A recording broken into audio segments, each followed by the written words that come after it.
degree. Thereafter, we talk about the mid periphery, and it's considered in the wide field basically. Retinal extending from the vascular arcade to the posterior edge of the vortex vein ampulla, and it will be around 55 degree to 100 degree. Far periphery, ultra wide field is the very important anterior edge of the vortex vein ampulla, and the beyond to the pars plana, almost 220 degree we can have. Upon retina, we could not have till now any images quality, but by indentation. Different retinal field of view, as we know very much about since the direct ophthalmoscope inventions to the up to the ultra wide field imaging system. In the direct ophthalmoscope, we can have 10 to 15 degree of image capturing and 3x of magnifications, as well as the 15 times the magnification, but the field of view is hardly 20 degree we can get it. In direct ophthalmoscope, we can have with the 20D lenses, we can have a standard lens by the generally we need to just have a almost 3x magnification and almost 45 degree of field of view we can get it by the indirect ophthalmoscope. One of the interesting is the basically we can get it the traditional nowadays the fundus camera, that is the Remedio we have invented, and it's very good luck. We are fortunate that the invention is from India, and that aspect we have we are getting it almost 30 to 45 degree of field of image. It's a very portable also, image quality is wonderful also. Similar to that, ultra wide field imaging also done by the Pristine 5.0 is the Remedio product, and this is also very good for capturing almost 60 to 100 degree field of view, and for the retina and mid peripheral retina, and through the montage view we can get almost 150 degree of the retina also. Ultra wide field imaging is the 110 degree to the 200 degree, capturing the 110 to 200 degree field of view zone to the retina, including the far peripheral fundus up to the anterior edge of the vortex vein and ampulla beyond pars plana. So we talk about how the wide field imaging is the very different from the traditional fundus camera. It's a wide field imaging. If you got it the traditional imaging, we have a field of view of almost 30 to 45 degree of central retina, but the wide field imaging we have a 55 to 100 degree of retina. Peripheral vascularizations is a very limited in cases of, because the posterior pool you can see and the macular area you can have just a different pathology, but the capturing the lesions in the peripheral part of it's a very difficult to by the traditional fundus imaging. Either you have to make the montage view, and from montage view also you could not get the capture of the peripheral image, but the wide field imaging is very interesting for that, capturing peripheral lesions like tear, detachment, all these things. Diagnostic capability is also very limited because of focus of the central disease like AMD, macular edema, diabetic retinopathy, and many things. But the peripheral lesions where the vasculitis and all these things matters, uveitis, posterior pole, and all the different focal area of retinal detachment, in that case wide field imaging is very important tool for to diagnosis. It has been found that almost 30% of the abnormality we are getting missed by the traditional fundus imaging. Lesions where the vasculitis and all this to contribute in the retinal imaging to have in more than 30% of the focal area of retinal detachment by the wide field or the ultra wide field imaging. Important tool for to patient comfort is also because it has been found that you have to capture almost 30% of the abnormality we are getting missed by the traditional fundus imaging. People are not so it's a very important to contribute in the retinal imaging to very more than difficult to capture abnormality. You make we can get by the wide field or the ultra wide field imaging. We have to patient comfort is also because the traditional we have to capture the wide field imaging is a very interesting, and they have to look number of images. Old days people are not very cooperative, even nowadays ultra wide field has a non-dilating capture. You will make 200 montage degree of, and from montage imaging you have to just a single click source of information. Definitely wide field imaging is a very follow-up is also important. Number of but the early detection of different even nowadays ultra wide field has a non-dilating. Regarding the wide field and ultra wide field retinal imaging, we talk just a single click.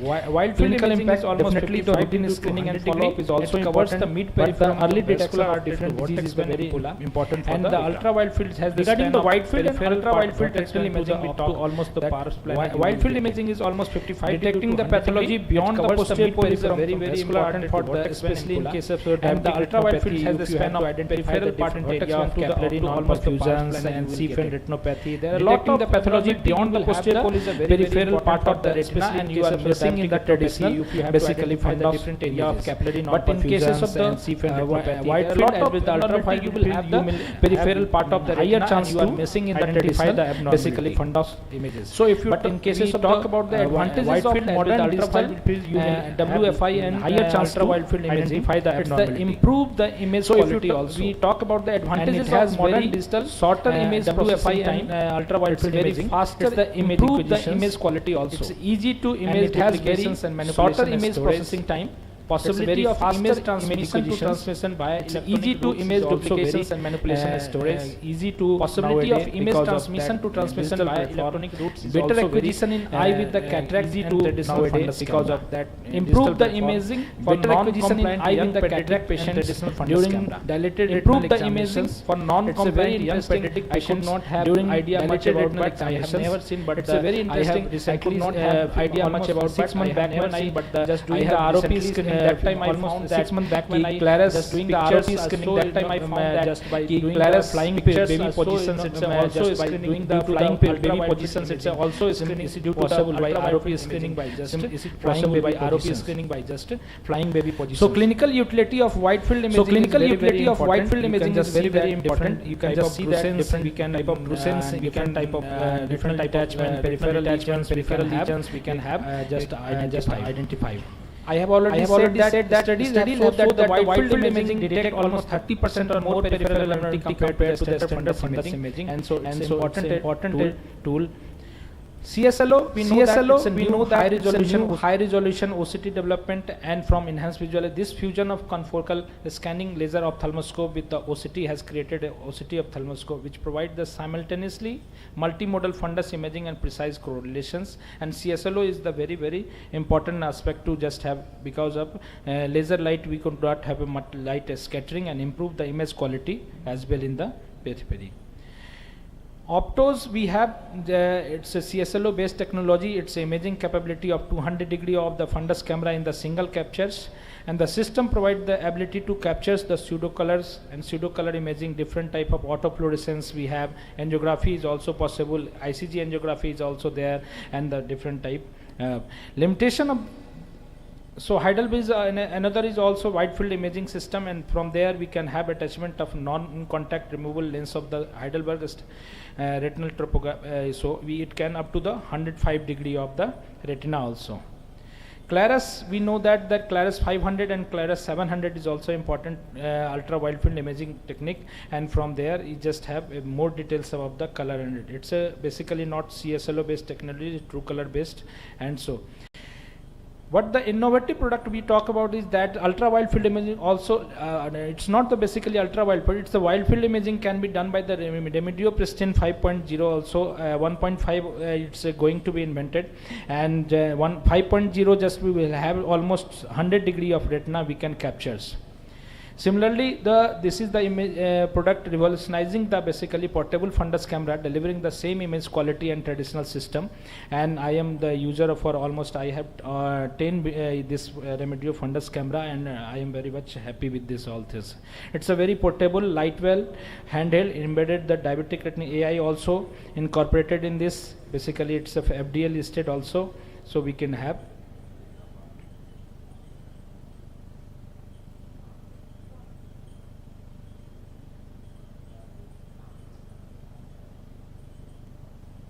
Next slide कर, next slide नहीं slide हाँ yes. So applications of wide field imaging and the ultra wide field in ocular conditions we can have. Just retinal vascular conditions are very important, and diagnosis in that case peripheral vasculitis and different type of just pediatric retinal disorder including the FEVR, posterior uveitis, infectious and non-infections we can have by this peripheral retinal detachment and the predisposing lesion. PCB and peripheral retinal degeneration and retinoschisis. ARN is also important tool, and diabetic retinopathy also in case very much helpful in this way, and ocular tumor we know that. Limitation, if we talk limitation of wide field imaging, ultra wide field, difficulty in the precisely measure the retinal surface area which impact the estimation of retinal lesions and size and dimensions. Reduce the image resolution in the far periphery which can be obscured and subtle pathology by The conversion of 3D retinal surface to the 2D image is a very difficult, and it's till now basically we could not, and then we could not forget in this basically in this country and in this state, because the cost of instrument is very important factor for 2D image. So there are various we can have just image comparison of pristine 5.0. You can see the image quality as well as different fundus image we can just have. Thank you very much, sir. Thank you so much, sir, for that elaborate talk on fundus imaging. Just to ask the PGs over here, when I was doing my PG, मेरे दिमाग में ये question बहुत आता था कि what is this 5 degree, 10 degree, 15 degree, 50 degree, 100 degree, 200 degree? How do we measure this degree? Anyone जिसके दिमाग में ये क्वेश्चन आया था? This is very much what Sudhir sir talks about. This is his style of question. That basics पता होना चाहिए कि 200 डिग्री बोल रहे हैं तो 200 डिग्री का मतलब क्या होगा? So because our all entire wide field imaging is based on the degree. Can anybody just take a guess?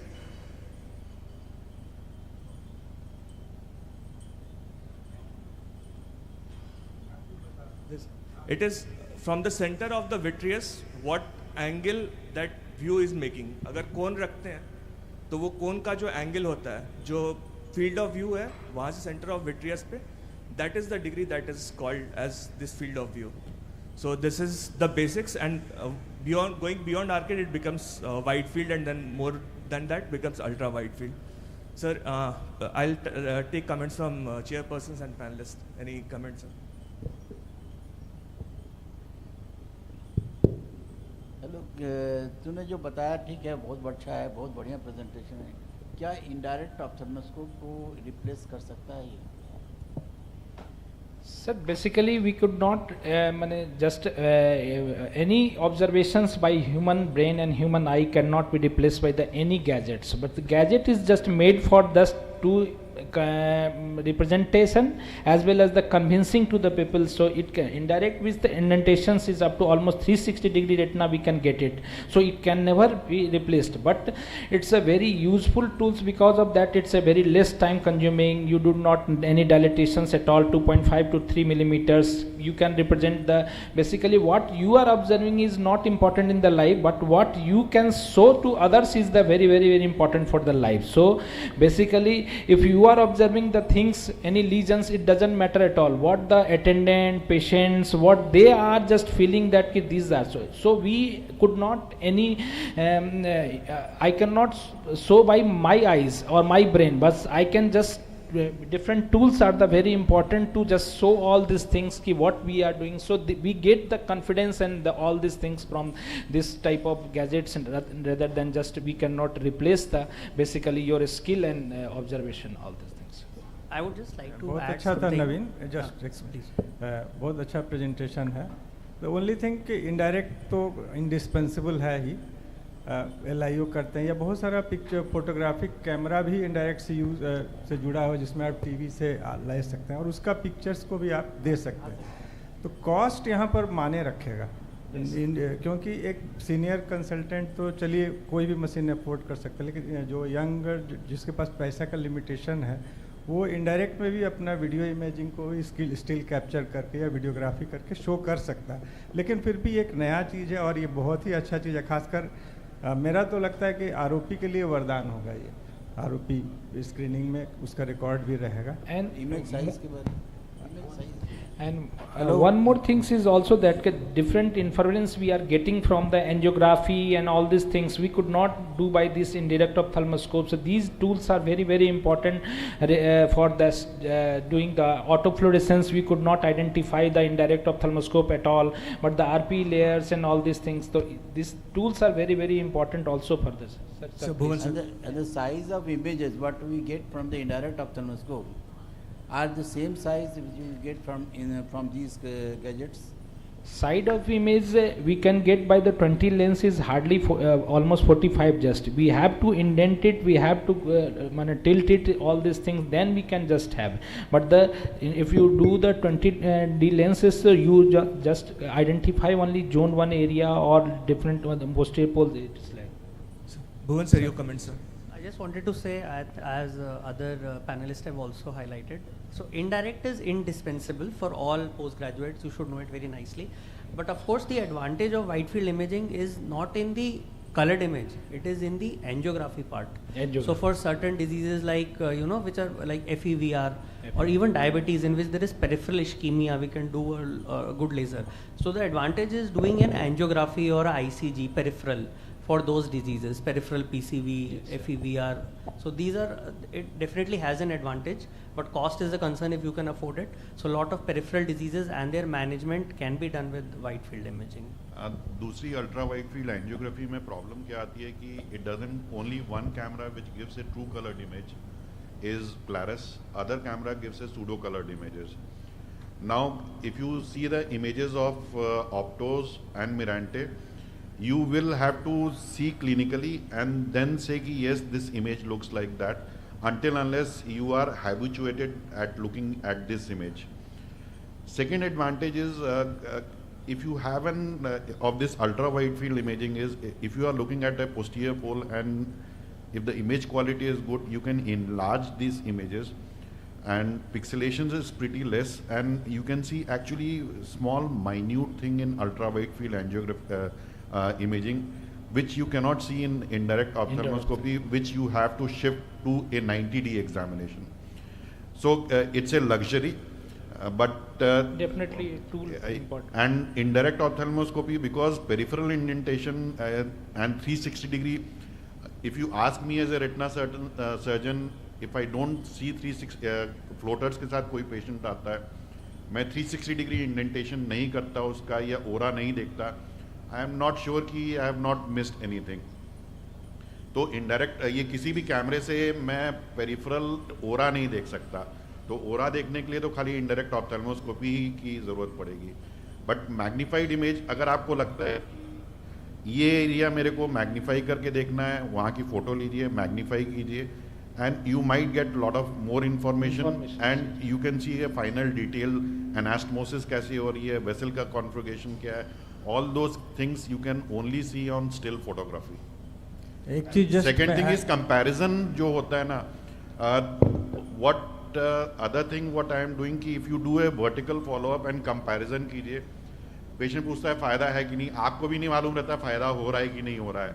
अगर फोटोग्राफ का वर्टिकल फॉलोअप आप रख के देखेंगे ना, तो आपको लगेगा कि हाँ ये फ़ायदा हो रहा है, the disease is responding to your treatment, and you can also show your patient कि this is the disease what you are having. Actually एक चीज़ हम जस्ट ऐड करना चाहते थे नया पीजी लोग के लिए, जब भी लोग फंडस एंजियोग्राफी का कैमरा देख चुका है, हम लोग उस समय भी पहले जब कैमरा नहीं था हमारे पास, तो वी यूज टू डू एंजियोस्कोपी, जो कि पॉसिबल है इनडायरेक्ट में भी. ऐसा नहीं है जिसके पास फंडस कैमरा नहीं है वो नहीं कर सकते हैं. सेम चीज़ है, केवल आपको ब्लू लाइट में देखना है. ठीक है, क्वालिटी उतना अच्छा नहीं आएगा जो आपको फंडस कैमरा में नहीं होता, लेकिन लीकेज वगैरह आसानी से आप देख सकते हैं, न्यूवेस्कुलेशन देख सकते हैं. इसलिए इसको आप कैरिड अवे नहीं होना है स्टूडेंट्स को कि बड़ा इंस्ट्रूमेंट नहीं है तो हम पीछे हैं, ऐसा कुछ भी नहीं है. अल्टीमेटली ब्रेन है वही देखता है, और बाकी तो इमेजिंग पेशेंट के लिए है.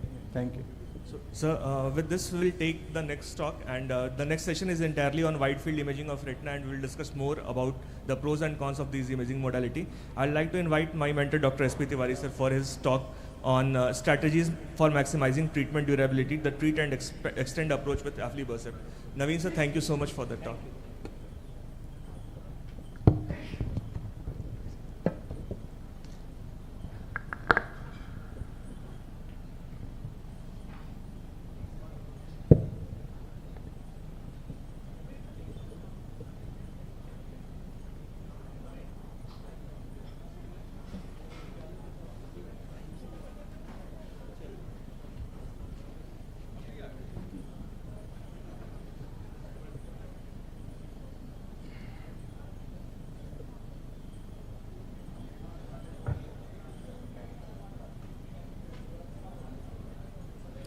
So, good morning all of you once again. I welcome you all in this Retina Conclave, and this is actually a sponsored talk because we need a sponsors also for to organizing this kind of meetings. So, but this is actually a very important talk. As we all we are either practicing or learning retina. So we all have a decent exposure, even postgraduates are having a decent exposure of retinal disorders, especially who are being treated with use of anti-VEGFs. And whenever we are treating anti-VEGF, one disease is very important, recalcitrant and difficult to treat is NAMD, neovascular age-related macular degeneration.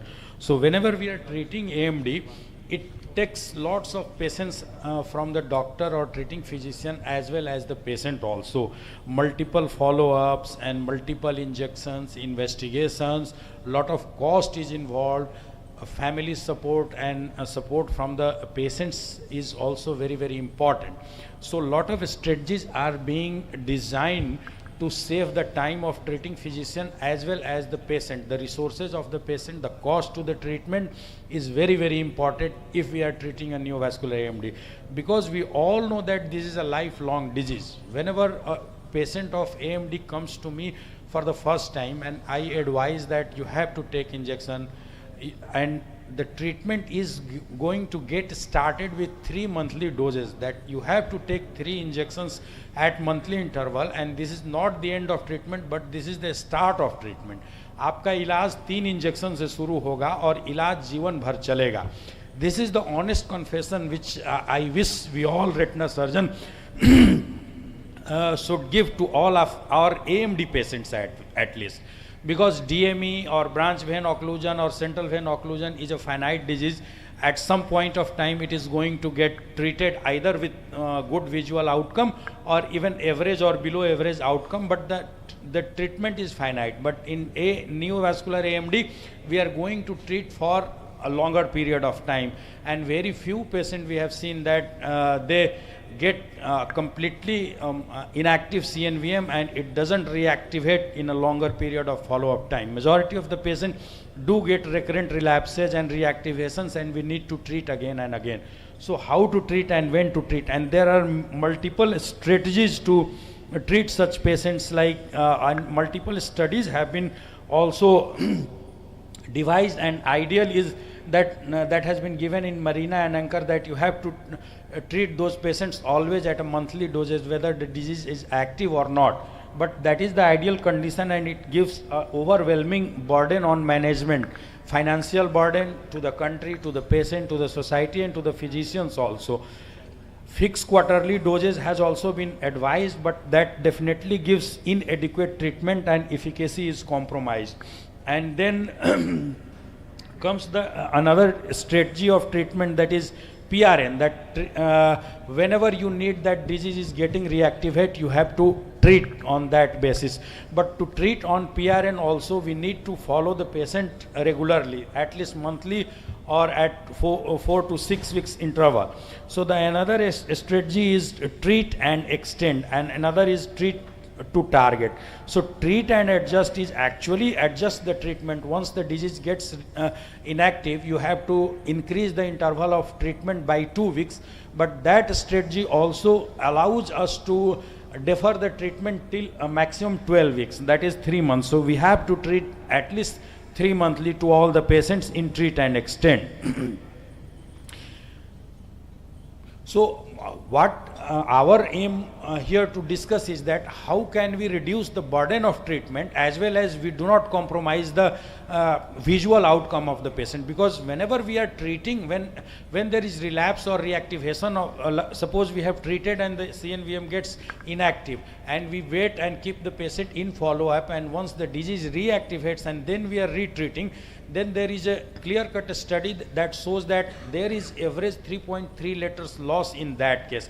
Because we have seen that patient was doing fine, it was completely inactive, CNVM vision was good, and we were waiting, and one fine day there is a central hemorrhage and vision drops down drastically, and after that whenever we are restarting the treatment, the patient doesn't get that original vision. The patient will is not going to get that original vision whenever we are retreating in such cases. So this is actually, these were the studies which shown that treat and extend, we can increase our interval of treatment up to 16 weeks, and if we are able to intercept, we have found that treat and extend can be extended up to 16 weeks.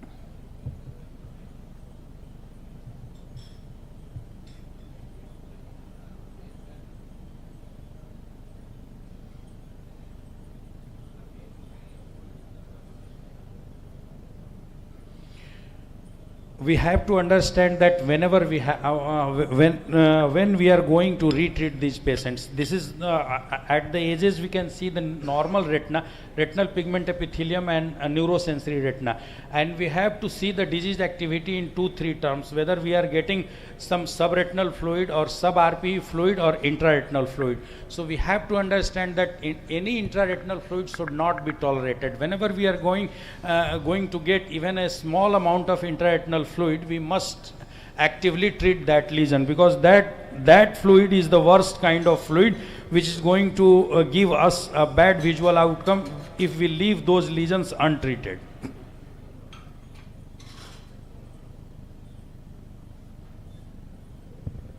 Thank you so much, sir.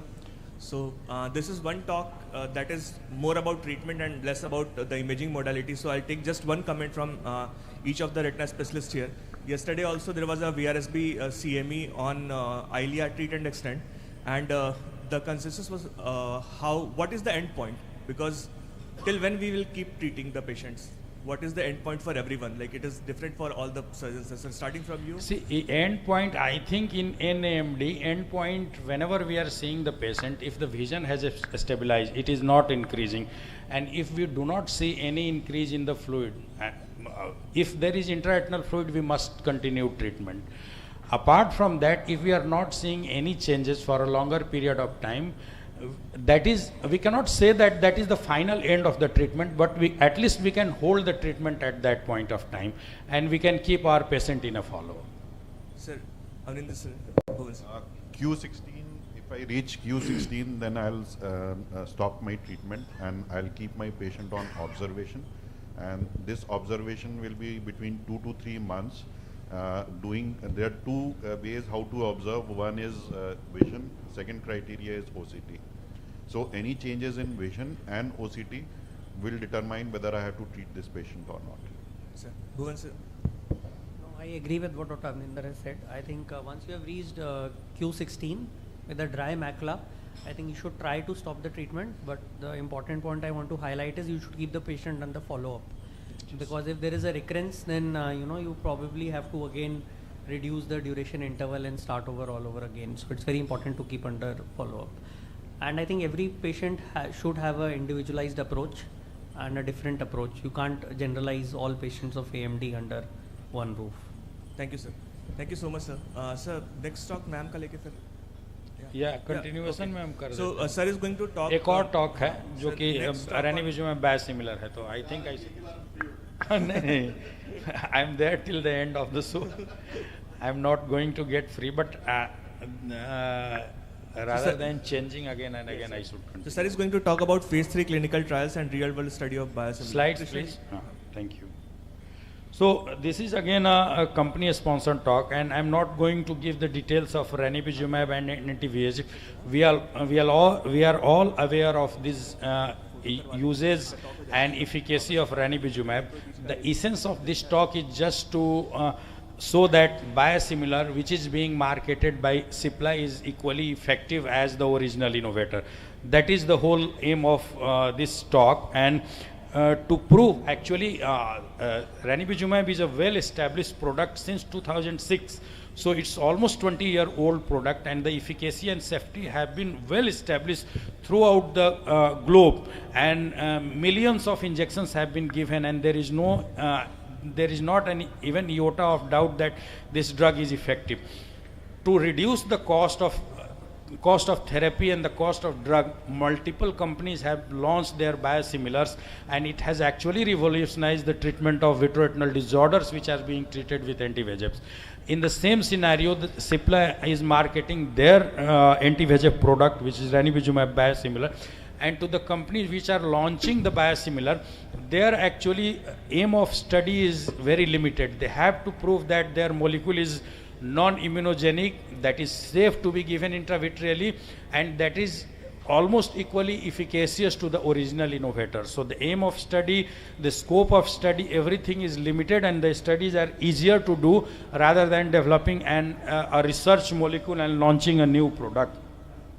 So in the same scenario, the company did a study in the India, and the primary objective, obviously, which I was talking, that to compare the efficacy of intravitreal injection of ranibizumab biosimilar to the Lucentis, which is original innovator, and the secondary objective was to evaluate other efficacy parameters like immunogenicity, safety, tolerability of biosimilar versus Lucentis.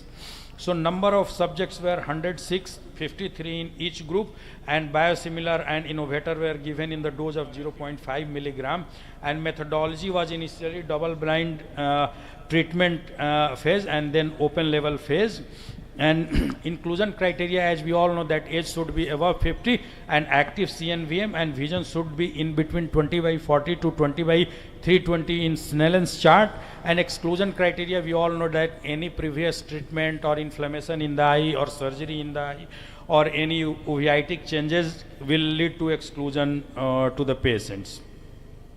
Result was expected that biosimilar and innovator were equally efficacious in terms of no loss of vision and gain in terms of gain of the vision, as secondary outcome was also comparable in both the drugs, that original innovator as well as biosimilar. Safety assessment was also equivalent, and there was no major safety related issues were found in this study. And immunogenicity assessment, that all samples analyzed in the study were negative of any anti-ranibizumab biosimilar or ranibizumab antibodies or anti-Lucentis antibodies, and there was no apparent immunological mediated safety or efficacy concern reported in the study.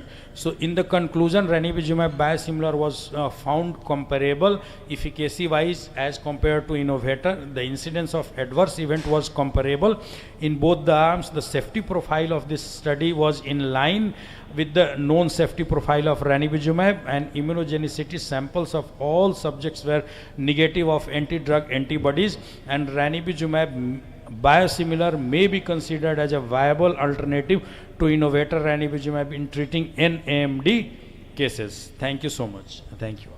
Thank you so much, sir. My talk is also on biosimilar, so probably we'll take the biosimilar discussion together at the end.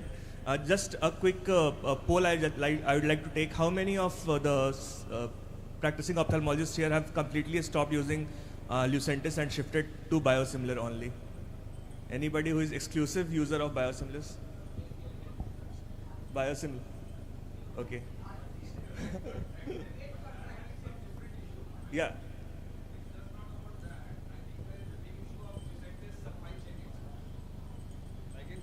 There are a lot of patients who come for this, but Lucentis has a big supply chain issue right now. So that is also, contributing to the whole person's, shifting to the biosimilars. And moreover, due to competitive market, the cost of biosimilar is going down, but the cost of Lucentis is increasing. So that have impacted their market share. What I can. कम बिकेगा पर logistics का cost उतना ही रहेगा, तो it is going up. So we'll move to the next talk by Vandana ma'am. She is going to talk about power of sustained hydration.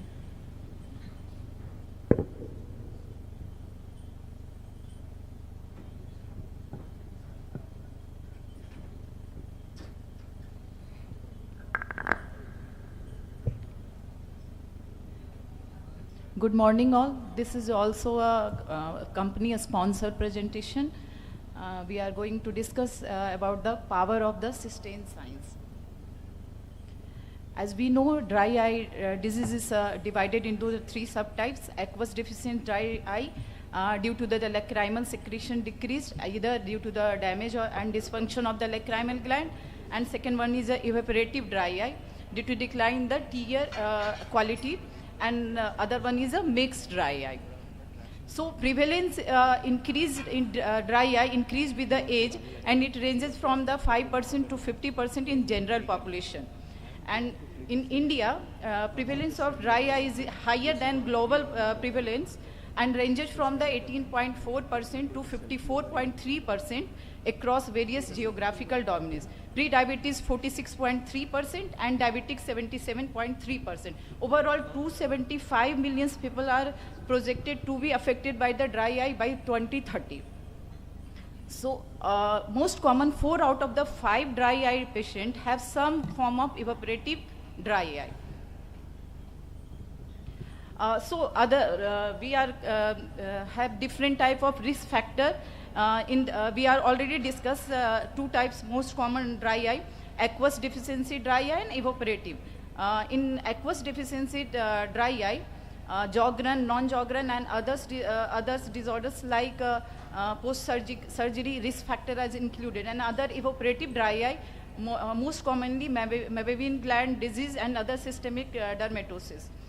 So, as we ophthalmologists, most common surgery performed is cataract surgery.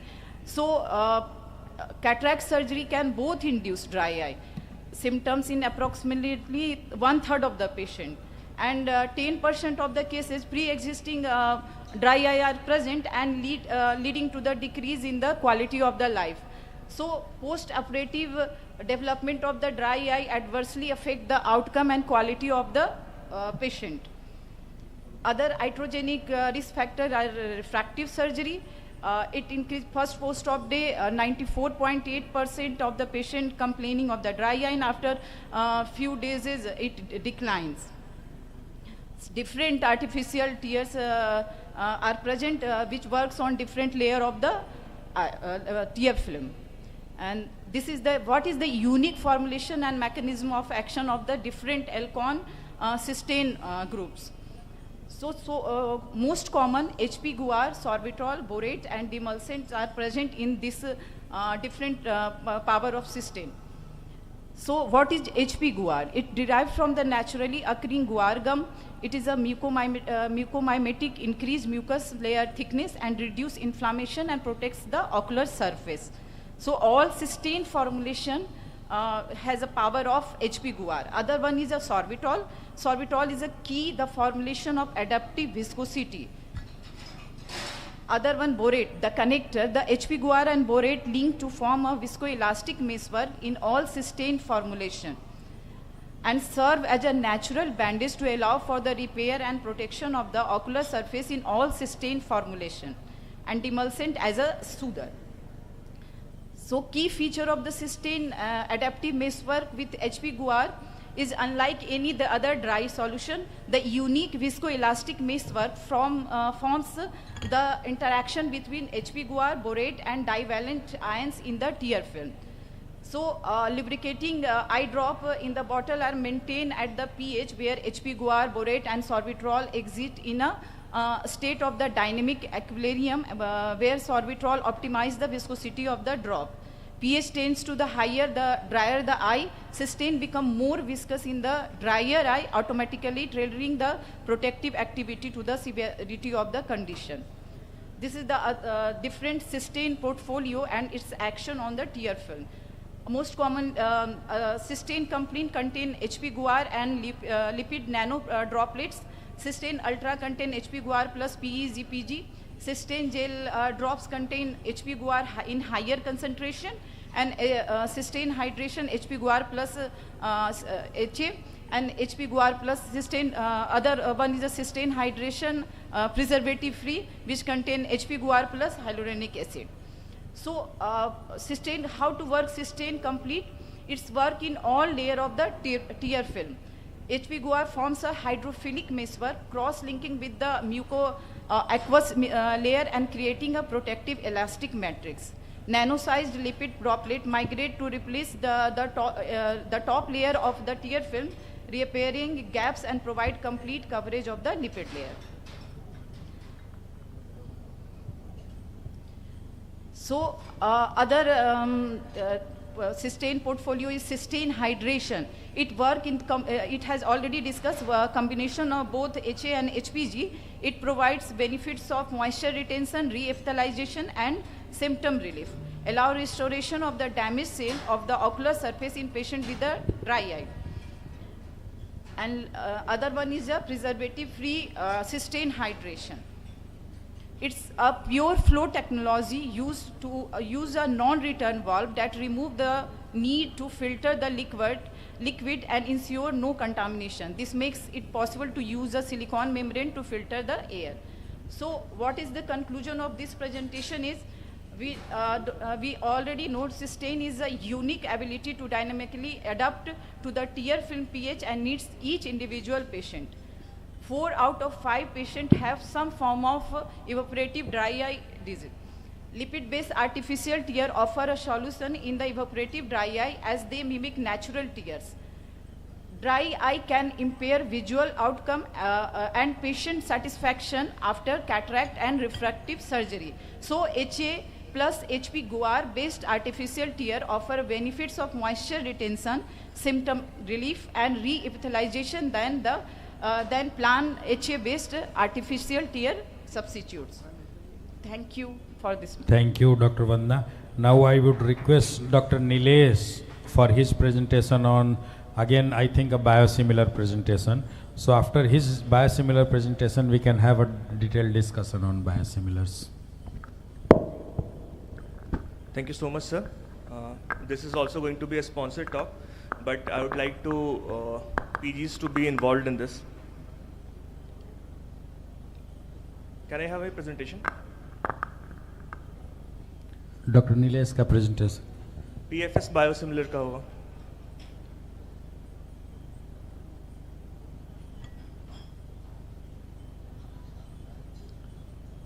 हाँ?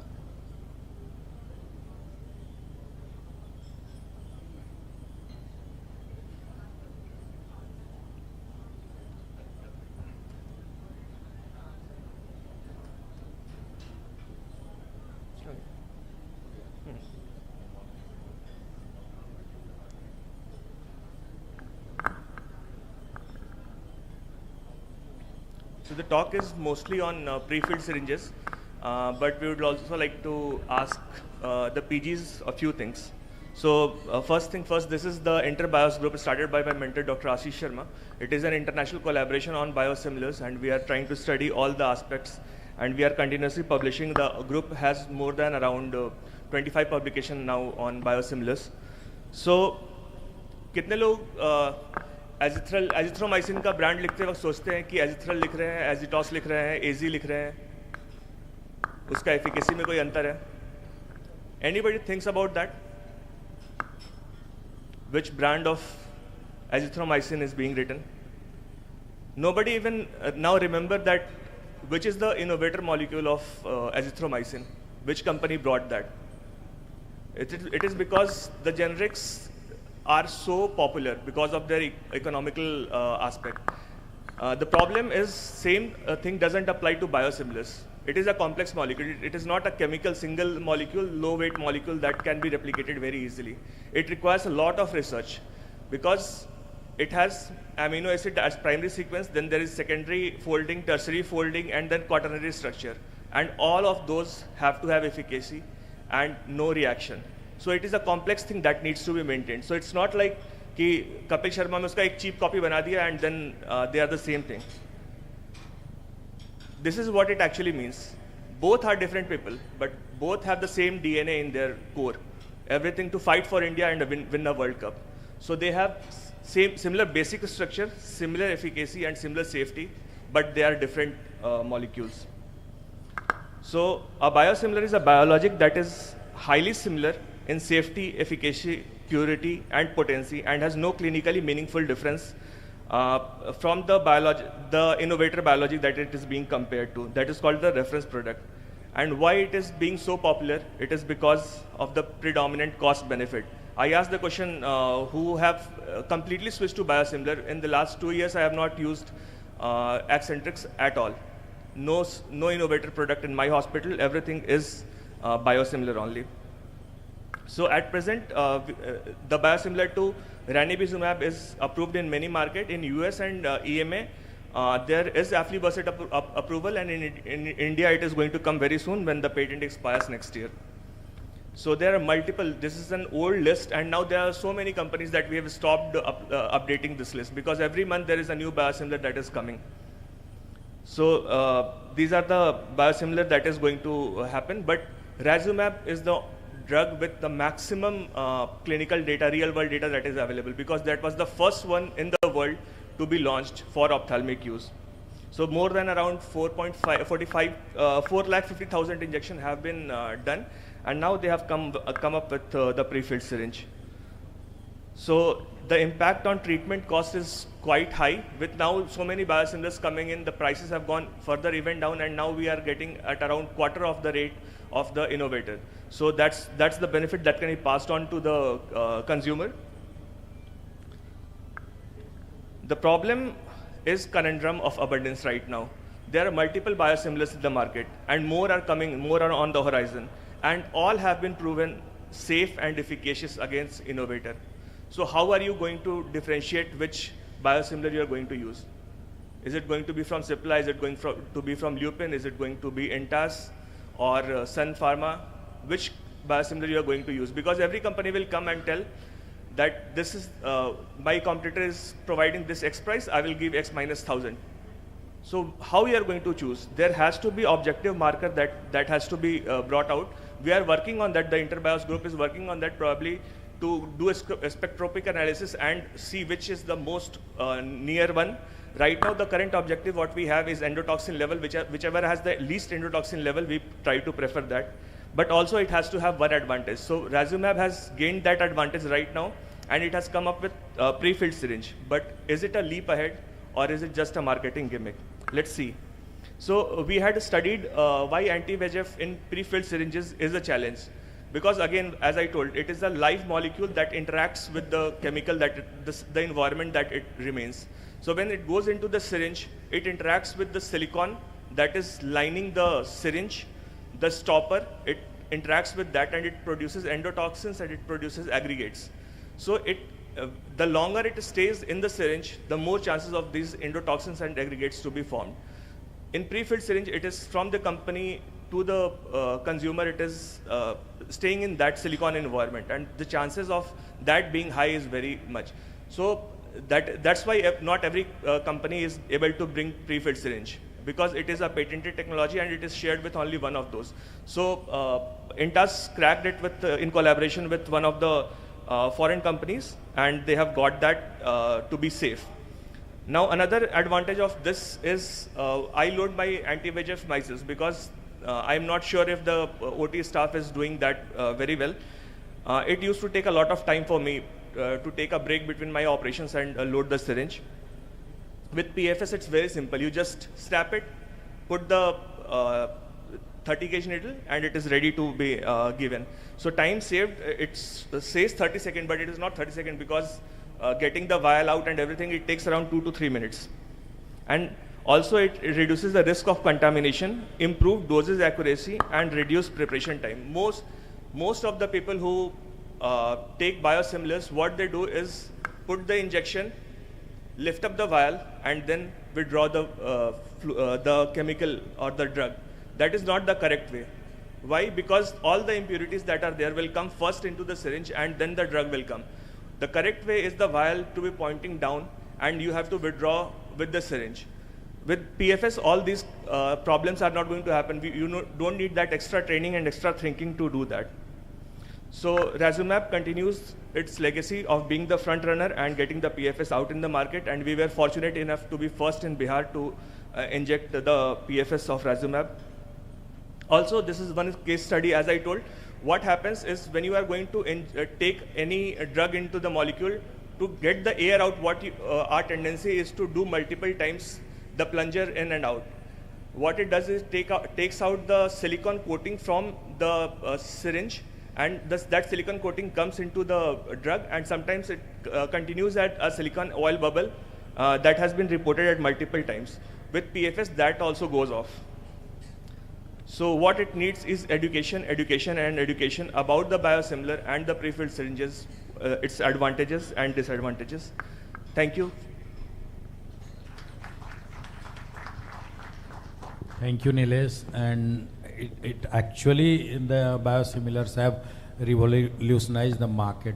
It hasn't only brought down the cost of the treatment, but it has actually helped in spreading the investigation and treatment of retina from the major cities, tier 1 and tier 2 cities, to the far periphery, to the our entire segment people also, because once the availability of drug is very easy and it is easily available everywhere, and the cost is very less, the confidence has grown in all the ophthalmologists to try and use these drugs, and whether it works or not, and by using their confidence has grown so much that now intravitreal injections are being used in almost every practice center, that districts or talukas and subdivisions, and everybody is using, and it has actually helped in treatment and management of retina. I would invite See, with coming of biosimilar, accessibility to the general public has increased.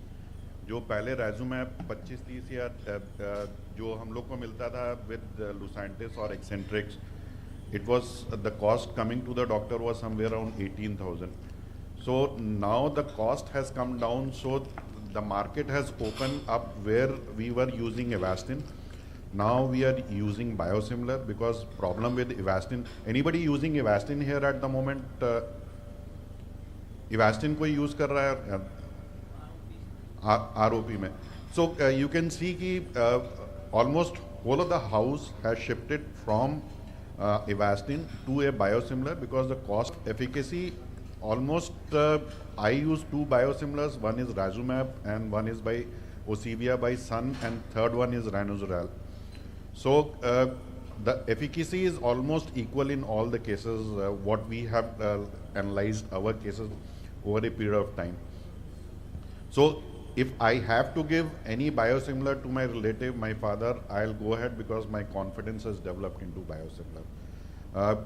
Initial reaction with biosimilar was because it's an biologic. Biologic का क्या होता है? It's a sequence of amino acid या antibody होता है. कोई भी antibody अगर कहीं पे भी inject करो, there will be some kind of reaction, because it is produced by a live E. coli और cell culture.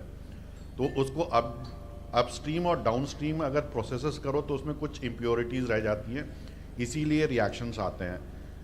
अगर आप मरीना और एंकर ट्रायल देखो तो मरीना और एंकर ट्रायल में भी जो रिएक्शन के इंसिडेंट्स थे, that was somewhere on between 4 to 5%. एफ्लिब्रिसेप के साथ भी 2.2% का रिपोर्टेड इन्फ्लेमेशन है. तो अगर कोई बायोलॉजिक्स में इन्फ्लेमेशन आता है तो it can occur, but usually they subside with steroids. So with because Lucentis and biosimilar is a very small molecule, the purification takes a lot of time. With aflibercept, it will become very easy, because it is a large molecule and the purification will improve. So Bhavan sir, your take on the biosimilars of aflibercept that are going to come, what will it change from shifting, like we have shifted from Lucentis to and Eccentrics Avastin to ranibizumab biosimilar. With aflibercept biosimilar, will all these molecules become obsolete? I think with the coming of aflibercept would be a big game changer, and a very big shock for one of your sponsors also, Bayer, because aflibercept is one of the most safest and widely used drug. I think it has got a very good safety profile as well as a very good efficacy, and is one of the best among the newer generations. With a biosimilar coming in and also showing good efficacy, I think it would be a very big setback for even ranibizumab biosimilars. So I think I would definitely try to use them, and if they are safe and show good effect. It all depends what costing they come with. So if they come with an higher costing, then ranibizumab will still survive.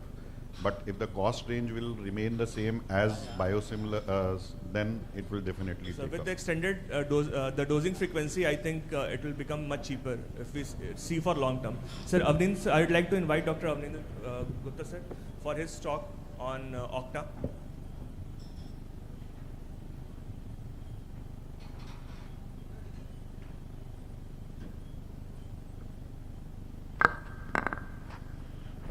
First of all, I'd like to thank Yosi and Dr. Satyaprakash Tiwari and Bihar Ophthalmological Society for inviting me here. Slides नहीं आ रही. Mic नज़दीक कर लीजिए sir थोड़ा सा.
Bhuvan, can you come and give your talk? I'll give you after this. Hmm?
So we are going to have a talk by Dr. Bhuvan sir.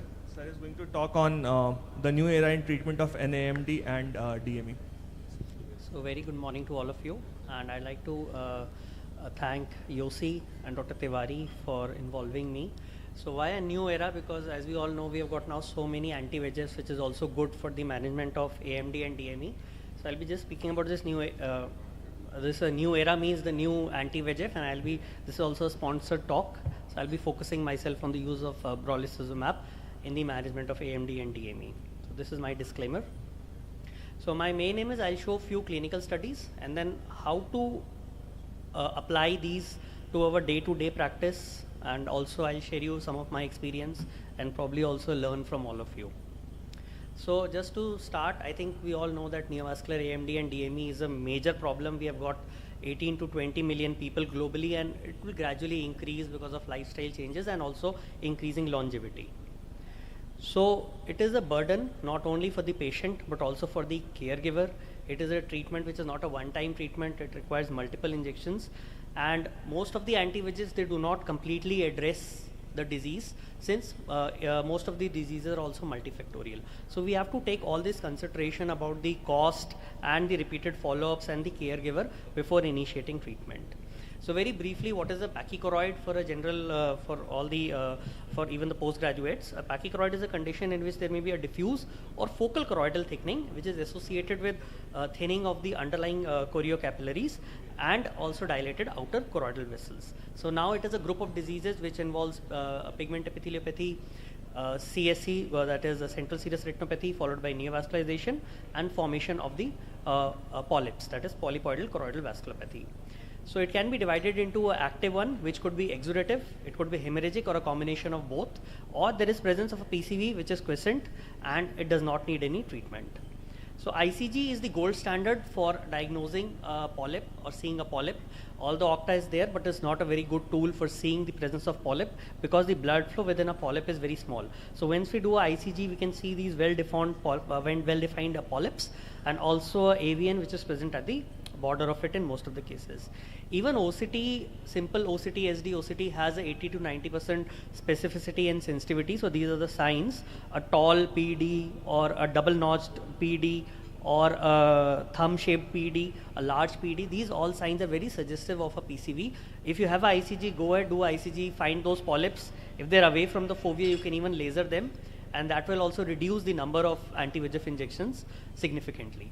So coming to the Hawk study from PCV, so the Hawk study was done for neovascular AMD, and when a subset was calculated, approximately 50% of the patients were found to have PCV in these patients, in these Japanese eyes. So there was a comparison of brolucizumab 3 mg, 6 mg with aflibercept 2 mg.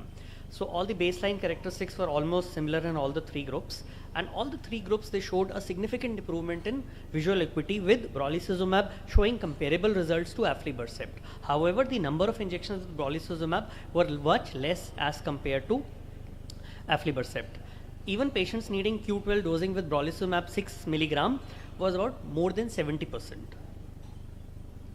So there was a absolute mean central macular thickness reduction both at 48 weeks as well as 96 weeks for all the 3 drugs, and they were comparable with brolucizumab 6 weeks, 6 milligram, 3 milligram, and aflibercept 2 milligram.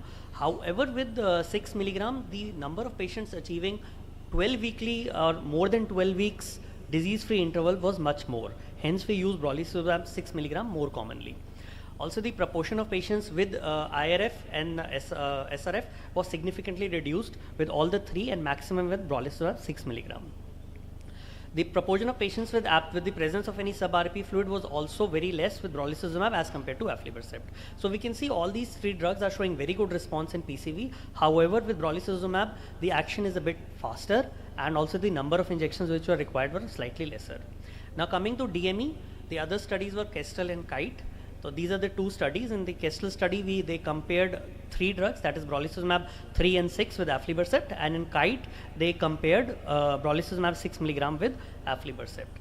So this is the protocol which they followed. With brolucizumab, the loading dose now we give it at 6 weeks. With aflibercept, they give a loading dose of 5 injections every month and then followed by a treat and extend. So what they found was the baseline character is same. I'll not go into the details. I'll just skip this. So the primary endpoint was that brolucizumab was non-inferior to aflibercept.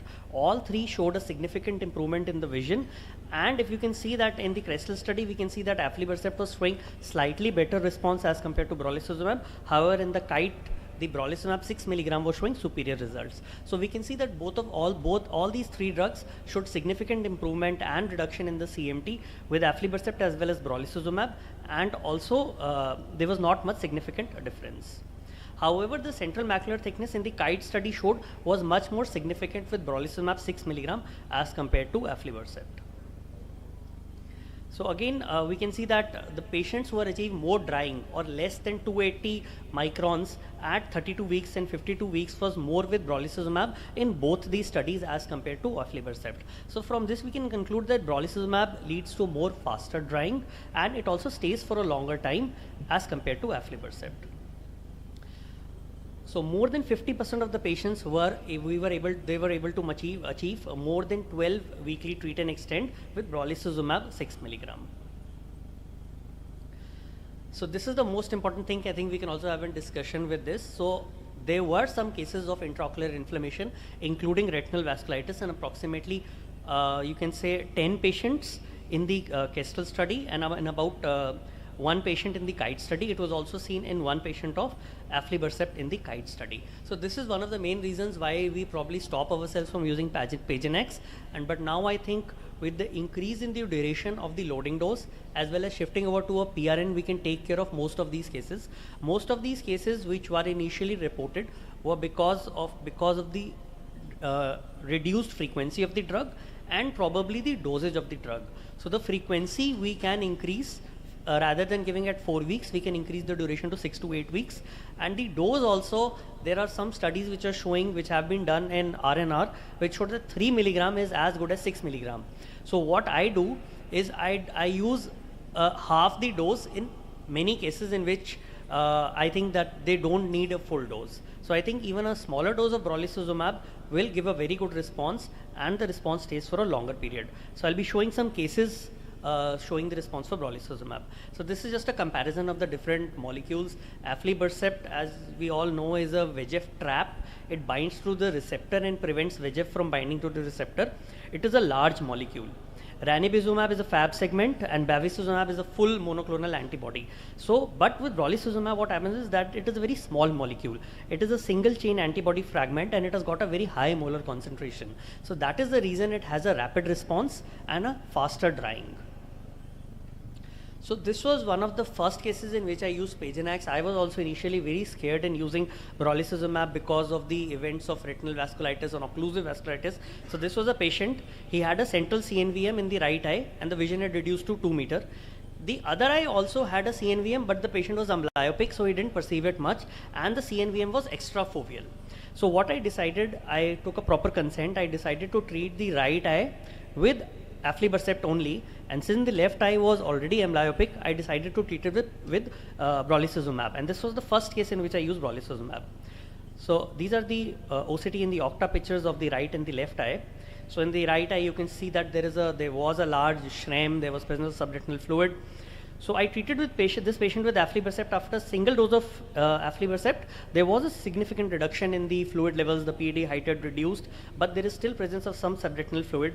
I gave the second injection, but the PED height is still same. There is not much difference. The vision had improved to 6/36. I'll come back to the right eye again. I'll first show the left eye. So in the left eye, this was the left eye OCT picture. There is a membrane, there is some shram, a PED and SRF. I gave a single injection of Pagenax, and after one injection, there was complete drying. But since this eye was amblyopic, the vision only improved by 6 to 6/36. So the patient himself said that I want this injection only in my other eye because I'm not getting a good response with aflibercept. So then I decided to give injection of brolucizumab, and after single injection of brolucizumab, you can see that the PED height is coming down, the fluid is also coming down. So since this was my initial cases, I gave a loading dose, although now I don't follow the protocol of giving a loading dose with brolucizumab. So this is after giving 2 injections, after 3 injections, the macula was completely flat in the left eye. In the right eye, there was no fluid and there is presence of the small PED. He was maintained on a 12-weekly brolucizumab treat and extend, and the vision improved to 6/12. Presently, this patient is off any injections, has not had any disease activity. So this is the first time I used brolucizumab, and I was quite encouraged by the results. But still, I think you have to be very careful before using brolucizumab because of the safety concerns. So this was another case which had a very chronic CNVM. There is presence of shram. There's a large PED. There's also some scarring was there. So this was a patient which had a low vision. I consulted him properly, and we went ahead with a brolucizumab injection only. This is a treatment naive patient, and with a single injection, you can see that the PED height has reduced, all the intraretinal fluid has reduced, and the contour has also improved, and the vision improved to 6/36. So I gave him 3 injections of brolucizumab. The third injection is at 8 weeks. And the patient was free of any intraretinal or subretinal fluid, and the vision improved to 6/18 quite significantly. So this is the 24 weeks from the last injection. The patient has since not required any further treatment. So the results with Pagenax are quite encouraging. I think it is one of the most efficacious anti-VEGF in present date if you keep the safety profile aside. So this was another case. She had received multiple ranibizumab injections, even aflibercept, and this was her only functioning eye, and she was on a wheelchair. She couldn't come. She had great difficulty. So this was somewhere around, I think, near the COVID times when she came to me. So I offered her Pagenax, and she was a one-eyed patient. She couldn't come. She has received several injections. She agreed to undergo an injection with brolucizumab, and after a single injection, her vision improved to 6/60. So, for such a patient, this is really a blessing. With a single injection, you have a very good response. She was quite happy with it. Unfortunately, I don't have this patient. She has lost her life now, but this patient was quite happy with brolucizumab. So this is another interesting case. This was a young female of 40 years who presented with me with only strain. So I did a OCT because there was a large PD. There is no subretinal fluid, intraretinal fluid. So normally I advise her no treatment in these cases.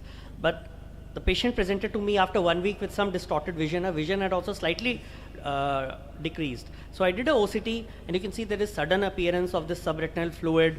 There is some intraretinal fluid also. There was a avian which could be seen on the octa. I don't have the images. So this was a patient in which I thought probably if the patient gives a consent, I would go for brolucizumab because it works very well in patients who have got such large PEDs, although there is a risk of PED rupture, of rip, of PED rip.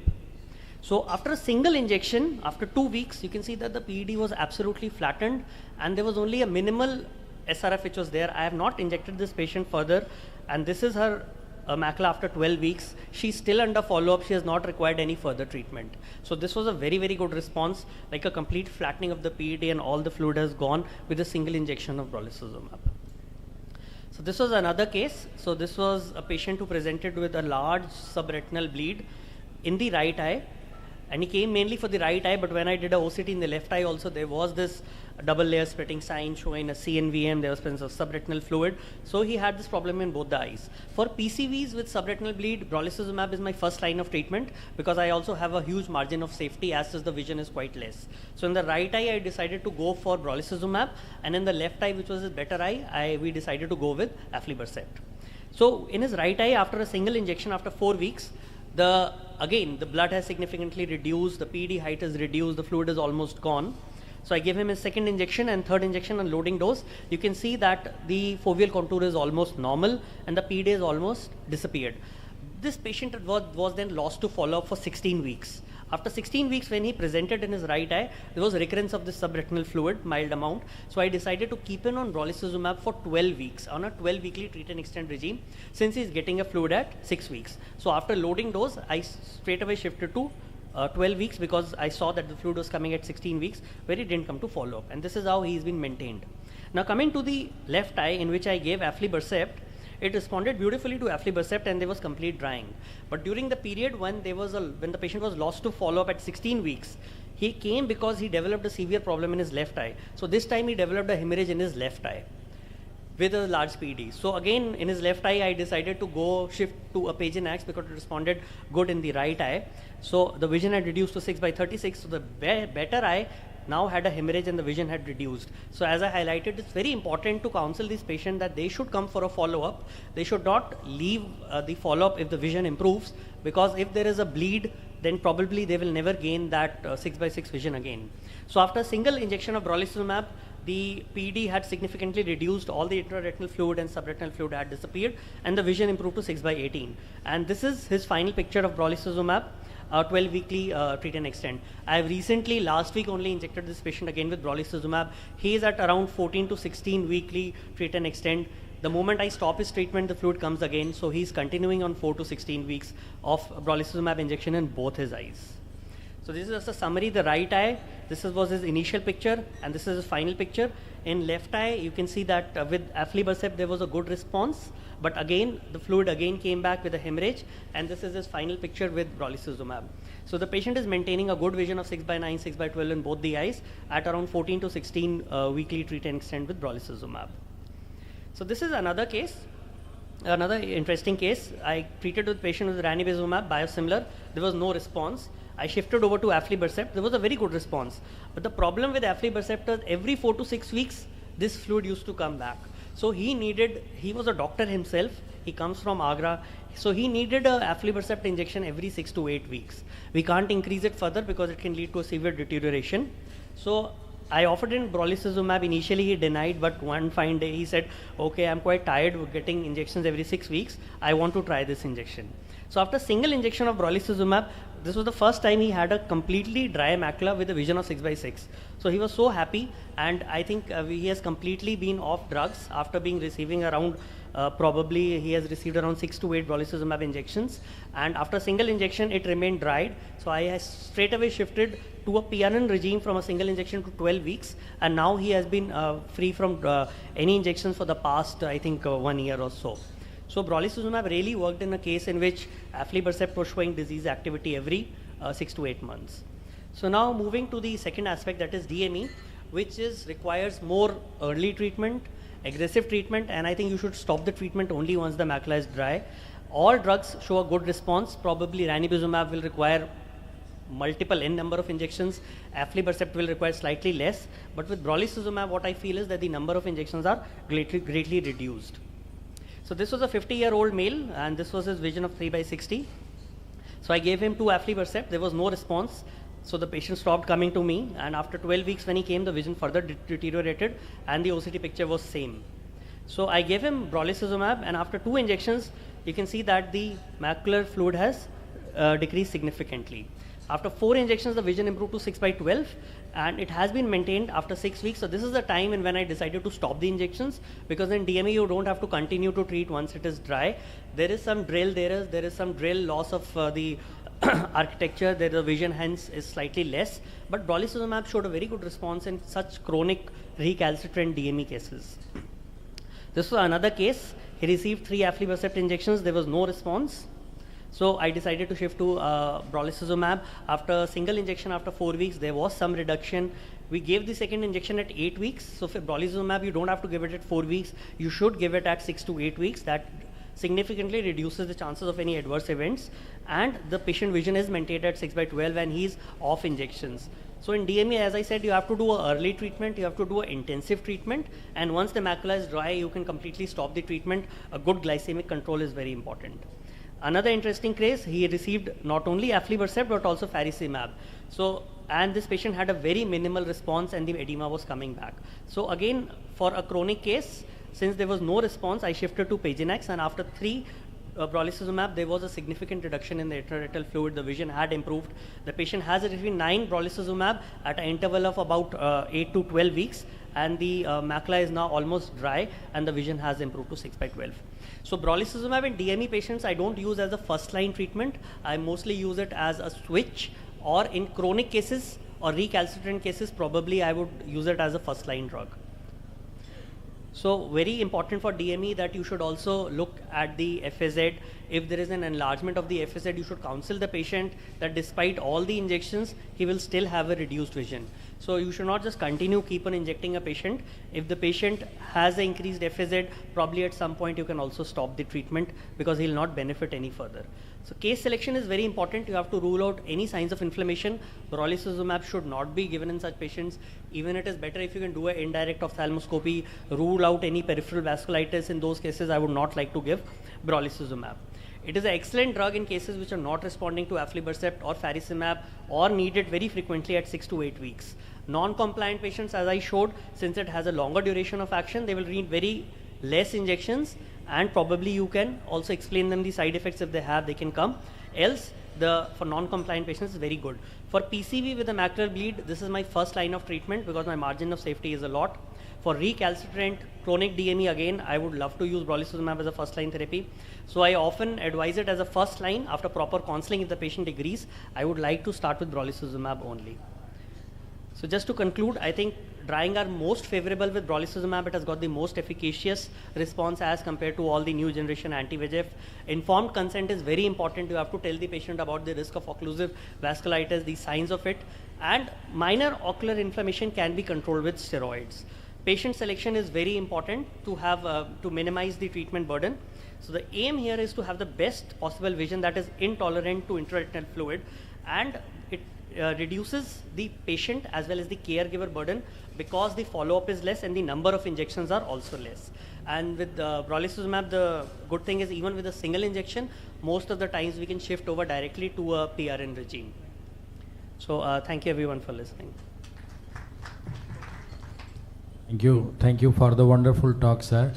Brolucizumab actually a wonderful drug, and it was actually expected to be a wonderful drug due to some initial hiccups of inflammation, but I think most of us now are pretty sure that risk of inflammation is pretty low, and in fact we have also used quite a few drugs, and just one case was having inflammation which was controlled with steroids, and it actually works wonderful. In fact we have similar cases that in such situation all other anti-VEGFs didn't work and Pagenax worked. Somehow it didn't catch up the market due to not that freely available, the lack of marketing skills and increasing price. Like every drug price is getting down, but Pagenax, their cost is increasing. So these two things I personally think that dented the market of Pagenax. Otherwise it is a wonderful. Yeah, I think it is a wonderful drug. The main reason I think was the safety profile, the initial cases of occlusive retinitis which were reported, which also made everyone scared, even me. I am still scared. Whenever I use it, I think a proper counseling is very important. It is a very good drug. I think you should use it. But by increasing the duration, I think they have really reduced the complication risk, and I think we all should try it by increasing the duration. I think we have not witnessed any inflammation for the past 2 years. So I think by increasing the duration, it really helps to reduce it improves the safety profile. Regarding the cost, I think Alok will help you, and I think they should reduce the cost. That would be a great benefit for all of us, even for our patients.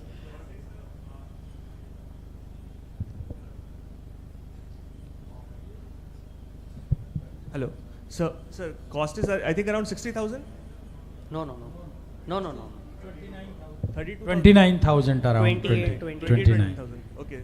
So I am not using because again the affordability in my area where the patients are there, sir. But I think the initial cases where, because this is the drug with highest molar concentration, so using the loading dose was not feasible in this. I think that was increasing the molar dosing and that was causing the reaction. So everybody shifted to PRN, and after PRN I think there is no Yes, reaction. absolutely, So absolutely. the way forward for brolucizumab is to use PRN, and probably a lower dosing will help. I think from 6 milligram to reduce. So I know one doctor, not to mention the name, he said I'm not using brolucizumab because it really hampers my economics, you know. With 1 or 2 injections, if the patient is going fine, then why should I use that drug? So, but I think we should not follow Yes. that. I think it is a very good drug for Efficacy our wise, I think patients. it is unmatched right now. It is actually a wonderful drug. So one question for PGs, this will be asked in exam. This is the smallest biologic. Actually, it is the minimum to be called as biologic. Below this, it will not be called as a biologic. So any question is asked, which is the smallest anti-VEGF or innovator molecule? This is brolucizumab. So sir is now going to talk about OCT. Dr. Avnindra Gupta sir. Slides.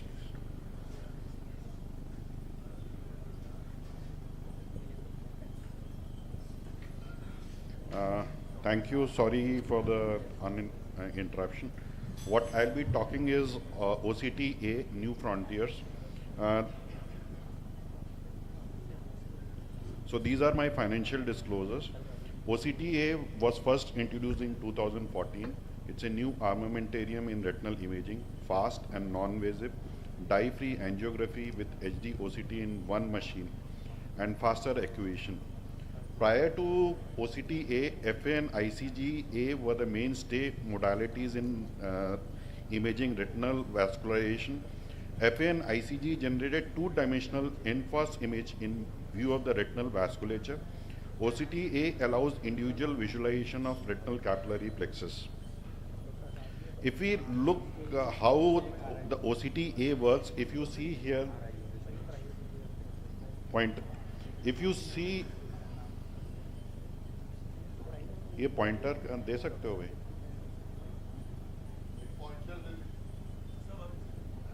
इस पे अच्छा if you see in OCT what we do, if you look at this cake, we are cutting the cake vertically, and similarly in OCT what we are doing is we are cutting the retina vertically and we are getting these layers of the retina.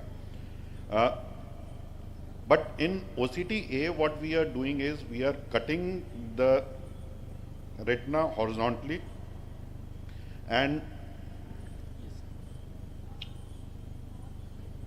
यार ये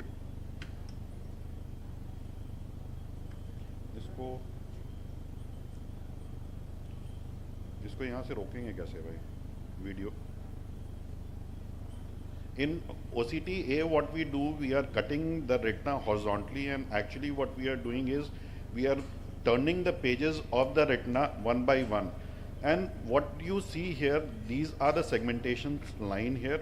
And if we see the video, if you can see the video, it's moving. And you can see this segmentation line. Once this segmentation line moves, you will see each layer of the retina. And once it reaches the retinal pigment epithelium, you can see a very nice complex. That is what we see as in CNVM. So almost all OCT, this segmentation line is very important, and every stage I'll refer to these segmentation lines in my talk, so you should know what is these segmentation lines are.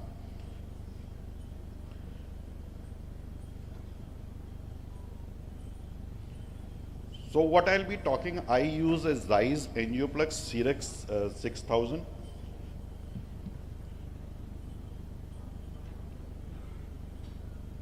It's a non-invasive dye-free angiography with single scan simplicity. Motion of red blood cells is detected by sequential OCTs, performed repeatedly at the same location up to 4 times.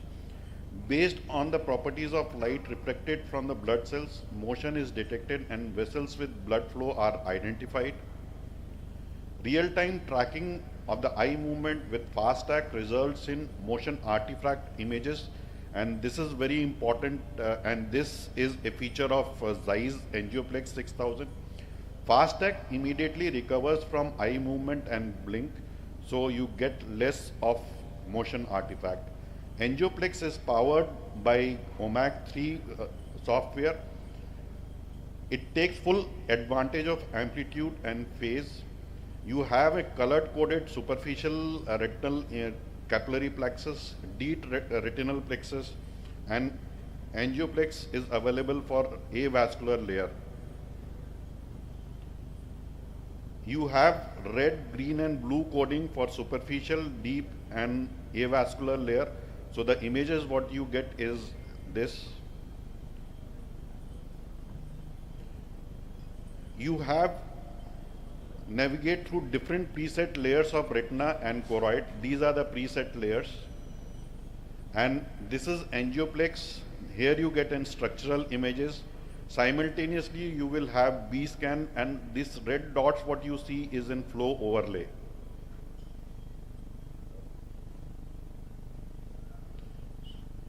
To interpret OCT, there are basically three images. One is, first one is an angioplex image. Second one is an B scan images within flow overlay. And this is what we call as in structural images. So the collation of all these images will give you the maximum information. To interpret an OCTA, the image of the area of interest is taken. Then you get these kind of picture, superficial, deep and a choriocapillary layer. You should look at the segmentation line here from where you will get an exact where the lesion is. And if you see here in this, you can see a nice CNV complex, and whether these things are an artifact or not, what you will see here is a red dot. This red dot shows there is a flow in these vessels, thereby meaning you are not looking at artifacts, you are looking at actual vascular pattern in the choroid or at the level of RPE. The first, after deciding which area you have to image, you have to decide what scan size you have to take. If you want to take in macular scan size, you can take in 6x6 scan size or 3x3 scan size. If you have to image a larger area, then you can go into 8x8 montage or 12x12 montage. And if you look here, this is 8x8 montage, and you can see a nice neovascular complex here. This is another patient. You can see a irregular FAZ, but areas of capillary non-perfusion. There is an NVE here. So superficial segmentation slabs are useful in cases of diabetic retinopathy and central retinal vein occlusion. These are the company predetermined slabs which are available. This is vitreoretinal slabs, superficial retina, deep retina, and each of the slabs I'll be discussing in detail. Coming to the superficial retinal slab, it consists of hilum, ganglion cell layer, and inner plexiform layer. What you see in superficial retinal slabs is the foveal avascular zone, whether it's regular or not. In the below case, what you can see here, the foveal avascular zone, there is a great amount of ischemia. These are the areas of capillary non-perfusion. So you can tell in these patients why the vision is less by a non-invasive way. This is another patient. You can see this is a diabetic patient with a superficial slab. What you can see here is an irregular avascular zone.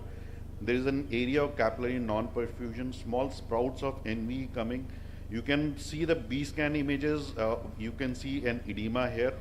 And structural images also gives a lot of information. You can see this black things. These are cysts in the retina, telling you that these are cystoid macular edema. Another patient, I had a doubt nasally whether this is an NVE or not. So I asked the patient to look on the nasal side. I imaged this area. You can see a nice neovascularization confirming the diagnosis that this patient has proliferative diabetic retinopathy and needs an panretinal photocoagulation. This is a patient of epiretinal membrane. You can see on structural images, you can see the extent of the epiretinal membrane. It's extending almost over the fovea, and you can see the straightening of the vascular arcade, confirming that yes, this is an epiretinal membrane. And nice picture you love to see with a non-invasive method rather than going for an fluorescein angiography. Deep retinal layer consists of inner nuclear layer, the outer plexiform layer includes the intermediate and deep capillary plexus. OCT-A is only modality where you can image deep retinal plexus. You can't see these images on fluorescein angiography. OCT-A, and these are slight enlargement into the deep of FAZ, is the first sign of macular ischemia in diabetic retinopathy, and you can predict why the vision is going down in these patients. Outer retina slab or an avascular slab consists of outer plexiform layer, outer nuclear layer, and this slab is avascular in healthy individual. Any vascularization in this slab is pathological. Coming to MNV or going down deep into the retinal layers, first thing what you have to know what is type 1, type 2 MNV and type 3 MNV. Type 1 is occult or PCV, type 2 is subretinal or classic CNV, type 3 are RAP lesions. Choriocapillary slab is 20 micron slab below the retinal pigment epithelium. Actually, you don't see vessels in this. There is no distinct channels in this. You see pixel by pixel basis with hyper-reflective spots representing flow in this vascular layer.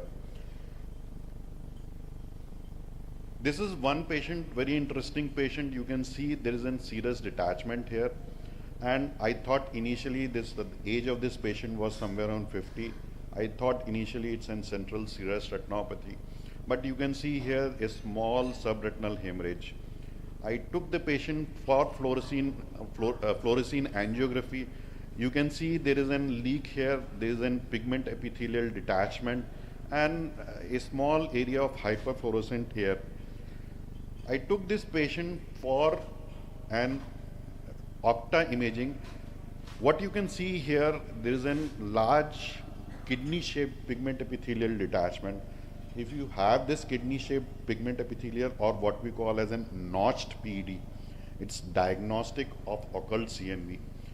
Then we go in for a manual segmentation. You can see here I have done a manual segmentation, and at the edge of the pigment epithelial detachment, what you can see here is a BVN. So a notched PVD, BVN, and steep pigment epithelial detachment gives you a diagnosis that what you are dealing is PCV. It's important that you play between this segmentation line, and there is a module what we call as an RP fit to delineate things like what we call as a projection artifact. So I go on to this RP fit module, and you can see the segmentation line. It takes the line of an pigment epithelial detachment, and on this pigment epithelial detachment you can see an hyperflow area which is consistent with this PCV, this polyp. So if you sit on your machine, you can actually diagnose a lot of things like PCV, which many people say you cannot diagnose on OCT angiography. ORCC slab was first described by Rosenfield. It combines two slabs, that is choriocapillary slab and outer retinal slab. So in this, you take a brighter segment. You can see the space between these two segmentation line. It covers the outer avascular zone and the choriocapillary zone. And in combining these two slabs, you can see a nice CNV in both the patients. This is an interesting patient, 56-year-old male, came with no complaint. I said he was a known patient to me. I saw some pigment mottling here. Did an OCT. I said I'll do an OCT to see what it is. OCT, normal foveal contour. But octa, what you see here, there is a neovascular complex, and this is what we call as a non-exudative AMD. But if you don't have any exudation or fluid in these patients, you don't have to treat this patient. I'm observing this patient every 2 monthly. I've done 3 OCTs for this patient. This MNV is not increasing, but what literature says, it can transform into an exudative MNV. And whenever it transforms into an exudative MNV, you have to start anti-VEGF treatment. Choroidal slab differences in wavelength and light source leads to variable detection of choroidal vasculature between different devices. What you can see here is large choroidal vessels, and in cases of pachychoroid disease, if you take an choroidal slab and you see very thick vessels, you can diagnose it as an pachychoroid disease. This is one important interesting patient. What you can see here, a lot of choroiditis patches here, and there was an yellowish white lesion here. I initially thought it's a reactivation of an choroiditis. Hyperfluorescence, also you can see this autofluorescent images here. You can see an hyperfluorescence here. Did a fluorescein angiography, there was a leakage. But only catch in this patient was was an early hyperfluorescence, which in choroiditis is actually in hypofluorescent. So I thought, no, this is not choroiditis. I am dealing with something else. So I took this patient for an OCTA angiography, and you can see a nice neovascular complex. So my diagnosis changed just by going on to an OCTA from a choroiditis to an CNV secondary to choroiditis. I started this patient on ranibizumab, and you can see these are the pre-operative, pre-injection pictures. These are the post-injection pictures. And actually you can see how this CFAN exudation is decreasing with anti-VEGF. Without any invasive methodology with OCTA, you can follow up your patient, compare your patients, whether they are responding to the treatment and till when you have to continue this treatment.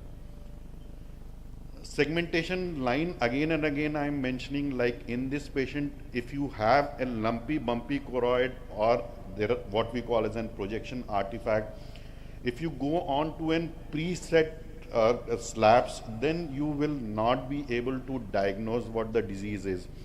So you have to sit on the machine, move this segmentation line, and like in this patient you can see a nice pigment epithelial detachment. On this side there is an BVN giving us a diagnosis of an PCV.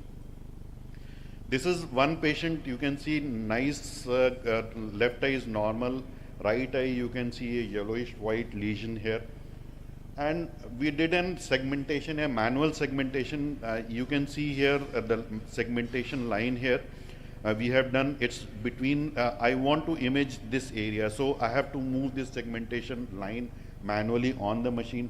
And if you look here on the octa images, you can see multiple polyps here. So with this manual segmentation sitting on the machine, I can come to a diagnosis what we are dealing with in PCV, classify my age-related macular degeneration, and I can decide which anti-VEGF to give in these patients.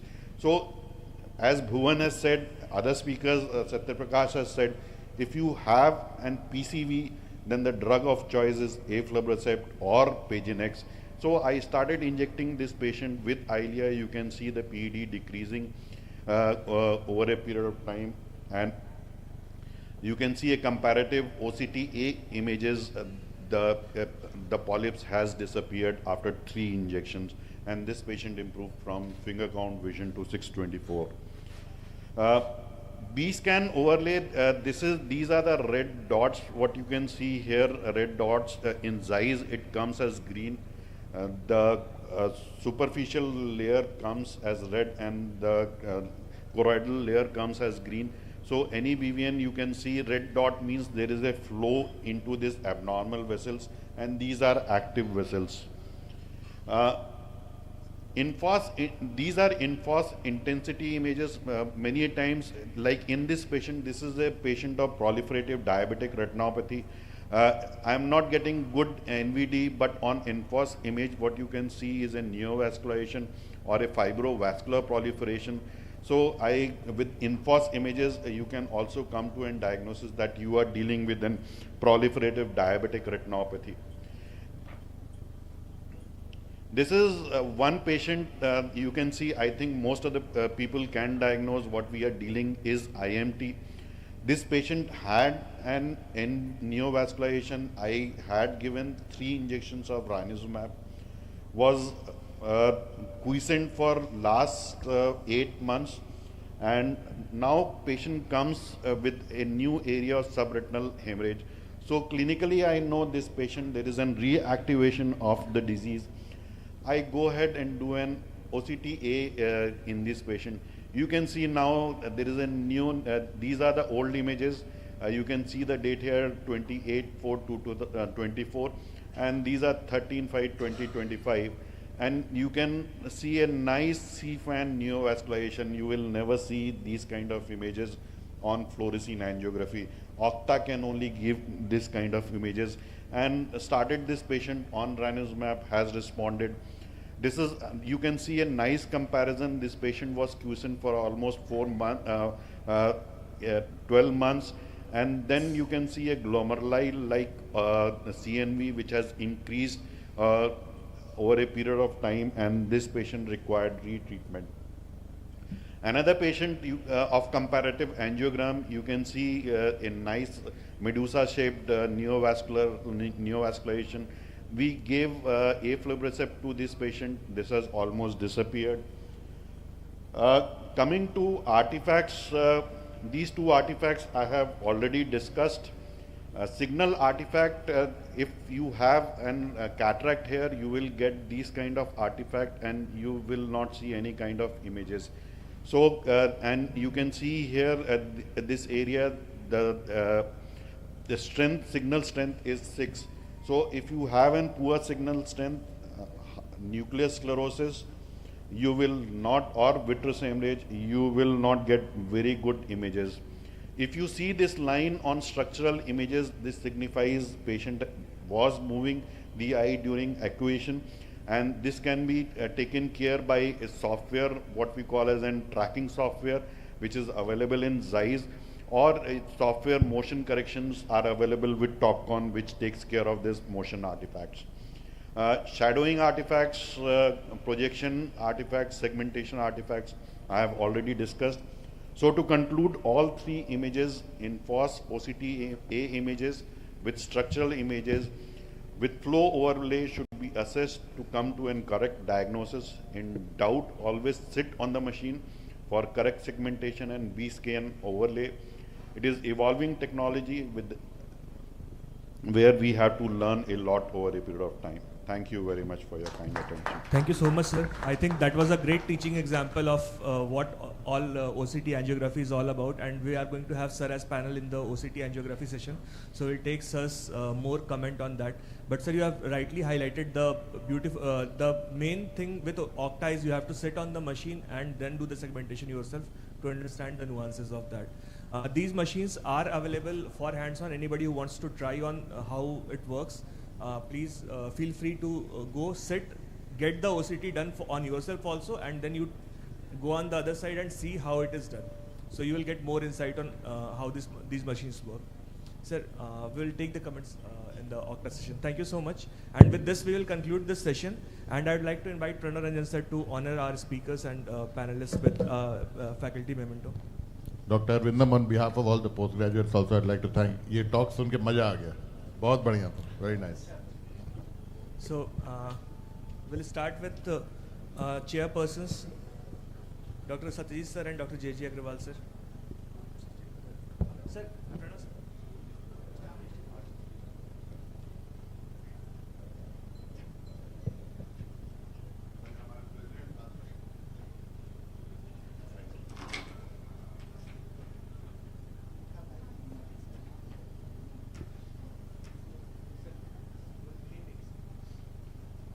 Dr. J.J. Agrawal sir.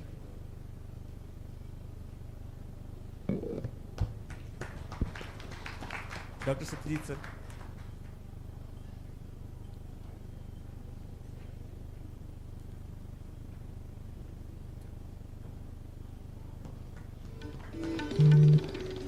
Dr. Sudhir Kumar sir.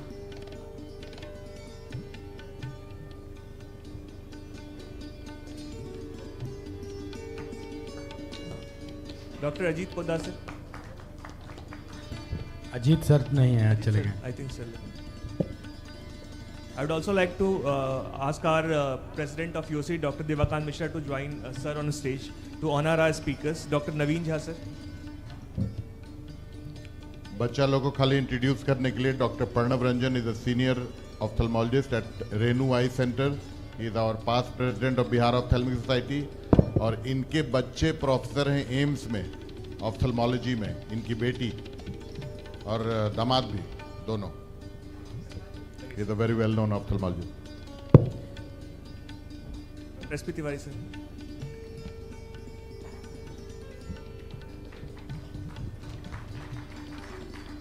Doctor Bandana ma'am.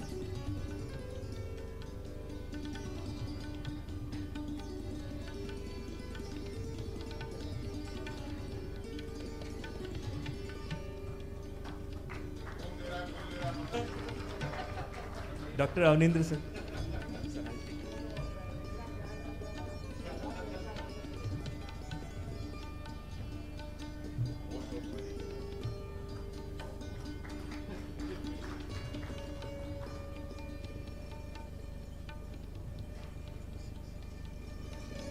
Doctor Avanindra sir.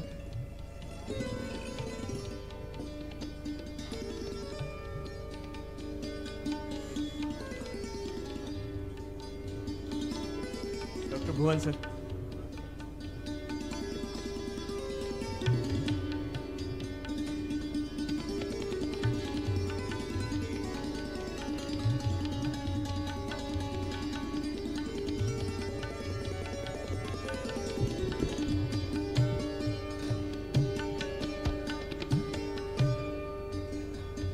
So we would also like to have few words from Dr. Devakant sir about UOC, and then we'll start with PG sessions.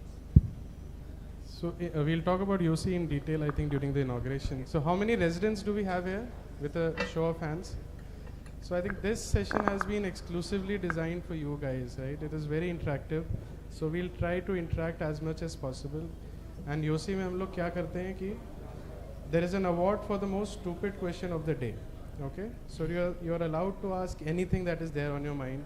So don't worry about. I think we have very good mentors. Nilesh has helped bring on board today. So ask your heart outs and let's discuss. And you know, there's something very exciting about the membership that Nilesh has planned. So can you tell us more about it? So as I have told in the group multiple times, that any PG who is going to take part and describe the case scenario that is there, when you read, you are eligible for free life membership of UOC.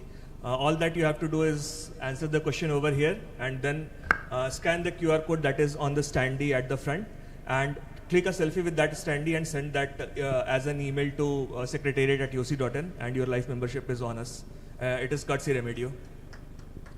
So with this, we'll start. The chairperson for this session, I would like to invite Dr. Ranjan Rai sir, who has joined. Sir, please come on the dais.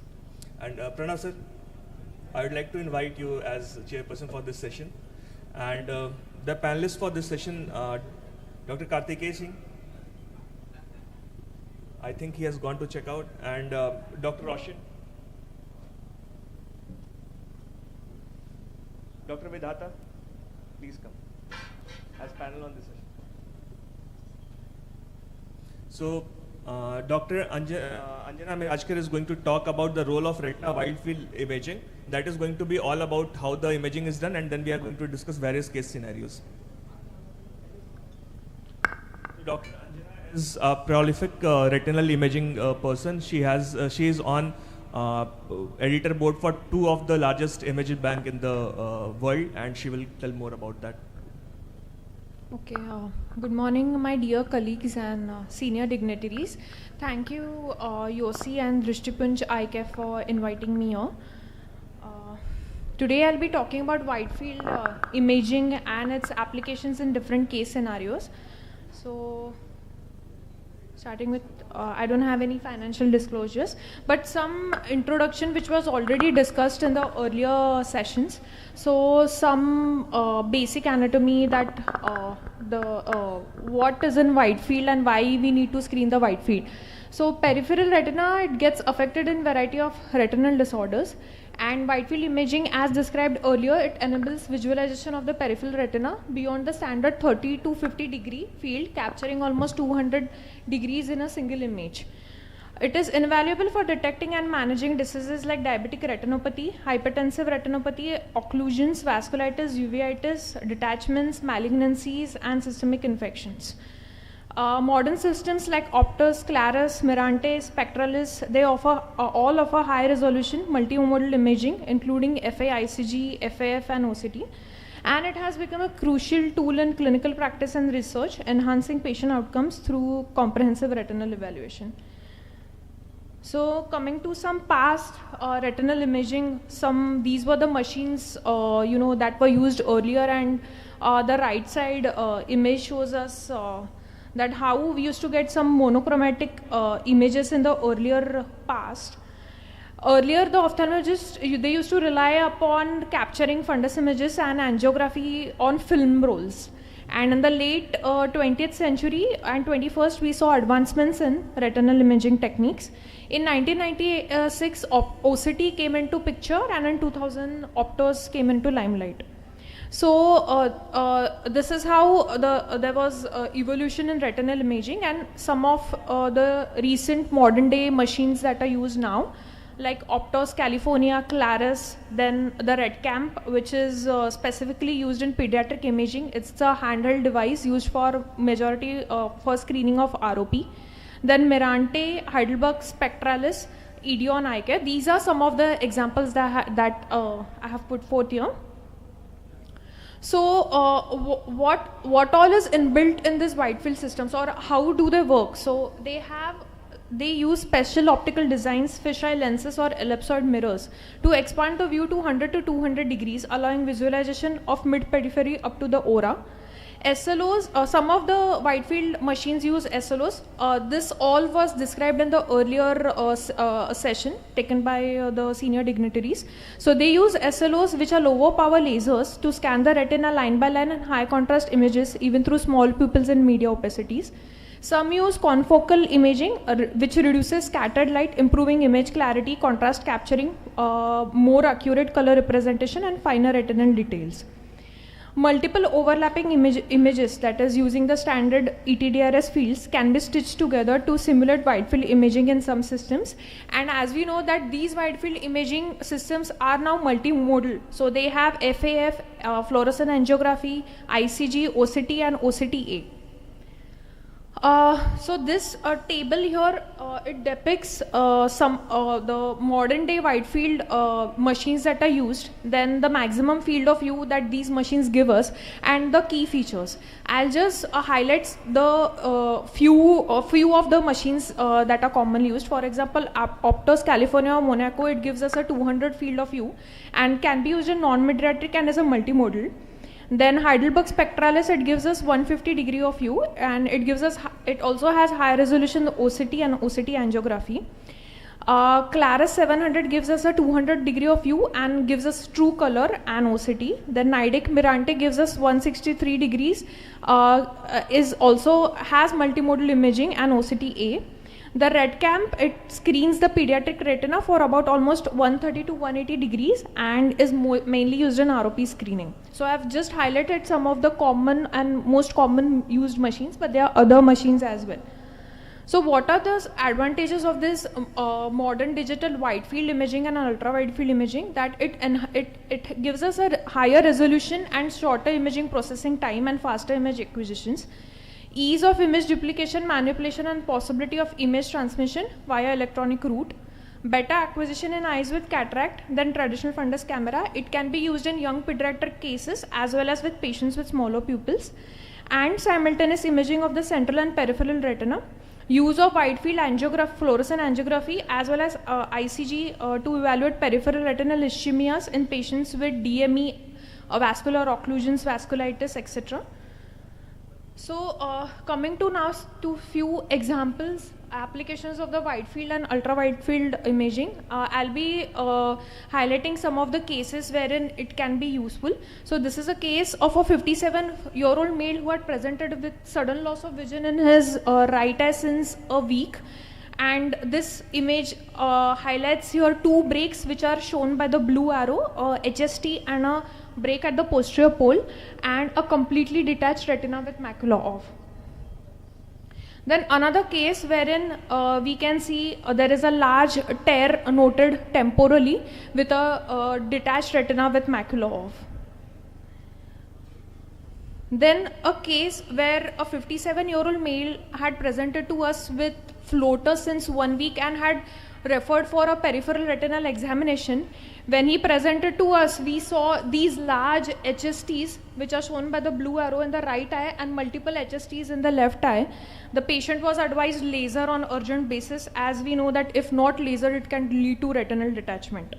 Then few more cases of retinal lesions where we can see that this case was a myopic case, myopic fundus with classical signs of peripapillary atrophy and high myopic picture, and had a ragged tear noted inferiorly. And this is post laser where you can see it is nicely well covered with 2 or 3 rows of adequate barrage. Another case of a young male who was referred for LASIK, who wanted to undergo LASIK and was referred to us for a retinal examination. And on examination, on presentation, he was asymptomatic, had come to us just for retinal examination. And on examination, we could see that there was a HST and an SRF surrounding the tear. We advised the patient to undergo laser before the LASIK. This was a paper that we published in IGO in 2022, wherein we showed that that wide field imaging is non-inferior to the classic charting drawings in RRDs. So we took 27 eyes of 27 patients and which were screened over 6 months, and that were referred to a tertiary care center for management of from various eye care units with undocumented evidence of RRD. The patient was subjected to dilate fundus photographic examination, which were done by the fellows as a part of screening process before bringing them to senior consultants for a thorough ophthalmic examination. The consultants were masked to earlier photographic documentation, and after the charting were completed, unmasking was done and findings on the chart were compared to that of the photographs. So these are the results that 26 patients had RRD and 1 patient had retinoschisis. Atrophic holes were screened and accounting for 65.38%, followed by 26.92% of operculated tears, of which 6 were operculated horseshoe tears. 76.92% had more than 1 break and the rest had only single break. 34.61% cases had lattice degeneration. Macular involvement was seen approximately in 88.46 cases who presented with a retinal detachment. So all these findings totally matched when comparison of the wide field fundus images was done, which was made with the fundus drawings of the same patient. So on average, the fundus drawing took 20 minutes to finish, but on other hand, the SLO based imaging took almost only 5 minutes to provide us the details. So this was one of the, I've highlighted, this is one of the example where this is the classic fundus drawing that we do in a case of RRD, where the blue part shows us detached retina and a hole temporally, and the right side of the picture shows us the wide field image where we can see the detached retina with a smaller hole here. Then few more examples, a case of GRT where we can see that the retina has been torn for more than 3 clock hours. The anterior flap is everted and the posterior flap has these ragged lesions. Post vitrectomy, we can see that the retina is well settled with macula on, the foveal contour is maintained. Then cases of choroidal detachment, the left side image shows us a 360-degree CD post glaucoma filtration surgery. This was a patient who had come to us with low vision since 1 week, and on examination we saw a leaky bleb and 360-degree CD all around. Another case wherein a 57-year-old male presented to us with loss of vision after doing PRP for PDR, and on examination or on this imaging we can see that there are 360-degree CDs around with florid NVs at the posterior pole and laser marks. Then another interesting case wherein we can see 360-degree hemorrhagic CDs with almost completely only the retina is attached only at the inferior aspect. It is detached or it has been torn in all the quadrants after supracaudal hemorrhage during cataract surgery. Then the use of wide field imaging in cases of vascular occlusions. You can see this is a classic case of CRVO where it goes by the description of tomato splashed in all the 4 quadrants. You can see hemorrhages, cotton wool spots, and OCT shows us foveal contour to be altered with thickening, with edema, with loss of differentiation of these retinal layers, suggesting it to be an ischemic CRVO. Another case of a tributary vein occlusion where you can see only this superior tributary is occluded, where hemorrhages are only in this quadrant. There is some amount of macular edema and hard exudates. Then a case of BRVO which is superiotemporal. There is occlusion noted in only the superiotemporal aspect. There are hemorrhages and sclerosed vessels noted. A image wherein you can see it's an old IT BRVO with some new vascularization here, and you can see that the IT BRVO is well covered with laser. A case of celoretinal artery where you can see the whitening of retina, but the celoretinal artery is spared, so you can see that this is a normal retina while rest of it is a whitened retinal edema with cherry red spot. Then imaging done in PDR where you can see classic changes of PDR. Here you can see florid NVEs at the posterior pole, NVD noted here with these kind of hemorrhages and sclerosed vessel inferiorly. Another case of PDR where you can see traction along the superiotemporal quadrant. There is vitreous hemorrhage, there is subhyaloid hemorrhage, and you can see the laser marks in the periphery.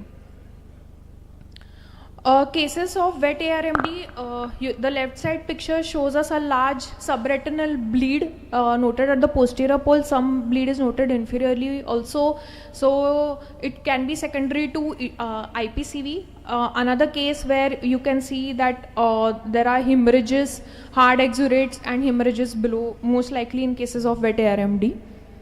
Then coming to the role of these wide field images, use of multimodal imaging. So we had this case who was a young male who had presented to us with dimness of vision in his left eye since 1 month, and on examination we saw that this patient had this linear lesion which was extending up to from the superior temporal arcade to the inferior arcade, and it was just sparing the fovea, but part of the macula was gone. There was a small lesion present inferiorly also.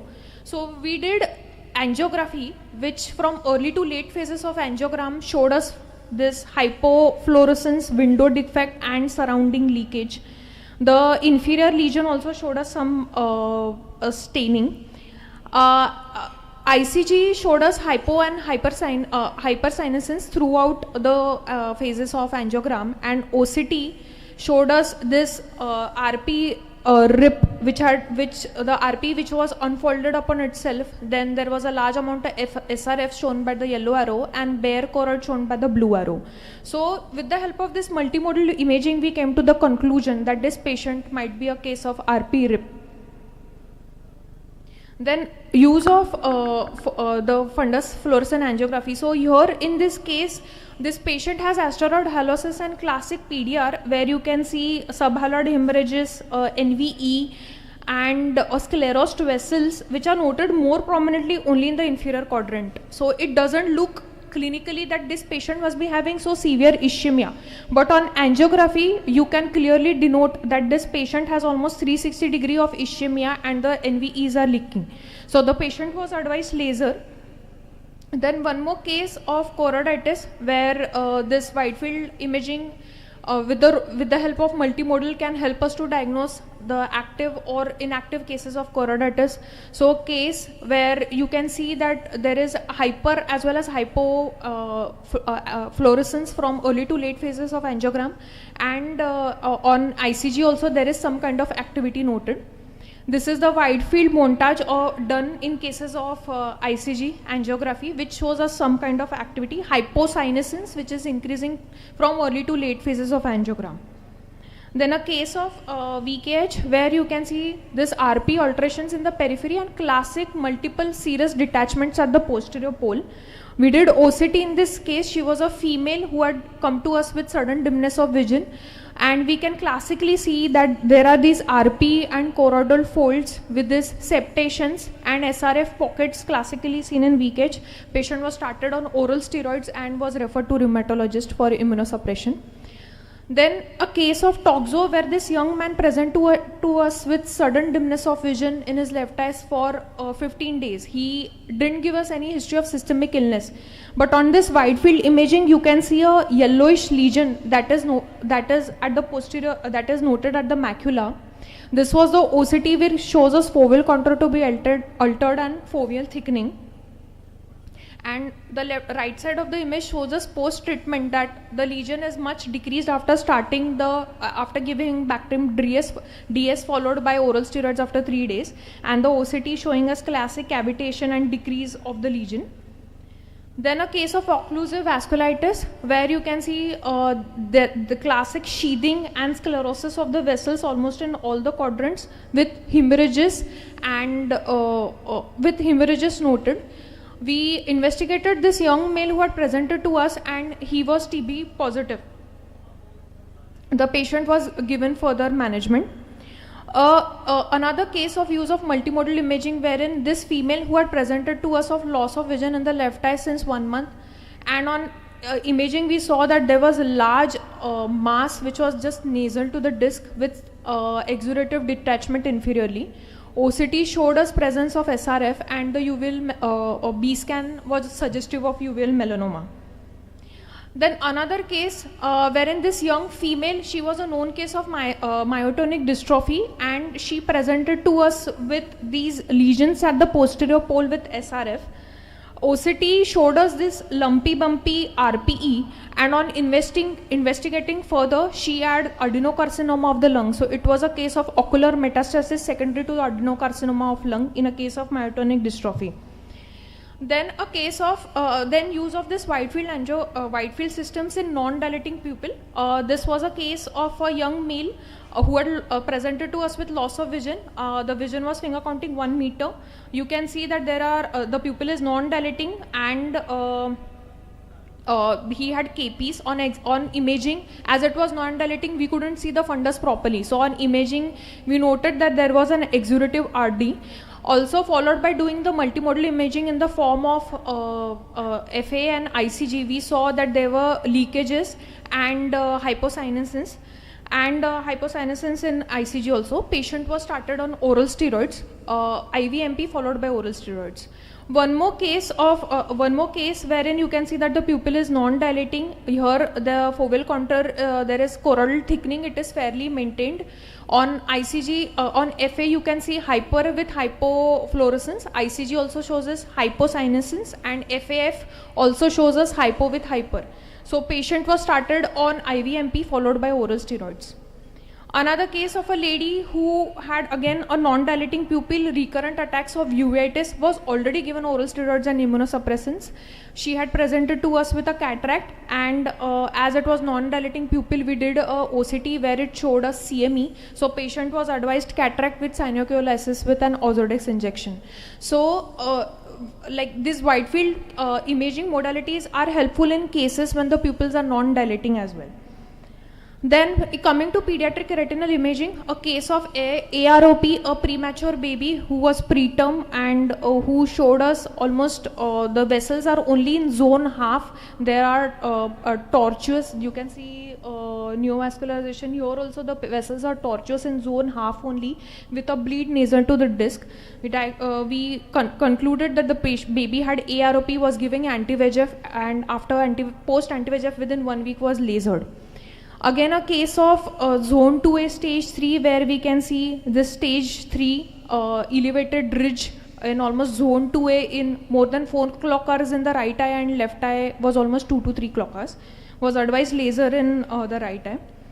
A case of lipemia retinalis, the pediatrician had referred us this case in just for screening in view of high lipid levels, and we could see that there was complete whitening and milky appearance of the vessels throughout. So we made this diagnosis of lipemia, and the baby was advised to follow up with the pediatrician for the further management. Then few more cases of few more cases in pediatric imaging. A case of retinoblastoma where you can see the left eye has this trilobed imaging and the right eye has this classic mass with some calcification. A case of saltpeter retinopathy wherein the posterior pole is spared and the periphery has this RP alterations and irregularity. A case of morning glory syndrome classically, which shows us the classic symptom, the classic features of morning glory, the excavated disc, straightening of the vessels and the glandular tissue surrounding it. Then another case where the boy was referred to us for a fundus examination, status post trauma, and on imaging, like as the pediatric cases they are not cooperative, and on imaging we could see that the patient had commotio retinae, Berlin's edema and your tear, and along with it some hemorrhage. The tear was lasered. Another case of FEVR where the kid had a strong history or family history of FEVR, was lasered previously, and this time on montage you can see this wide field imaging also helps us to montage the entire retina. You can see some straightening of vessels here and ovascularity, but on angiography classically there is leakage and a larger area of ovascularity. The left eye also showed us vascularity with straightening of vessels. These images are post laser where you can see on the basis of angiography where there were CNP areas we lasered the case. So this was the article we published in Retina Today in 2025 about various uses, various cases where we did multimodal imaging in pediatric cases, and this is how we used to capture the images in a flying baby position, the Mirante capturing the baby and the anesthetist always ready on the standby. So limitations of wide field and ultra wide field are, it is difficult to precisely measure the retinal surface area in order to estimate size and dimensions. There can be image artifacts, and conversion of 3D to 2D is still challenging in retinal imaging. Also, this wide field imaging can be used in setups where we have higher volume of patients and wherein you don't have that much time to see the retina thoroughly. So this doesn't mean that we shouldn't see all retinas properly, but wherein you have loads of patients and image with one click of image you can get the wide field of that patient. So if you have any interesting cases, you please do share with us on Retina Rocks and EVRS Image Bank. So these are the sites through which you can share your interesting images. Thank you. Thank you so much. I think that was a beautiful bouquet of retinal images, and as you can see, it's not always FFA, OCT and Octa. You can actually diagnose most of the cases if you have a good color fundus photograph. And Ranjan sir wanted to start the discussion with, can you please project the image where there is indirect ophthalmoscopy chart that you have prepared for RRD and the photograph. So sir, what is the discussion with the role of direct ophthalmoscopy charting vis-a-vis after listening this lecture, I am also feeling like I am first year JR ophthalmology by seeing all these high quality image and equipments. Now probably I also forgotten how to do indirect ophthalmoscopy and how to interpret it. Here it is most of the young ophthalmologists, so it is when to refer your patient or when to ask your patient to go for wide field imaging is most important thing. Everybody can't afford these things. So before referring the patient, you have to suspect. So you have to do a very good indirect ophthalmoscopy vis-a-vis slit lamp biomicroscopy.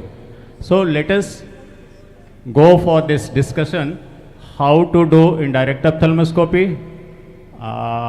Anyone can answer? What is the magnification given by this 20 diopter lens?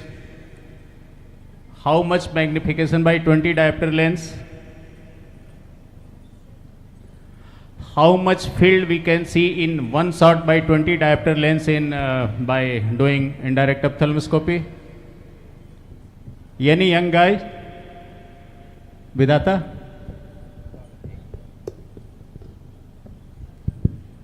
I think it is 5x, isn't it? No, sir. It's actually you have to divide the eye power. If we consider that as a 60 diopter, and the lens, whichever lens you are using, you have to divide that with eye power. So it's when it's 60 diopter, if you are using a 20 diopter lens, it's 3x. So it's 60 by 20 is 3 times the zoom. So it's 3x, and field in one shot is around 53 degree. If I am correct, if I am remembering it. So, though we have machine, we can see 360 degree, but by putting our indirect 20 diopter lens in different quadrants 7 times, 7 multiplied by 53, so it is equivalent to around 360 degree, we can examine the periphery. And more so, indirect is going to give you third dimension, because it is going to provide you stereopsis. So you can actually see the depth of the lesion clinically, and then you can go for these imaging things. So before looking for these imaging techniques and higher end machine, it is better to be familiar and expert in doing indirect ophthalmoscopy and slit lamp biomicroscopy. What is your take, sir? Absolutely true. Indirect ophthalmoscopy is indispensable because you get the real dynamic picture of every angle. Which is not possible with any of the wide field also. You can see with indentation, you can go up to the ora serrata, right? So that is the advantage.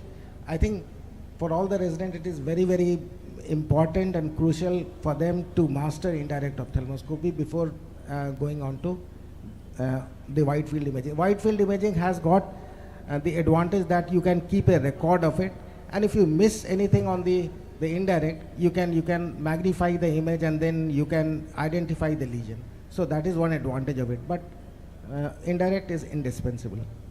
What if whatever slide you have shown, ma'am, the quality of picture is very good, but if you are good in biomicroscopy, 90D and indirect, you can get all those picture and you can draw it. So though machines are definitely, they are here to help us, but our clinical acumen must be at that par so that we can correlate my clinical finding with the machine finding, and so I can label my diagnosis. So better to stick to the basic and then move ahead. Don't try to directly land by helicopter on Burj Khalifa. It is better to take a stair to reach up to the Burj Khalifa. Sir, I would like to contradict you. The times are changing and the expectation of patients has skyrocketed. So they ask so many questions. So where is the break? Why do you want to laser? I have no symptoms. So once you show that break in the wide field imaging, the patient doesn't ask further questions and you can easily proceed with the treatment. And it also has some medical legal importance. You are documenting everything, whatever you are doing with the patient. So this way it helps. So I would just put an information that Singapore National Eye Hospital considered one of the best eye centers in the world, and Dr. Lingam Gopal was sharing one experience. He is visiting consultant over there also. So he was saying that in vitro department there is no indirect ophthalmoscope and there is no couch to recline the patient and do indirect ophthalmoscopy. You have to dilate the patient, see with 90 degree all around, try to see till ora serrata, and if you find something suspicious, you have to do wide field fundus imaging. So there is no indirect only. But he insisted that I want to do indirect, so there was a separate room created for him. And whenever he wanted to do indirect, he has to take that patient to a different segment and do indirect ophthalmoscopy. So that with time everything is changing and the world is moving towards, rather than clinical, to acumen. Like cardiologists nowadays no longer seeing those murmurs and the heart sound and heartbeat with this stethoscope. They are more relying on 2D echo or something like that. So ophthalmology is also changing day by day. But yes, indirect ophthalmoscope, just a single view, you can go on a diagnosis, and then to show the patient, to prove your point, patient, you just can advise wide field imaging, and then patient is more convinced on treatment. One more take. Does the direct ophthalmoscope today has any scope whatsoever, because it gives a greater magnification, right? 15x probably. Sir, so does it have any, especially to the retina people, does it have any role direct ophthalmoscope? Sir, I'm not using since for last 25 years. मैं कभी camp में खरीदने के लिए camp में जाने के लिए खरीदता हूँ और एक बार जाने के बाद खो जाता है, कहाँ रख दिए हैं, 3-4 बार खरीद चुके हैं कैंप में जाने के लिए, मतलब कैंप के अलावा उसका कहीं यूज नहीं है, outreach camp. I mean for a general ophthalmologist, does it have a role or not? The direct it has a role, definitely. Definitely yes. Like indirect, direct is also indispensable. Sir, in non-mydriatic people in so many conditions, direct is helpful. Yeah, like what you said, I was remembering basically 5x with the 20 diopter, it is 3.5 what you said. With the direct ophthalmoscope, you get approximately 15 times magnification, 15x magnification. So any lesion can be, probably you can clarify that area more with the direct ophthalmoscope. I mean, sir, your take on this? Yeah. One thing, sir, ki with what Satya Prakash has told कि भाई indirect का कोई role नहीं है, ultra wide field angiography, but in today's scenario in our country, any machine if you take, it costs between 80 lakhs to 1.5 CR, and that does not comes in the ambit of general ophthalmologist. So indirect ophthalmoscopy is still the gold standard to diagnose any kind of retinal diseases. So we cannot say कि भाई indirect ophthalmoscopy खत्म हो जाएगी. It will remain a gold standard until unless we have a government funded cameras given to every centers.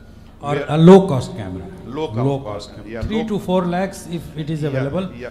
Then it can replace indirect. But ultra wide field appears very good images. You feel like you should have this machine, but whether it's cost effective and the cost is exorbitant, that is one of the main problems in retinal imaging. Now, if you look at any machines, whether you see Octa, you see ultra wide field, it costs above 50 lakh. So first, a general ophthalmologist will concentrate on cataract surgery setup, and then go ahead with a retinal setup. Sorry, ma'am. Yes. Just a couple Second thing, with ultra wide field imaging, again I'll say कि you cannot diagnose all the things with one photograph. Actually, you will have to sit on the machine, magnify each part if you are going to diagnose things.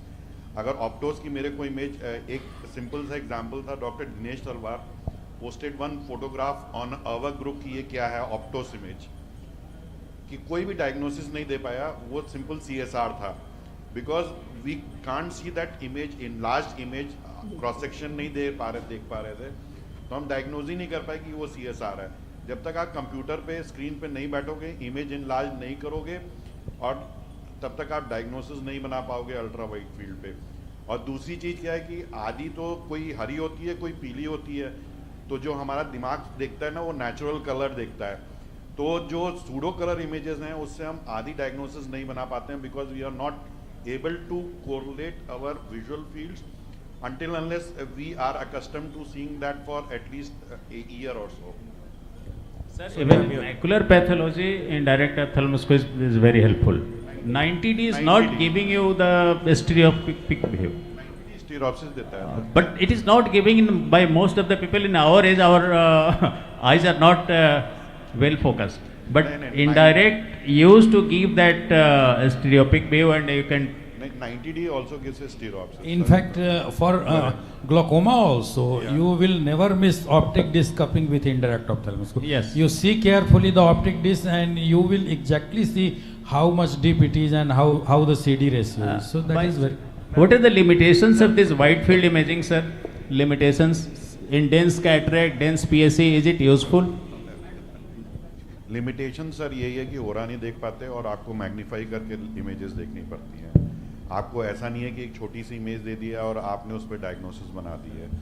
आपको computer पर बैठना पड़ेगा. And with ऑप्टोज भी ये जो green colour की images आती हैं ना, उससे डायग्नोसिस आदि नहीं बन पाती. At least I can't make a diagnosis. I have to go.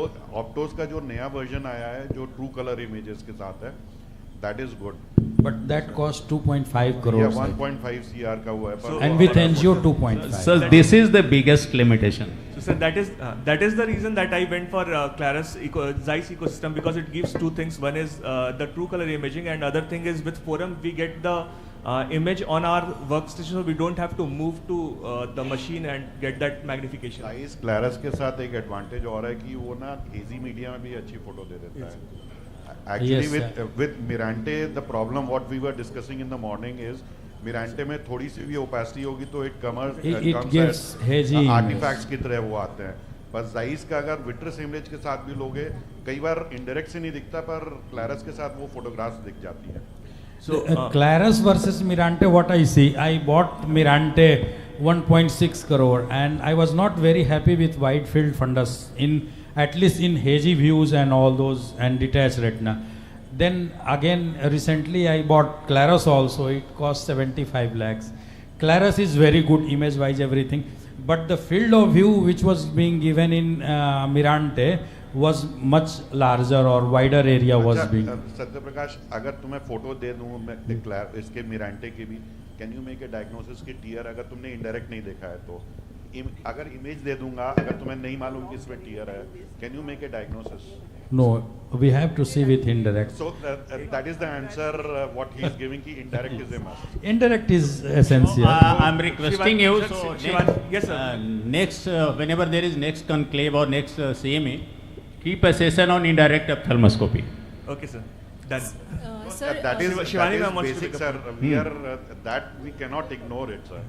Keep a session on indirect and slit lamp biomicrodose. Yes, sir. Sir, I think that there cannot be any debate between the use of IO and between the ultra wide field, because IO has distinct advantages and it is a must diagnostic armamentarium for us.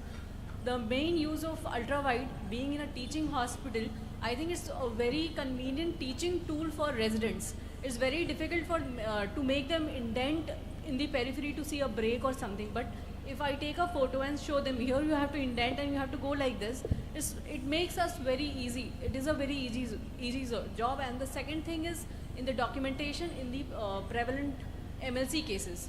It's very important to document each and every cases for further uses.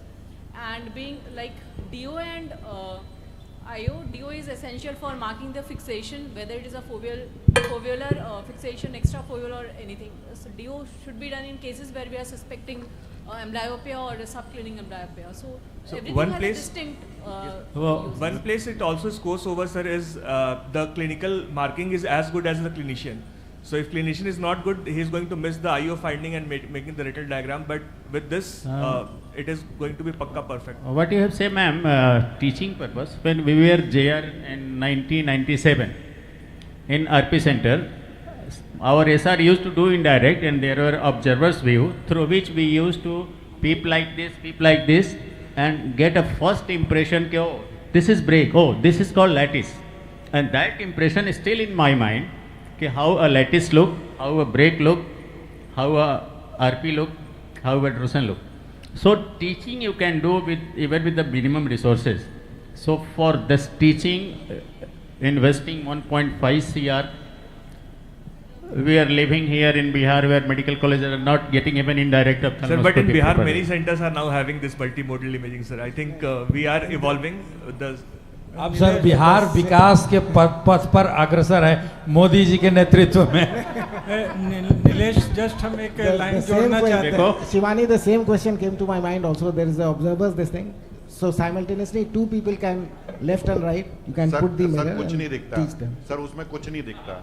नहीं दिखता. So we'll move on with the. हम लोग शुरू में हम लोग उसी से देखे थे. Slide. प्रणा सर, जो डायरेक्ट ऑप्थेल्मोस्कोप का बात है ना, तो वो डिस्टेंट डायरेक्ट उसका ऐसा फीचर है जो कि मेरा टेक्नीशियन भी देख लेता है कि इसको लगता है सर आरडी है. ग्रे रिफ्लेक्स या रिफ्लेक्सेस जो दिखता है वो उसका यूनिक चीज़ है. और इवन पोस्टीरियर सब कैप्सुलर कैटरेक्ट डिस्टेंट डायरेक्ट में जो दिखता है वो शायद ही किसी मशीन से दिखेगा. और इनिशियल इजी टू हैंडल है और उसमें ऐसा नहीं है कि मैकुला का पैथोलॉजी नहीं दिखता है. आपको उसके लिए खास CSR की बात मैं नहीं कर रहा हूँ या 3D का बात नहीं कर रहा हूँ. Otherwise most of the macular pathologies can be seen with direct ophthalmoscopy also. It's a very important preliminary instrument which we should have and we should keep using it. Covid आया उसके बाद से हम यूज़ नहीं किए, अलग बात है, लेकिन डाइग्रेसिंग फ्रॉम दिस रेटिना का प्योर टॉपिक, बट उस डायरेक्ट ऑप्थेल्मोस्कोप में जो ग्रिड होता है, that macular grid, that is still very important even in therapy of amblyopia. If it is not fixating that grid and it is not matching, then after amblyopia therapy with these digital devices it won't improve. वही मेरा कहना है कि मोटा मोटा बात यह है कि जितना भी इंस्ट्रूमेंट अब तक यूज़ करते हैं और आगे होने वाला, सबका अपना अपना रोल है. कोई भी एक इंस्ट्रूमेंट को आप हटा नहीं पाएंगे आज के तारीख. It is an My addition, sir. concern We is should that not. we are more going to be more dependent on machine. Machine So का ये coming हालत है, generation sir, is more mechanical compared So to. we'll move on to the next presentation and then we will have more discussion, because this is all about discussion only. So because PGs are waiting for a long time, and I would like to invite Dr. Veronica. She is the first PG who has volunteered. Or Dr. Deepak is going first. So Dr. Deepak is going to present first. He is a resident from DNCH, and he is going to first describe how the image look.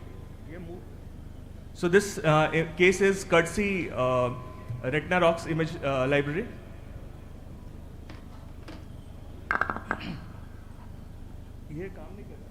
Good afternoon, everyone. I would like to thank UOC for giving me opportunity to this. Here we have a wide field color fundus of right eye. The media is clear, and the optic disc is circular pinkish in color with well defined margin, that is normal, and the CD ratio looks normal. The blood vessels in the optic disc looks normal in number and distribution. The macula looks normal with normal foveal reflex. But when we see the peripheral fundus, we can see there is whitish and or yellowish sheathing around the peripheral blood vessels. Also, the vessels appears like there is a cuffing of the vessels, and there is no any retinal break or hemorrhage.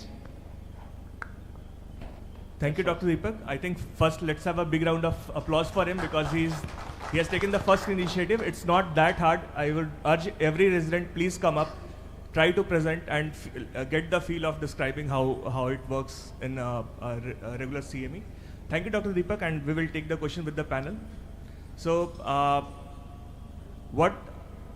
Dr. Vidhata, what will be your take when you see this image? What will be your next step that comes in your mind? Any additional information you want, then I would like to do a FFA in this case. Okay. So this is a case of 34-year-old male presents with intermittent episodes of painless blurring of vision in right eye over past 1 month, recent onset of floaters and mild peripheral field defect. He denies any systemic illness, trauma or previous ocular surgery with BCB of 612 in the right eye, that is the affected eye. Anterior segment is unremarkable in both eye and IOP was normal.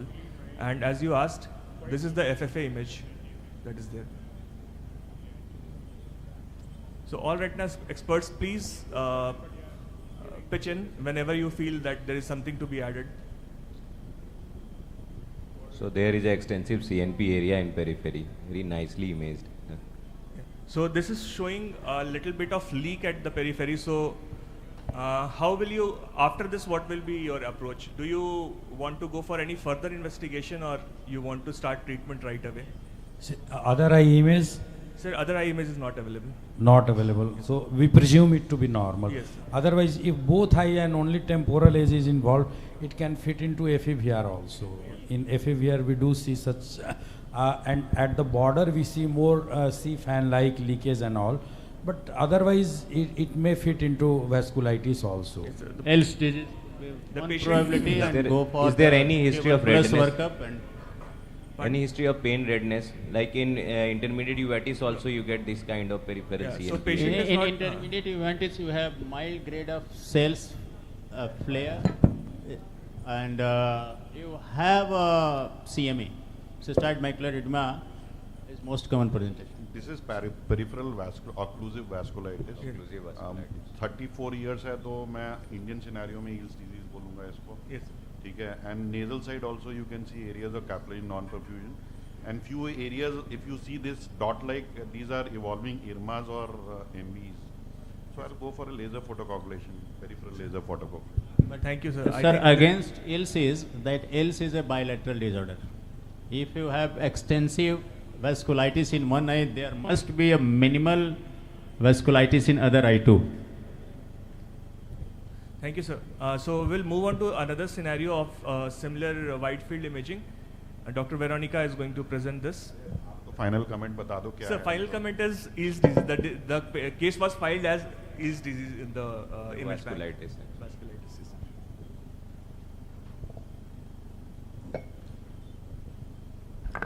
Good afternoon, everyone. Thank you, UC, for giving me this opportunity. This is the wide field colored fundus photo of the left eye, in which the disc appears normal, the media is clear, disc margin is well defined, and hard exudate seen in temporal area inferiorly, and some hemorrhages also seen, intraretinal hemorrhages also seen. The vasculitis, along the vessels. Vascular seeding is there. So we can arteriolar sclerosis is there. Yes. So along old patches. Along the peripheral vessels, you can see there is a little bit of yellowish patch along each of the vessel, which is suggestive of vasculitis. And along with the vasculitis, there are intraretinal hemorrhages. So it is probably a case of vasculitis. It is, from my practice, sad thing is the patient didn't turn up for second time because the patient was feeling that he is not having such a severe disease. Despite showing him in this picture, he was not very convinced. So all I have, thank you, Dr. Veronica. All I have is this and this two images of this patient. But what would you, Dr. Roshan, what will be your systemic investigation in this case if you get a patient like this? For this case, just I was sitting here since the start of the session, and I was wondering why people are not talking about systemic evaluation. Why, being an ophthalmologist, why we are always concentrated to see the eye only. Just I will advise that we need to take a holistic approach. Whenever you see the eye of the patient, always think about the systemic evaluation. What is the systemic status? So in this case, once I see the proper fundus examination, I will evaluate the other eye also, and just I will advise, I will take the systemic evaluation like from very simple test like complete blood count with ESR, some viral markers. I will suspect, I will take the history also, that whether there is history of fever, abdominal infection, genitourinary or these infections, history of fever, history of TB or TB contact. So to rule out TB, the basic screening I would like to do is 1-2 test, chest X-ray, maybe CT chest. So, and serum ACE to rule out sarcoidosis, other viral markers, some infections like toxoplasma. Before this, when there was discussion on direct ophthalmoscope also, I was wondering why people, being an ophthalmologist, why we are very much concentrated towards the eye. We need to evaluate the patient as a whole. Just I was remembering my PG days when I was doing PG from Darbhanga Medical College in 2016. So I was seeing medicine JR to carry direct ophthalmoscope in their hand to see papilledema, because it is very easy to master direct ophthalmoscope, and very easily you can see the papilledema, which is a direct reflector of increased intracranial pressure. So coming back to this case, not elongating this discussion further. So so much of this much systemic evaluation I will do, and on if just our motto should be to extract the cause why there is retinal vasculitis, and not simply treating the patient with, loading the patient with systemic steroid and doing FFA. So we should concentrate ourselves on detecting the cause. I know many cases will be idiopathic. So in that particular case, we may start a steroid and and apart from that, after some time, we may do imaging like angiography, FFA to detect the leak, whether how much CNP areas are there, and according to that, FFA guided laser can be done. Dr. Kushal, your comments on this? We just like to have the image again. Yeah. So I would also like you to please highlight also how to titrate which systemic investigation to order in which case, if you can give an algorithm of yours.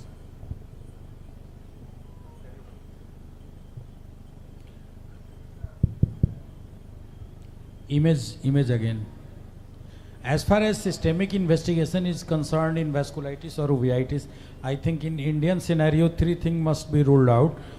The one is tuberculosis, the other one is sarcoidosis, and the third one is syphilis. So apart from routine general CBCS or CRP, generally I advise Montauk's test, chest X-ray, or if the disease appears severe, then HRCT thorax, and Montauk's HRCT thorax to rule out tuberculosis. It helps in sarcoidosis also, and serum ACE, and then TPHA and VDRL. So this is minimum I advise, and if I suspect something specific, then accordingly I go on. But you should suspect, like many a times, I remember 2 times patient came for something, and by look I thought इसको लग रहा है कि AIDS है, इसको HIV injection के लिए आया इंट्राविट्रियल, तो इंट्राविट्रियल में हम लोग कोई टेस्ट नहीं कराते, हाँ एंटी-VEGF लगवा, हम बोले यार इसको नीचे ले जाओ HIV कराओ, और दोनों बार आया HIV पॉजिटिव। तो कभी कभी ब्रेन को मतलब देख के पेशेंट का लुक ऐसा टॉक्सिक लुक था कि हमको लगा कि जरूर इसको एड्स है, इसको HIV कराओ। तो जब सस्पेक्ट करते हैं तो वो टेस्ट करा सकते हैं, otherwise these are the basic test. Doctor Kushal, Nilesh, can you put the previous case slide side by side? Side by side तो नहीं हो सर, एक एक करके कर लेंगे सर। अच्छा। इसकी जस्ट पहले कर लेते सर। एक question doctor Kusal is waiting for a long. I totally agree with Dr. Tiwari sir that these are the commonest evaluations which should be considered for such cases.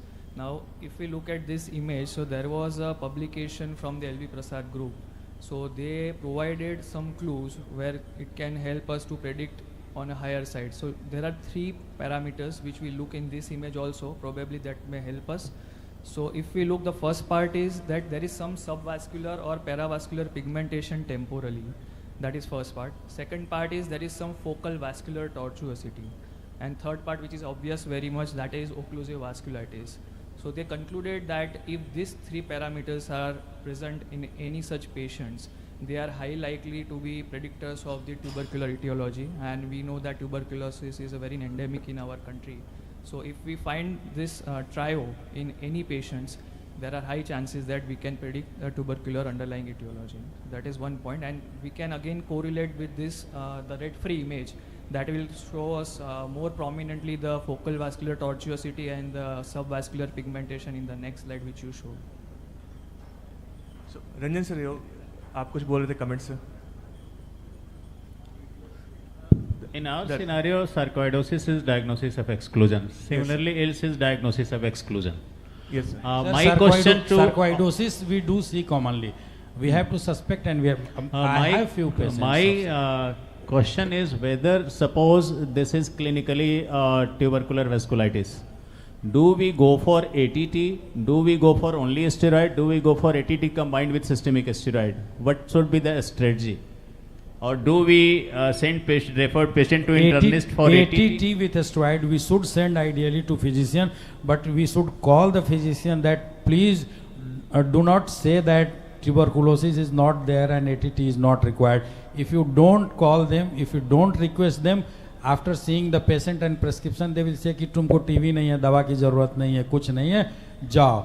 So whenever I send to physician, I say them that he is having ocular tuberculosis. It will not be proved by your investigation. You are not going to find out or prove that he is having TB or not. So kindly start ATT and see for any side effects or effects of ATT. Please do not diagnose TB. I have already diagnosed it. Patient is having TB. You please start ATT. ATT with systemic steroid or ATT? Yes, ATT with steroid. Achha, do you think that ATT with systemic steroid, if something went wrong inside lungs or GI tract, can we stand in the court? For that only I send them to physician so that they can see for the side effects. Physician is going to start the ATT. Steroid is from your pain. No, no. Many times I have seen the prescription of physicians not for ocular TB, for lung TB and all. They are always giving most of the time ATT and along with that some steroid also. So, Avninder sir, you were telling something. Sir, ATT का manifestation, direct manifestation दो चीजें होता है, tubercular दिखते हैं और subretinal exudation होता है. तो these are basically hypersensitive reaction to the tubercular protein, जो vasculitis का presentation होता है. तो अगर ATT start कर दो, it prevents the recurrences in the disease, but the treatment of choice is steroids.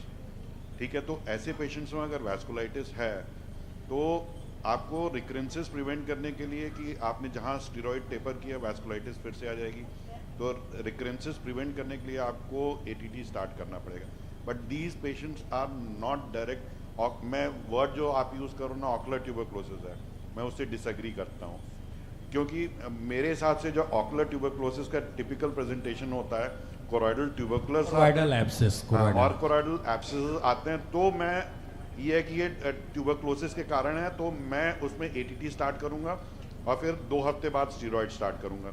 पर इसमें साइमल्टेनियसली स्टीरॉइड स्टार्ट होगा and ATT is to prevent the recurrences of the disease. When I say ocular tuberculosis, I presume that hypersensitivity to tuberculosis is also in. It's very rightly said by Satya Prakash also कि अगर आप अपने physician को बोलोगे नहीं कि मेरे को एटीटी स्टार्ट करना है, फिजिशियन कभी नहीं स्टार्ट करता. फिजिशियन आपको यूवीआइटिस के केस में आपको इम्यूनोसप्रेसिव भी स्टार्ट करके नहीं देगा. तो you have to instruct your physician कि प्लीज स्टार्ट एटीटी और I want an immunosuppression, so you investigate accordingly and I can start immunosuppression in this. So, मैं तो अपने पेशेंट्स को इम्यूनोसप्रेसिव खुद ही स्टार्ट करता हूँ. So I what I do is in these cases I do go on COTS calculator, that is a collaborative ocular tuberculosis study group that is online available. I feed all the data and it says that this is the chance that you have to start ATT. So I take that printout and send it to the physician. So that way it is authoritative that a study is backing my rationale of starting ATT in such cases. So I think Dr. Avninder has made a very important point that we have to start steroids. That is the mainstay for treatment. ATT should not be started blindly in all the cases, because as it is not a very clear-cut picture of ocular tuberculosis. Probably a reason for starting ATT or a presumed ocular tuberculosis would be a vasculitis, which is recurrence, which is getting again and again or not responding to steroids. So we do a physician referral to rule out any systemic tuberculosis. Once we have remained in the eye and it is a presumed ocular tuberculosis, which is a hypersensitivity reaction, I think steroids is the mainstay of treatment, and ATT should be started if it is having a recurrence or not responding. After ruling out the systemic tuberculosis, yes, then you can. We have to rule out systemic tuberculosis. That is very important. That is the classic and teaching. And the classical way to diagnose or to be finalized for tuberculosis is to take a vitreous sample and do a PCR, which a patient will refuse. All these tests, none of them will help to diagnose a ocular tuberculosis. All the blood tests, even TB Gold, you can't confirm it is ocular tuberculosis if there are no systemic manifestations. So the only test is a PCR of the vitreous sample. More so, if you are going to give ATT along with the steroid, you are making the patient drug resistance for the future. So this is one fear we should be aware of. I think using tubercular drugs is most commonly in India. We overuse it. So we should not overuse ATT. We should have a proper diagnosis before. House is divided here. Yes, you sir. can move ahead. I think that is the aim of this session. We all have to agree to disagree because everybody has their own protocol. I would like to invite any other PG who would like to volunteer to read the next fundus photograph. Please. You can see kuch nahi karna hai. Okay. Perfect. Come. So can we have clap for her? Please introduce yourself and then we will show the case. So this again is courtesy Retina Rocks. Good afternoon everyone. I am Renuka from AIMS Patna. This is the fundus photograph of both eye. The one on the left is a right eye fundus photograph where the media is clear, disc is normal, and you can see the tortuosity of the blood vessels overall. And In both eye, that is the same picture. Whereas in left eye, you can see prominent vascular sheathing in the periphery. And around the macula. And the sheathing around the macula. Smaller capillary vessels sheathing. So perfect. Thank you. Thank you. So again, I would like to, Dr. Sabitab is sitting in the back. Sir, what will be your next take on this if you see this patient?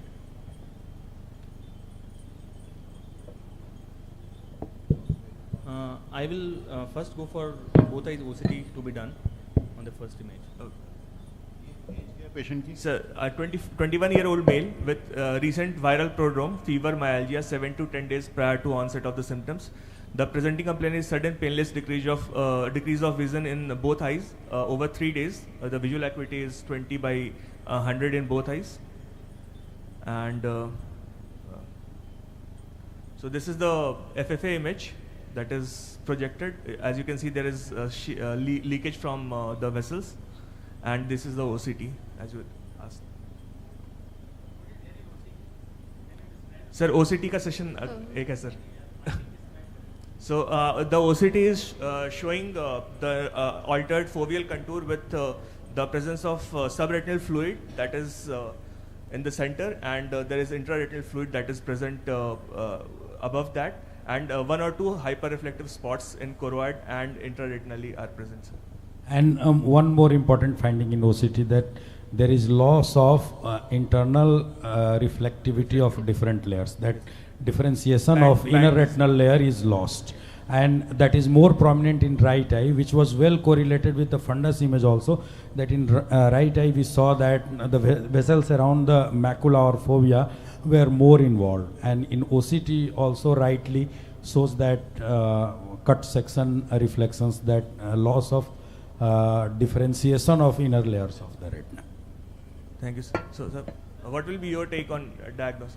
मुझे लगा कि artefact है यार. This is my honest feeling. मुझे लगा कि artefact है. Nothing is there. Yes, sir.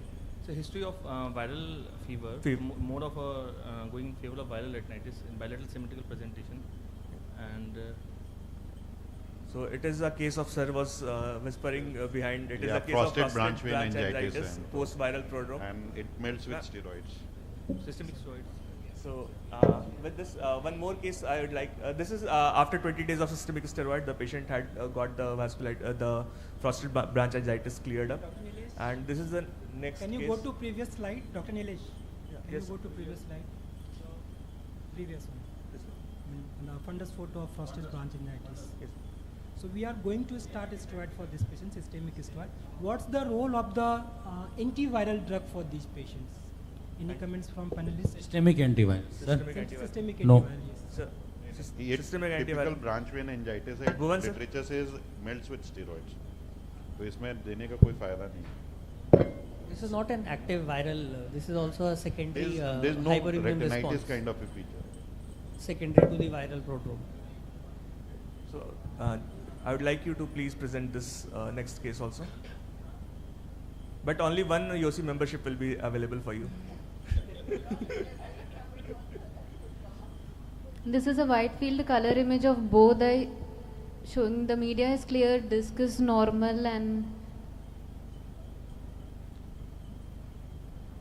in the left eye, in the periphery, are those artifacts, sir?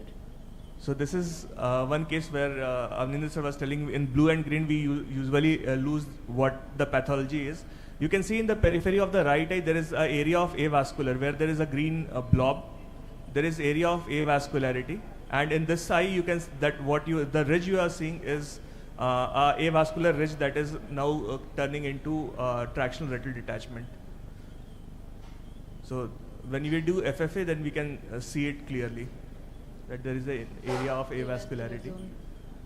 And this patient is actually a case of sickle cell disease, having sickle cell retinopathy. And this patient was again counseled, not treated. I don't know why it is.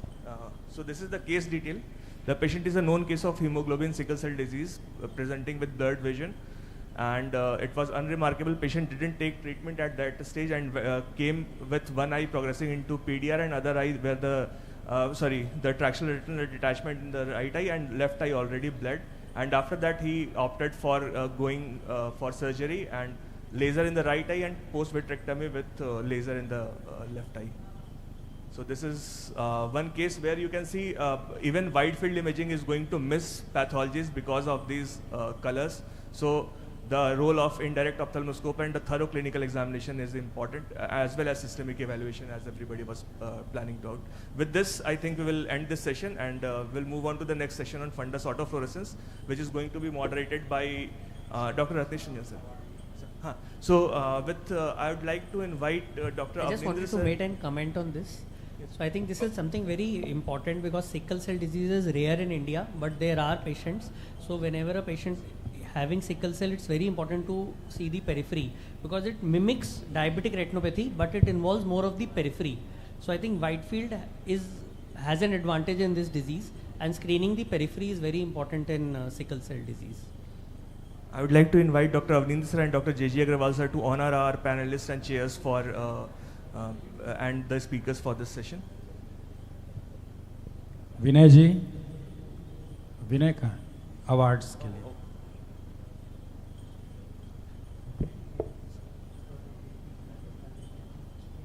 Hello.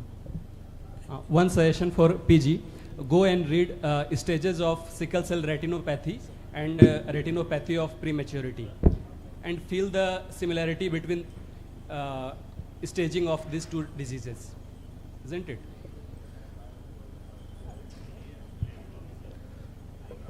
So first will be Dr. Pranav Ranjan sir, our chairperson, and after him will be Dr. Ranjan Rai sir.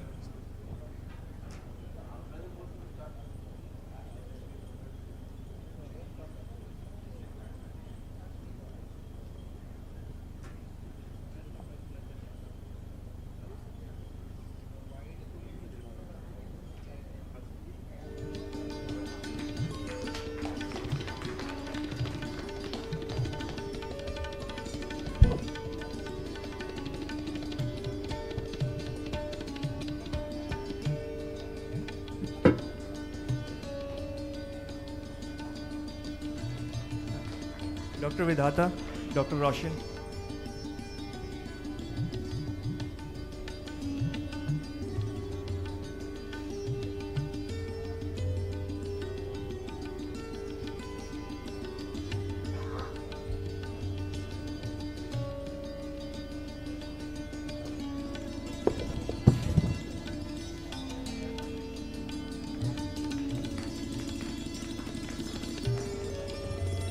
And our keynote speaker, Dr. Anjana Mirajkar.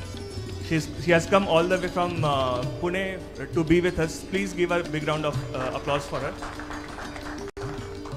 And I would also like to invite our PG presenters, Dr. Deepak, Dr. Veronica, and Dr. Ritika. Please come on the stage and receive your memo.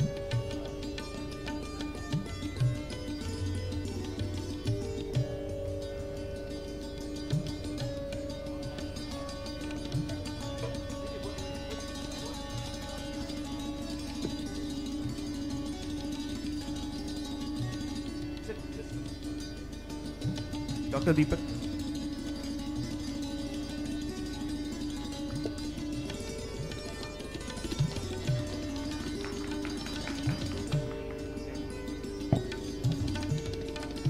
Dr. Veronica.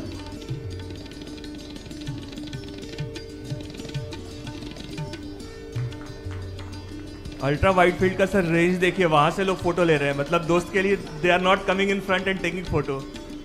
The power of imaging now. And Dr. Renuka. So with this, we will move on to next session, and this is going to be on fundus autofluorescence. I'd like to invite Dr. Satyaprakash Tiwari sir to chair this session. Dr. Amit sir. Amit sir will be coming. I think Shivani ma'am, please join on the panel for discussion. Dr. Meha ma'am is not here. Dr. Shishir, he is going to come. Dr. Shabitav. Dr. Rakesh is not joined. Dr. Siddharth sir was supposed to. Okay. So, handing over, I would like to first invite Dr. Kushal Daliwala to present his talk on the role of fundus autofluorescence in routine cases, and he has come all the way from Ahmedabad to educate us about more about this.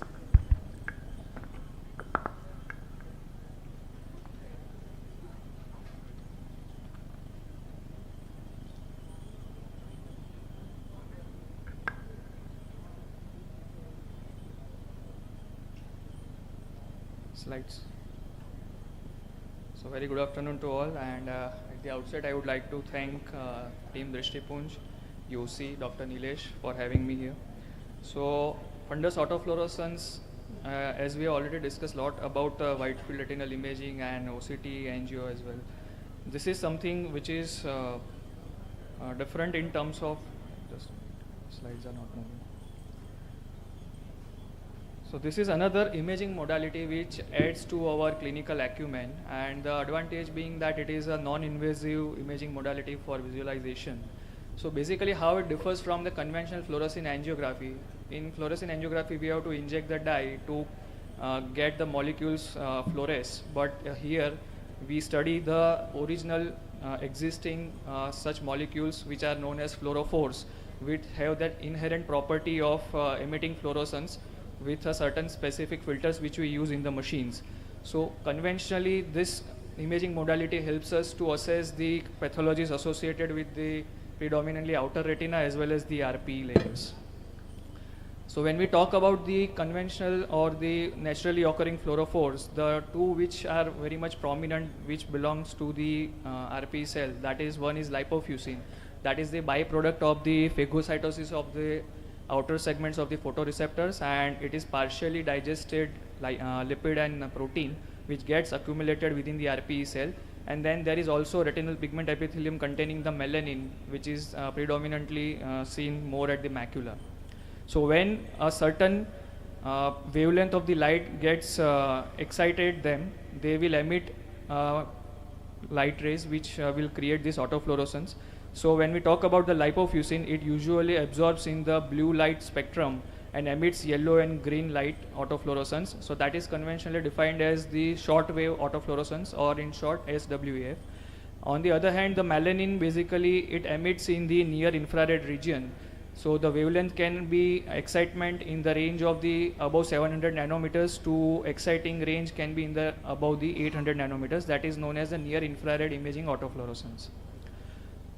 So when we talk about the normal shortwave fundus autofluorescence pattern which we see in the machines, if we look at the optic nerve, it usually appears dark. So whenever the dark it is there, we tell it as an hypoautofluorescence, and whenever it is a bright one, we tell it as an hyperautofluorescence. So why optic nerve is hypoautofluorescence? Because obviously it does not have the RP, so it will not create any autofluorescence because it needs the lipofuscin to create an autofluorescence. When we talk about the retinal vessels, they also appear to be hypo because the blood absorbs this wavelength, so it is not reflected back. But when you look at the fovea, the central area, there is some a dark FAF signal, that is hypoautofluorescence, because again this luteal pigment, the xanthophyll, basically that will absorb these light waves and it will not reflect the back. But looking at this, we can see there are a lot of variations in the machines itself. These are all the shortwave autofluorescence, but when we look at the figure A, that is from the Topcon machine, then figure B is from the HRA to the Spectralis machine, and the C is basically from the Optos machine. Though all are shortwave fundus autofluorescence, but there are subtle variations if we look at the fovea and the macular area, and we can see there are certain changes. So why it does happen? So all these imaging devices have got certain variations in the wavelength which they used for the excitation of these fluorophores. So if we see the predominantly 4 machines here, there is a comparison of the Heidelberg, the CSLO, the Topcon, the Optos as well as the Zeiss machine. The blue-green ones are the zones where there are some excitation wavelength which have been used, and the emissions are in the range of this yellow-green area. So based on that, if we see, there are certain variations in the machines. So another take-home message is never ever compare the autofluorescence amongst the different machines. You have to compare the autofluorescence in the same machine on the subsequent follow-ups. Coming to the another aspect, now shortwave autofluorescence also has got 2 divisions. There are certain machines which will be using the blue autofluorescence. By and large, most machines will be having the blue range. But in the wide field imaging such as Optos, they provide blue as well as the green. So the green has got a better benefit of bypassing the media opacities, and it will have a deeper RP penetration. So the green autofluorescence can give a better clear idea compared to the blue. Let us take an example of this patient who has got an early onset of the Stargardt disease. So on this color fundus photo, we can see that the macula looks black in the color. But when we look at the blue autofluorescence, here we can see that the central area has got a hypoautofluorescence and there is a hyperautofluorescent ring surrounding the lesion. But the same lesion on the green autofluorescence, we can see the drastic difference that the central area looks more hypo compared to the other area. And even if we compare the optic nerve here in the green versus the blue, there are significant differences. So this is how you should keep it in mind, which wavelength is being used. Another major difference, the one which we had discussed earlier, that when we talk about the shortwave autofluorescence, that is due to the lipofuscin, and the near infrared is due to the melanin. The same eye, if we look at the shortwave, the macula in the central appears to be hypo because it is absorbed by the xanthophylls. But because of the near infrared, which goes up to the melanin, it is not absorbed but it is reflected back. The same area will appear to be bright. So make sure which machine and which wavelength you are using, that needs to be kept in mind while interpreting. So as I mentioned, how to interpret fundus autofluorescence, there can be three options such as hyper-AF, the hypoautofluorescence, and it can be a isoautofluorescence.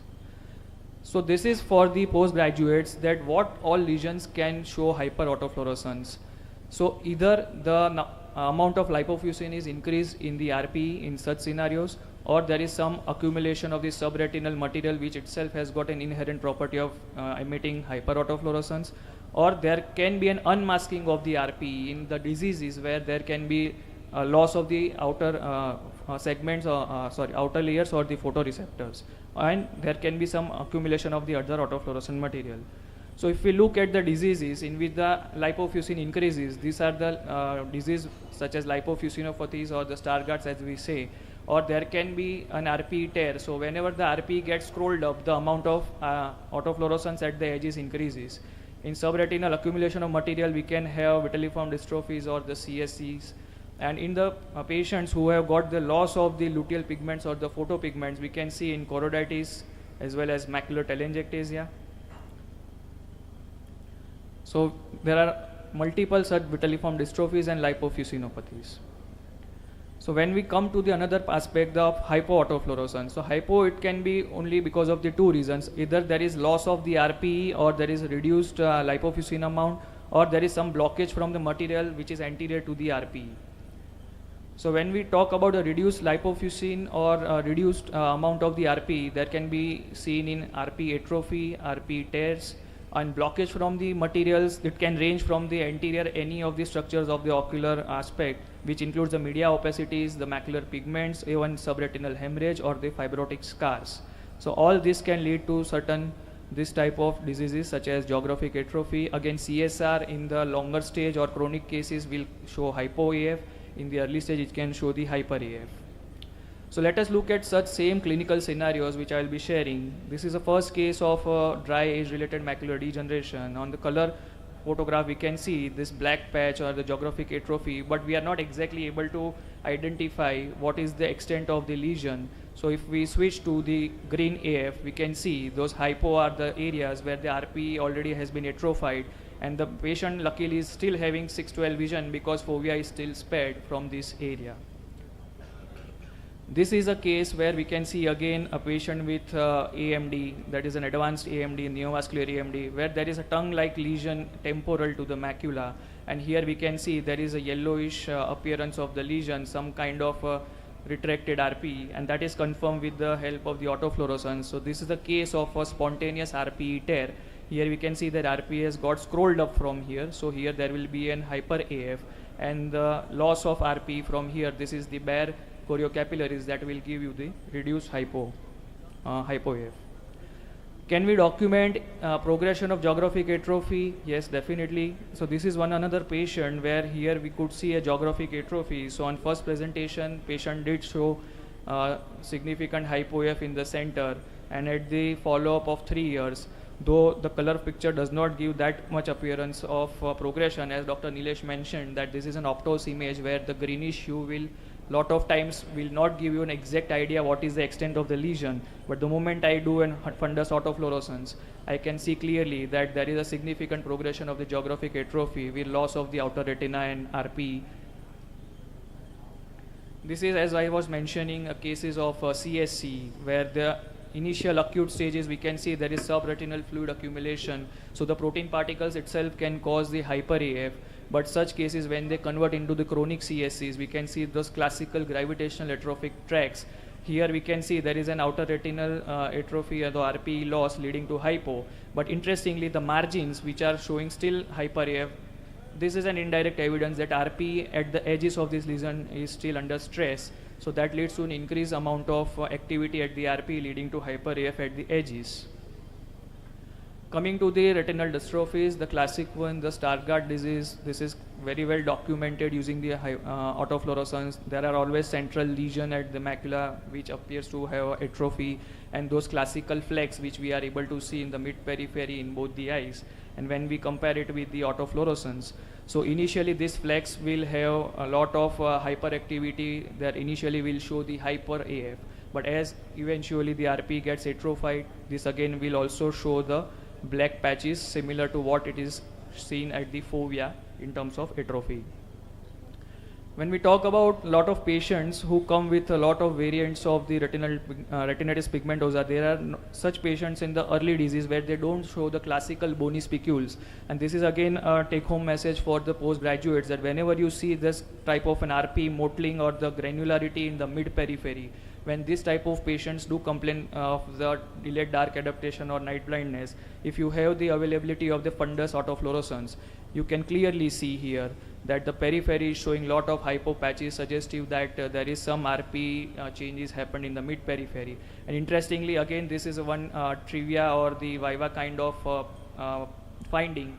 This conventional hyper AF ring, which is visible in such patients, though patient had a 6/9 vision, but this is an evidence that there is some activity going on around the macula, and this ring has been defined as the Robson Holder ring. So this is a take-home message for retinitis pigmentosa. Anyone who says that how can you detect early RP, this is something which you can tell. And as the RP progresses, we can see yet another patient that almost all this bony spicules, conventionally everything correlating with the AF, there is a significant loss of the outer retina and RP changes, and only the macula is being spared. And still here there is some ring which is still persistent, because out of this ring, the outer part, everything is lost, extending from the outer retina up to the ELM. Another similar case, pigmented paravenous chorioretinal atrophy. Here we see classically lot of perivascular pigmentation. This is again an inherited condition. It does resemble the retinal vasculitis, but to differentiate it, you can see the autofluorescence. There is no only lesion limited to the perivascular area. There is, in general, we can see such hyper and hypo patches in the mid periphery also. So this correlates with the findings of this PPCRA. Another interesting finding which I usually use for this autofluorescence is a role in the uveitis patients. It does help in a significant follow-up. So this case we published in Indian Journal of Ophthalmology. This was a case of a tubercular serpiginous-like choroiditis. So on presentation, if we see, there was a placoid choroiditis at posterior pole, and patient initially on fundus autofluorescence showed this pattern. This is defined as a dual lesion margin. So here we see there is one outer hyper AF, in between there is a hypo, and then another there is one more inner hyper AF that has been described as dual lesion margins. So after treatment's initiation, lot of times we do see paradoxical worsening in such patients. So here we can follow them up with this AF, and we can see that the lesion had extended up to the edges of the previous hyper AFs. So hyper AF basically is an indirect evidence that the patient's lesions may extend up to the that level, where lot of times we can expect some sort of paradoxical worsening. And gradually over the subsequent follow-ups of methylprednisolone, systemic immunomodulators and ATT, patient did improve and vision had also improved. But these patients can be serially monitored without doing any invasive repeat fluorescein angiograms. We monitored this patient with the OCT, OCTA, but most importantly, the activity becoming inactive was defined only on the basis of this hyper and hypo. So hypo autofluorescence is the end point where we can say that the disease has completely healed. Yet another case here on the fundus optos image, we can still not see clearly the white dot syndrome, this type of patchy uveitic findings. But on fundus autofluorescence, we can see the extent of the lesions very clearly. So these are all the lesions which are initially active and they need to be monitored for treatment. The moment they start reducing and the moment they convert into the iso-autofluorescence, this is the end point where we can say that patient has improved. How we can predict the recurrences in such patients? Again, the same principle. This is a case where the other eye had lost due to choroiditis related macular scar, and this eye came with an active multifocal choroiditis, and on the presentation we can see the hyperactivity which was suggestive of the extent of the lesion. So this patient underwent the treatment, and we can see from pre-treatment to post-treatment patient did well, where all the lesions had resolved, it became iso-autofluorescent. But the moment patient was lost to follow-up for 3 months and again he came back, so I never repeated the fluorescein angiogram at that moment. The moment I saw him again, I could see that there is some sort of reactivation at the edges of the previous lesions. So this gave a clue that again the disease activity has started. So again he was restarted with the therapy. So not every time we need to take these patients for an invasive investigation. Once the disease gets in the convalescent phase, here is a case of a VKH where you can see that all these lesions have become hypo and patient is being maintained on this follow-up, and every time I do see this patient with the only follow-ups with AF and the fundus images along with the obviously indirect ophthalmoscopy, I can be confirming that patient is maintaining the convalescent phase. Again, these patients with the drug toxicity can be monitored with fundus autofluorescence, and we can see here that how the drug toxicity has been increasing in this case, and with the advanced cases the drug toxicity can lead to hypoautofluorescence, that is suggestive that it has progressed to an advanced stage. Now, apart from medical retina, can there be clinical applications of fundus autofluorescence in surgical cases? I would like to share a few more. So when we see full thickness macular hole patients, there have been reports that if we see this stellate type of appearances at the edges, here we can see the dark lines which are radiating from the center of the full thickness macular hole. These are an indirect evidence that these are the patients who are in the earlier stages of the macular hole, and eventually they will have a more favorable prognosis for the favorable visual outcomes. So if you see this, they can be taken up for early surgeries. In cases of rhegmatogenous retinal detachment, 2 findings have been very commonly noted. So any patient who has an RRD, we can see a lot of times the hyperautofluorescent edge at the level of the border between the detached and the attached retina. This again gives an indirect evidence that the metabolic activity at the edges have increased in the RP, and these patients, if not taken up for surgery earlier, will have a unfavorable visual outcome. And another common finding which has been reported as a retinal vessel printing. So a lot of nowadays talks are going on that even when we reattach the retina, the patients don't get the same vision as when expected. A lot of times they come with a metamorphopsia and lot of troubles. That is because lot of theories have now come where we see that the retina actually does not get settled on the exact same location, and there we can correlate with this type of lines. These are actually the original lines where the previously retinal vessels were there, but later on reattachment they don't come back. So what happens is that the underlying RPE here, it will get activated with the metabolic findings, and once the autofluorescence can conclude this, and we can come to know why the patient is still complaining of metamorphopsia. Again, one other paper where beautifully they showed that how the patients in gas-filled eyes can be monitored with autofluorescence. This is a paper where they showed that the ultraviolet field imaging can penetrate even the gas-filled eyes, so they can see how much there is a displacement of the submacular hemorrhage without doing any other investigation to get an idea. So something new in the development. So based on the fundus autofluorescence, there was a clue where how much patient is improving or worsening.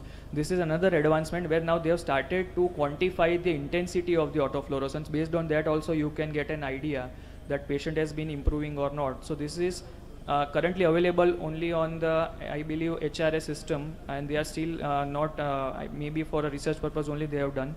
So it measures the intensity of this patient. For example, this is a Stargardt's patient, and if we see here, so it transitions from this color-coded signals to get an idea. The moment the flecks are increased, the flecks will convert into white in the color-coded system, and that's an evidence that it is progressive. So advantages of autofluorescence imaging, as I mentioned, that it's a non-invasive one. It can be a safe procedure. We don't have to inject them for the dyes or such things. It can be very quick screening tool to get the images, and it is accessible now with lot of companies who provide the fundus photograph machines. So you don't every time need a higher end machines. Lot of companies are now coming up with the inbuilt fundus autofluorescence filter. So to conclude, this imaging modality is non-invasive. It helps for early detection, basically meant for the outer retinal healthy and the related disorders. But every imaging has got its own limitation. So the limitation for this system may be related to sometimes low signals, or the lot of times the granular appearances which we see on the autofluorescence. Obviously contrast can be an issue with the media opacities, and we can't look for the diseases which are related to the inner retina. So thank you very much for this invitation. So if we see, this is one of my patients who showed for the tubercular. I have just made a transition to show you that how this image actually showed healing when I stitched the serial fundus autofluorescence. Thank you.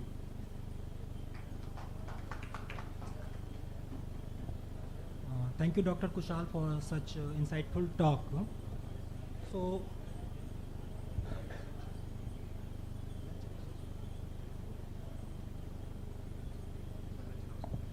sorry, Dr. Kushal, I'll just take 1 minute. The lunch is served, but it will be a running lunch. So please, I would request everyone, please take the lunch and come back and join the discussion. Otherwise, it will be very late, and it will break the flow of discussion if we take a lunch break. So please. So we'll continue the discussion, and lunch is also will be going on. So, Dr. Kushal.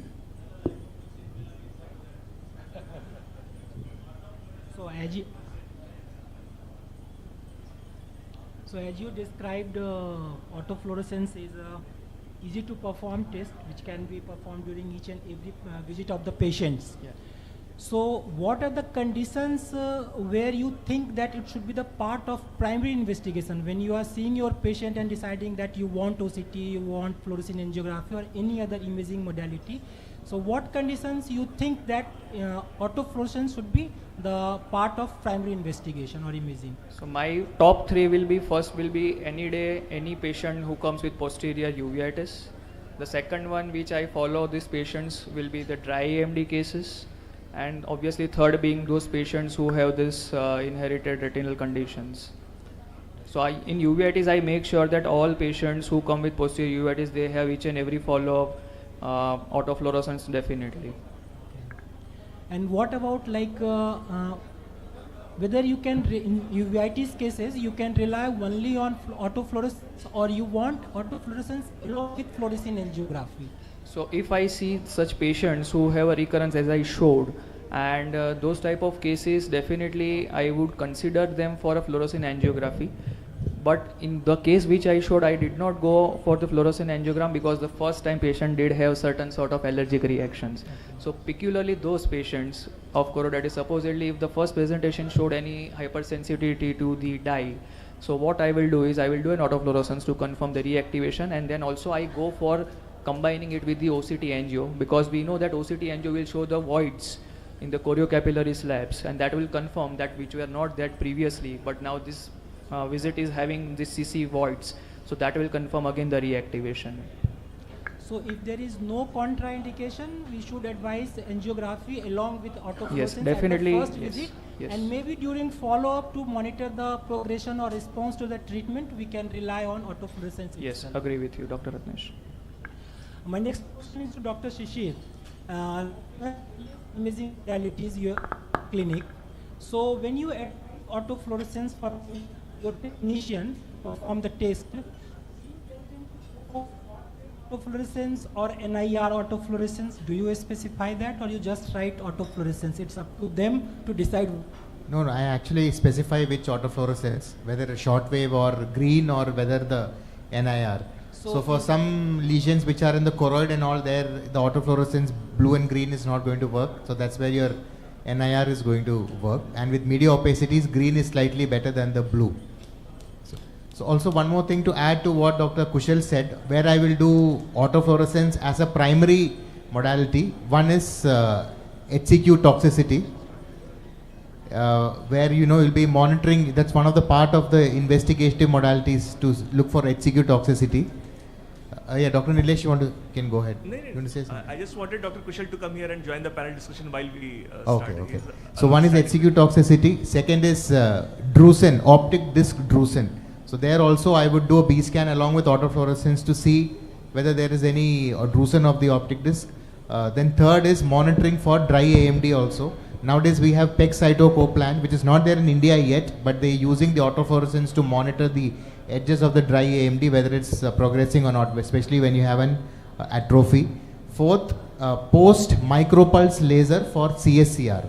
When you are doing micropulse laser, post the laser, you want to see whether you have caused any damage to the RP or something. There again, your autofluorescence is what's going to help you.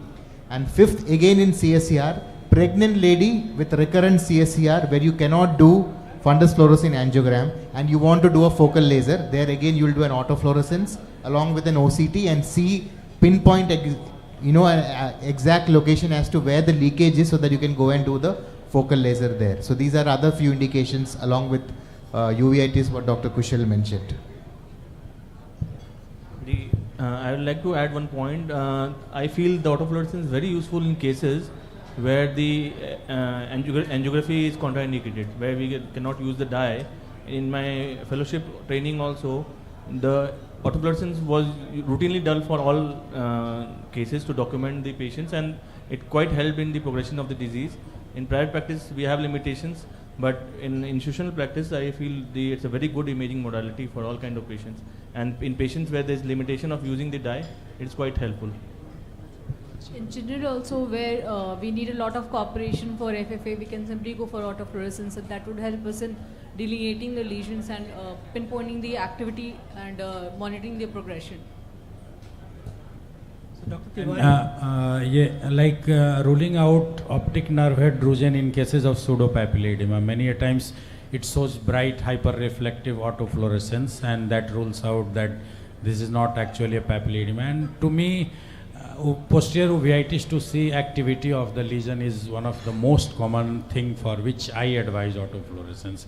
And in drusens and geographic atrophy, if we do autofluorescence, we do see some areas, active areas, so that is it going to progress or not. And then with serial autofluorescence, we can map the affected area also, whether it is progressing or not. Suppose at an interval of 3 months, 6 months, 8 months, if we have serial autofluorescence, we can actually mark and map the area getting affected by that dry AMD geographic atrophic area. So we will move on to case scenario now. So any of the PG? All the PGs are involved in, I think, lunch. So this is going to be the easiest COC membership you can achieve, because hypofluorescence doesn't require too much of interpretation. Any volunteer, postgraduate student? So we have sir. We have one presenter. Please introduce yourself. Good afternoon, everyone. I am Dr. Priyanka from AIIMS Patna. Okay, and this is the image that you have to describe. This is the fundus autofluorescence. This is a fundus autofluorescence image showing both left eye and right eye. In right eye, we can see scattered pattern of both hyper autofluorescence and hypoautofluorescence lesion around the macula. And in left eye, there is also a similar picture. So I have a first question for you only. What are these hyper autofluorescent lesions seen along the near the arcade of the arcade vessels? Hypo. Hyper ones. Hyper means there will be increased reflectivity, so there might be RP hyperplasia. That's or true, that is the fissure. fleckage. But what are these lesions? What do you think? What is the diagnosis? I think Stargardt is the clear-cut diagnosis. Classic autofluorescence picture of Stargardt disease, where you are seeing the loss of RP near the fovea, perifoveal area, and there are presence of flecks in the form of hyperautofluorescent lesions. When you are describing the case details, you can also add a thing, whether it is a short wave or NIR imaging, then it will add on to your marks also. Because you can clearly see whether it is a non-infrared, that is an infrared imaging or that is a short wave. Because the It was an fovea, infrared imaging. No, it was a short wave.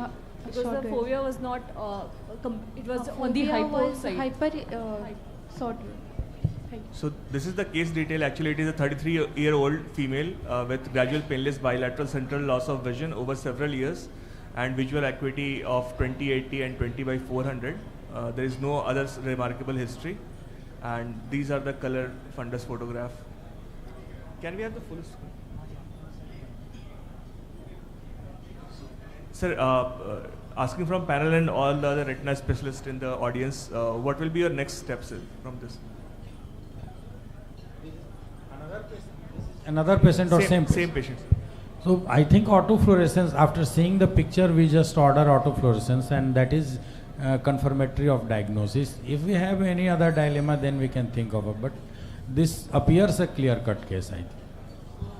We explain the prognosis to the patient or attender, right? Yes. So seeing the autofluorescence.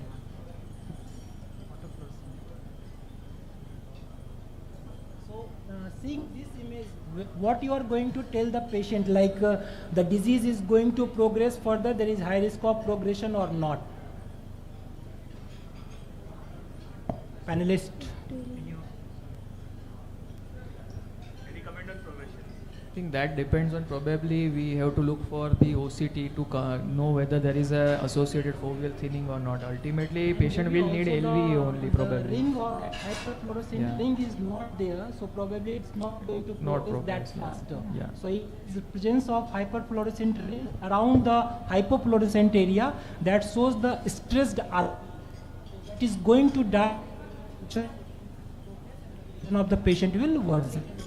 So one thing is that the central lesions, to begin with, if patient comes earlier, that will have also have the white appearance only, the flecks which Dr. Ratnesh told that were in the arcades. Yes. To begin with, all the flecks basically have that RP stress leading to increased autofluorescence, but because they have now atrophied, that is the reason that it is showing hypo. So hypo, as I mentioned, it's an end point. Usually that is already RPE has been lost. So very unlikely that patient will have a more further progression. But yes, the mid-peripheral ones, if they increase, then probably the entire area, the field of vision will also get compromised. Otherwise, patient will definitely need some kind of a low vision aids in such cases. Doctor, one more image for you.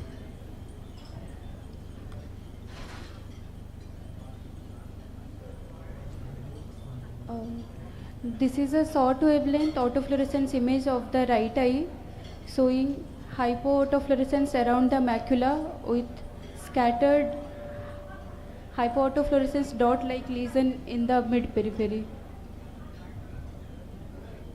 So, panelists, what will be your next step? If you get this image, what is the thought process? So we are not going to get this image at the first image. Doing OCT first, and then only we are going to do autofluorescence. More importantly, the color image, or exactly. There will be some clue for the gravitational tracks, something like that, on which we will confirm with this. Exactly. Yeah, the fundus photo and the autofluorescence image should be like correlating, and the baseline OCT is like it's easy for. So I couldn't find the OCT. This is from my practice.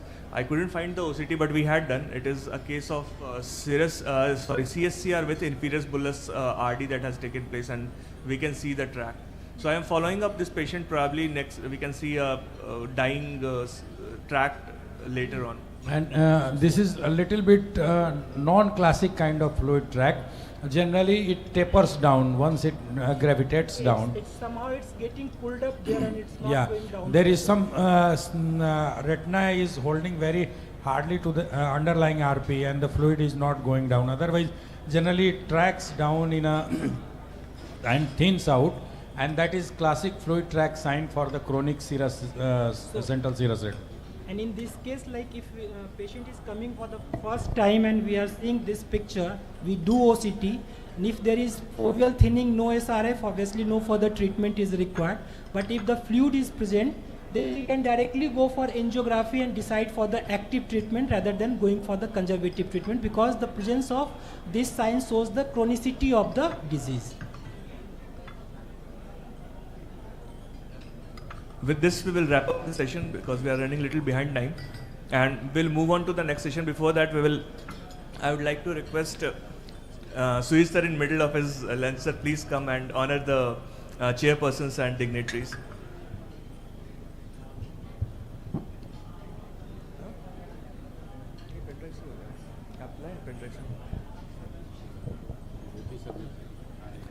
Vibhuti sir, Vibhuti sir. Sir, I would like you to join and honor the chairperson and panelist for this.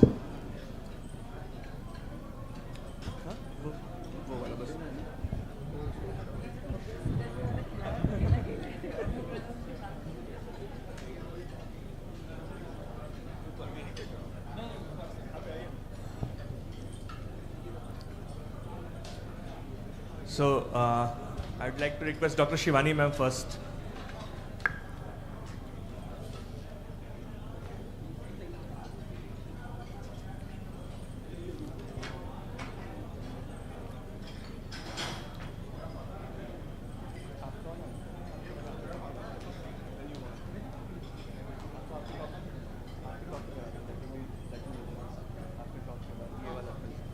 So, next is Dr. Sabitab.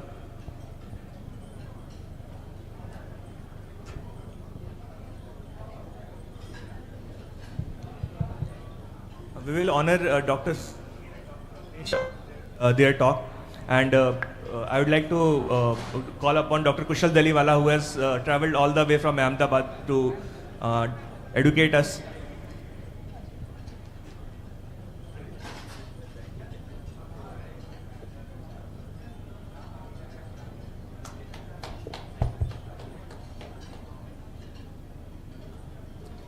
Sir, then, sir, just 2 minutes, sir. I would like to call upon the postgraduate who had come, and we would like to honor her also for her dedication.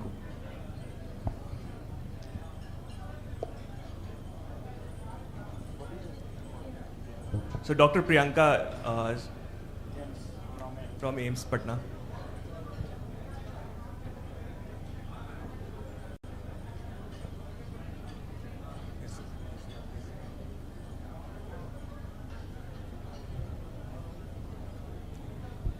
Yes, sir. Thank you so much, sir. Thank you so much. With this, I would like to hand over to Dr. Roshan to take over the session for FFA and ICG. And meanwhile, there is one request. Dr. Karthikeya has to leave, so you can also call him between the discussion to give his talk on OCT. That is the next session. Okay, sure. Hello. Welcome to session 4 of today's discussion. This session is dye-based imaging. So I would like to invite chairpersons, Dr. Vibhuti Prashanna Sinha sir, Dr. Asif Sahnawat sir, okay, Amit sir, Dr. Amit Raj sir, and in panelists, Dr. Abhishek Kedia sir, Dr. Kumar Vivek sir, Dr. Divakant Mishra sir, Dr. Avanindra Gupta sir, Dr. Ayush sir, Dr. Chandrasekhar Prasad sir. So I would like to invite Dr. Ratnesh Ranjan sir for his talk. He is a senior Retina consultant at Drishtipunj Eye Hospital, Patna. He completed his MBBS from PMCS Dhanbad and MS from GSVM Medical College, Kanpur. After pursuing a long-term fellowship in Retina at Arvind Eye Hospital, Coimbatore, he worked as a consultant in the Department of Retina and Department of Pediatric Retina and Ocular Oncology at Arvind Eye Hospital, Coimbatore. Over to you, sir. He will be talking about the role of FFA ICG in era of OCTA. Ratnesh, sir.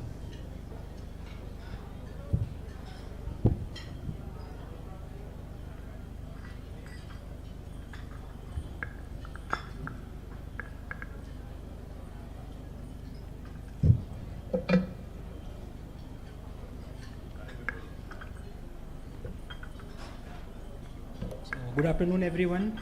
I think most of the people are busy with their lunch.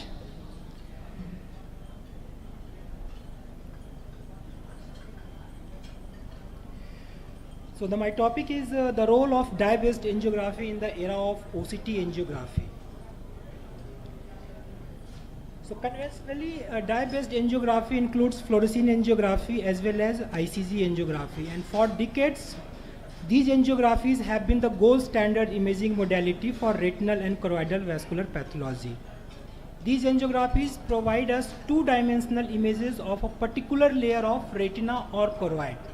So fluorescein angiography is used to describe superficial retinal circulation, while ICG angiography is described for choroidal vasculature. So if something has been already established as gold standard imaging modality, then what was the need of developing another imaging modality to characterize the vascular lesions of retina and choroid? So the reason is the dye-based angiographies are invasive and time-consuming technique. So you cannot perform this test during each and every visit of the patient. It uses dye, so there is always a potential risk of allergic reaction to the dye molecule, and hence it cannot be used in a patient who is not having any accompanying person with him, and it is also contraindicated in patients having renal disorders. So here OCT angio provides us the advantages of being non-invasive and rapid technique, which can be easily repeated during each and every follow-up of the patient if required. There is no use of dye, so there is no risk of allergic reaction, and there is no contraindication also for this test. It has also the ability to detect retina and choroidal vasculature simultaneously, and it has ability to measure the blood flow at different levels of eye, so it gives us three-dimensional insight of any vascular lesions. So as it was already described, the working principle of OCT angio, so it uses laser light reflectance from the surface of moving erythrocytes, where sequential cross-sectional scans are performed repeatedly at the same location, and the temporal changes in the OCT signal caused by the moving erythrocytes generate the contrast, and it allows the visualization of the microvasculatures. OCTA accurately depict the vessels through different segmented areas of eyes, and the findings are defined as zones with high flow, low flow, and no flow. So because of its advantages, the OCTA is being commonly used in various conditions. In diabetic retinopathy, it helps us to nicely delineate the foveal avascular zone enlargement, which can be seen at both the layers, at the level of superior capillary plexus as well as deep capillary plexus. While in fluorescein angiography, we can make out the enlargement of foveal avascular zone, but because of the presence of leaking microaneurysms, the demarcation is not that clear-cut. OCTA has very high sensitivity of picking neovascularization elsewhere in cases of proliferative diabetic retinopathy. It also picks up neovascularization of disc in cases of vein occlusion as well as PDR.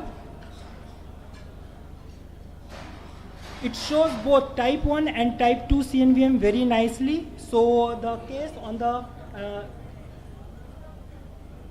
right side, this is the case of type 1 CNVM where OCT is showing the drusenoid PED, but the on-fast image of OCT angiography is nicely showing the high flow area, which is corresponding to the type 1 CNVM. While the other image is showing classic CNVM on fluorescein angiography, and the on-fast OCT images are showing presence of this neovascular complex in the form of high flow area at both the retinal level as well as the choriocapillaris level. OCT has its application in detecting polypoidal lesion in cases of PCV also, and it also delineates presence of branched vascular network.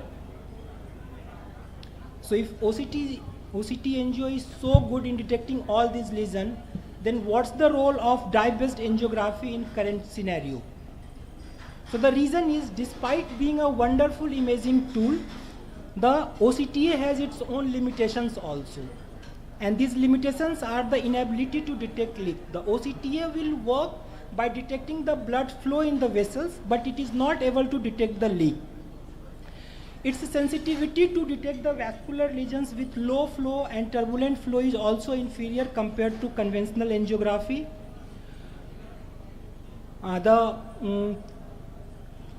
The view captured by the OCT angio is less compared to the dye-based angiography, and it has higher tendency to show various artifacts also.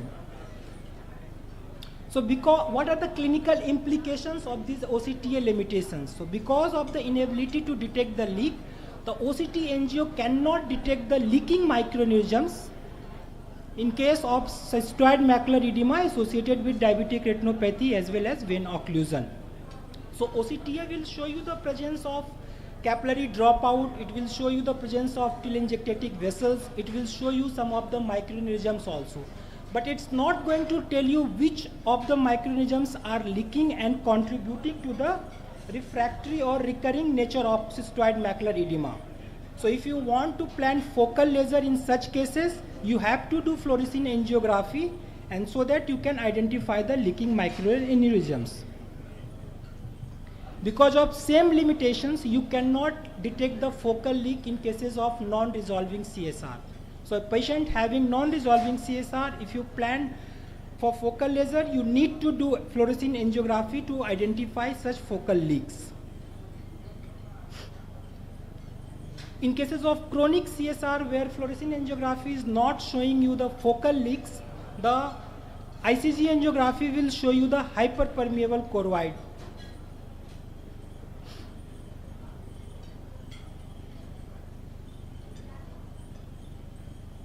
So like here in this image, this is the hyperpermeable choroid which can be seen on ICG angiography. So in such patients, the treatment, next level treatment is photodynamic therapy, and you need to localize this hyperpermeable choroid. This cannot be seen on OCT angiography. Again, in cases of uveitis and chorioretinitis, whether the lesion is active or not, you cannot say it on the basis of OCT angio.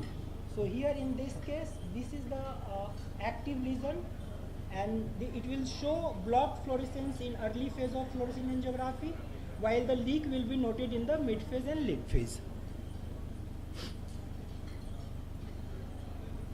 Now coming to the vascular lesions with low flow. So lesions like microaneurysms and polyps of PCV, these will have low flow with turbulence. So the OCT angio sensitivity to detect such lesions are low because the flow inside these lesions will be lower compared to the detection threshold of OCT angiography. Dye-based techniques captures even smaller vascular lesions with very high sensitivity regardless of their flow speeds. So here you can see the OCT angio is picking up many microaneurysms in the diabetic retinopathy patients at the level of superficial capillary plexus as well as deep capillary plexus. The fluorescein angiography will show you the presence of aneurysms only at the level of superficial capillary plexus, but the number are more compared to what we are seeing in OCT angiography. The sensitivity of OCT angio in picking the polyps of PCV is variable. So in this case, you can see the ICG is showing the presence of polypoidal lesion along with the presence of branched vascular network. The similar finding can be seen on OCT angio. But in this case, the ICG is showing the presence of polypoid, but here there is no polypoidal lesion noted on on-fast OCTA image.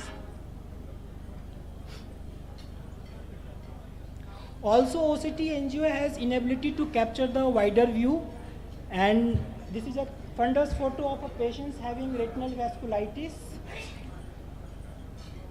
This is the fluorescein angiography image showing the CNP areas in mid-periphery. So at these CNP areas can be picked up on OCT angiography, but There are presence of CNP areas in extreme periphery also, which cannot be detected by OCT angiography. So if you plan to do targeted PRP in this non-perfused area, we need to do wide field angiography image.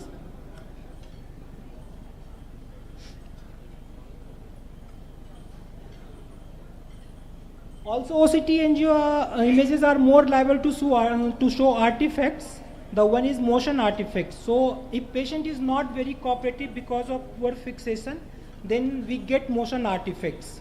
While segmentation artifacts are more commonly seen in choroidal disease compared to retinal pathologies because of the disturbance of the anatomy of the various tissue. And projection artifacts are seen in eyes with subretinal fibrosis or fibrin or blood. So in this case, fundus photo is showing the presence of subretinal fibrosis. OCT is showing confirming the presence of subretinal fibrotic scar. But in on-fast OCT image is showing high flow area, which we might get confused with CNVM complex. But if we see the cross-sectional OCTA image, the flow signal is coming from the anterior aspect of the fibrotic scar and it is not intrinsic to the lesion. So this is basically projection of the superficial retinal vessels which is getting reflected from the anterior surface of the fibrotic scar. So because of these limitations, conventional angiography still has a significant role to play. But along with OCT, the OCT angio has become the investigation of choice in many retinal and choroidal pathologies. But with continuous advancement and evolution of OCTA images, maybe in future OCTA image machines will tackle some of its limitations.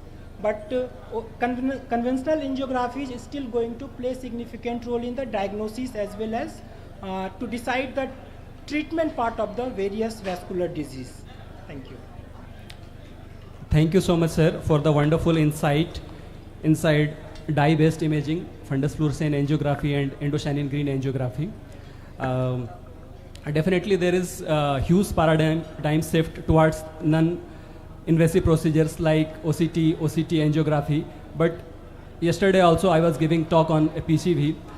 For PCV, there is sharp paradigm shift towards non-invasive procedure for the diagnosis and management.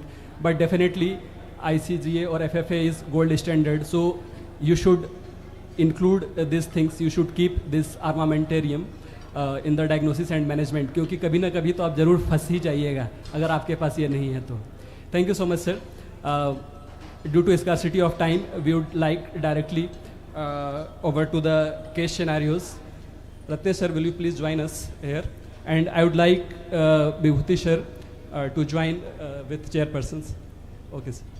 So coming to scenarios, first scenario is the leak logic tracing the trail of fluorescein. Will you please project? So I would like any volunteer PG to come on the dais to start the discussion. So any PG from AIMS? Oh, come.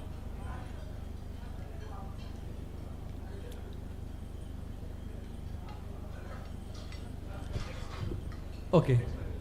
Okay, sure. So will you please project? Good afternoon, everyone. Okay, so will you please describe what is this? Okay, first of all, I would like to convey the case discussion. Like a 60-year-old female after an uneventful cataract surgery, just after 3 weeks of cataract surgery, she was complaining of diminished vision. Vision was 6/24. On examination, there was perfectly placed IOL. She was diabetic for last 20 years. So just to investigate, we ordered FFA. So this is the FFA. Will you please describe what is there in this FFA? This is the FFA of right eye showing some few pinpoint leaks at the region of macula. Hyperfluorescent leaks. Hyperfluorescent leaks. Okay. Involving the perifoveal area. Okay. So will you please describe what is the difference between leak and pooling on FFA? in leak there will be increase in intensity and the size of the lesion also, whereas in case of pooling there will be increase in the intensity of the lesion alone. Okay, so this was the previous picture. So this is late phase. So what you can see in this, whether a leak is increased? The number of leaks has also increased and the intensity is also increasing, suggestive of. Okay. So now can you make the diagnosis just on the basis and clinical history? Like post-cataract surgery, macular edema due to perifoveal. Okay, so pseudophakic CME you are talking about. Okay, why not? Because she is also diabetic. Why not a diabetic macular edema? Like we could not see any other changes of diabetes, other cases of hemorrhages or odd exudates in the fundus. Okay. And a recent onset of diminution of vision post-cataract surgery from the history. Slide is not moving.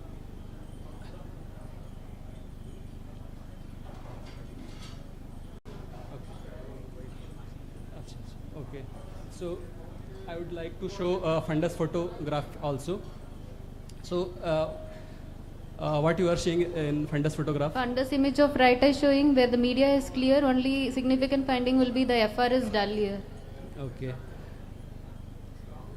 And this is the what you can see, what you are seeing in OCT?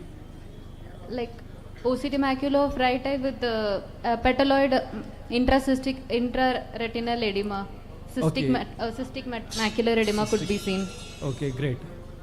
Thank you so much for your answers. So this was the case of pseudophakic CME. So coming to the next case. Excuse me. I think you missed one finding in that FFF picture. Can you please put up the slide again? Yes, sir. The presence of disc leak is there. So that is also a finding for it. Okay? Disc doesn't leak. It gets stained in late stages, but it doesn't leak. Okay? And in I saw the one of the photograph which was taken on 28th at 28th second. There's a leak present there also. Okay? Okay. Thank you so much. So coming on to the second scenario, the flow defect when the dye doesn't reach. So please come. Any volunteer PG?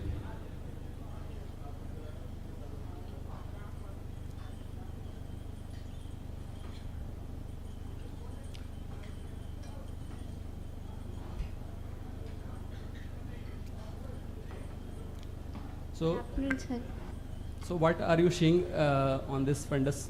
Sir, this is a fundus fluorescence angiography, which is shown in the late phase as the hyperfluorescence could be seen in arteries and veins also. There are some leaks in the macular regions. Some dot hyperfluorescence could be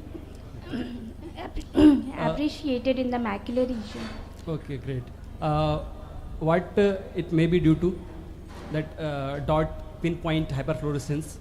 So that may be due to, it could be due to microaneurysm that is present, or some new vascularization that could be seen, or it may be also due to some sort of leakage in the vessels or. Okay, great. So what is this? Sir, this is also a picture showing a focal lesions, focal hyperfluorescence shown in the temporal part of the in the region of the macula temporally, and some dot hyperfluorescence flecks seen in the retina.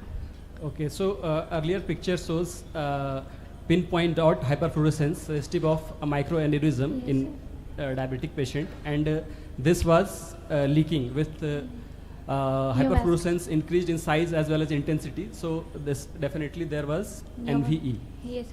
But patient did not follow up. And what is this?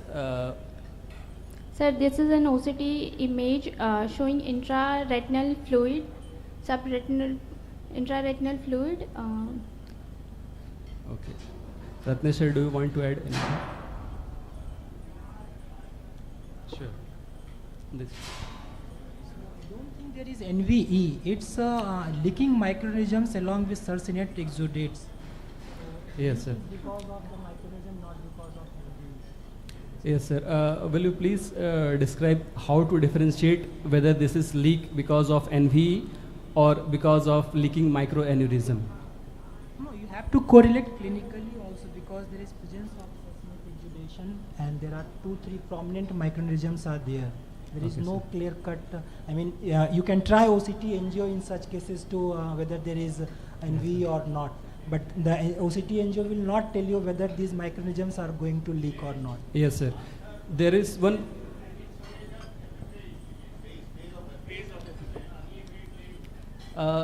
This was early and for the PG.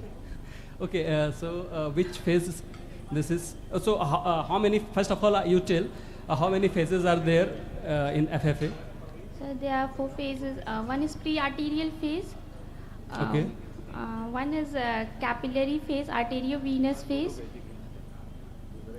First one is pre-arterial, that is also known as then choroidal, arterial, then arterial, then arteriovenous, arteriovenous, and then venous phase. Is venous. there. And then one, sir, I don't. Last recall. is late phase or Late elimination phase, phase. Okay. So which phase is this? Sir, this is a late phase. Okay. Okay. So, there is one entity, Ratnesh sir rightly pointed, that there is one entity, moderate NPDR, masquerading as proliferative diabetic retinopathy. A very typical name we all come across during our in our standard textbook, featureless retina. But okay, this was the case of moderate NPDR. But after this, patient did not follow up, and after 3 years, patient landed into this proliferative diabetic retinopathy. Thank you so much for the excuse me, Dr. Roshan. For the exam purpose only, for the PG students, they should know that how to explain this fundus fluorescent angiography photos. You will always have to enumerate the stages, at what time it was taken. It is always written on the slides. And it is very necessary, otherwise you won't be able to pass that section at all.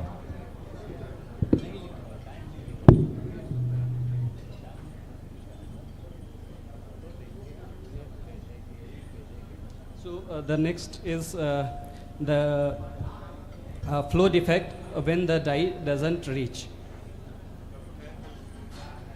Yes.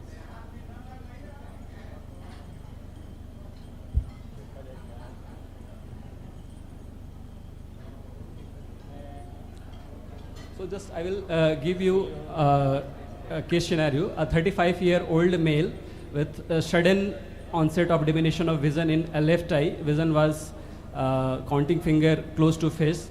On fundus fluorescent angiography, this was the picture. Will you please describe this?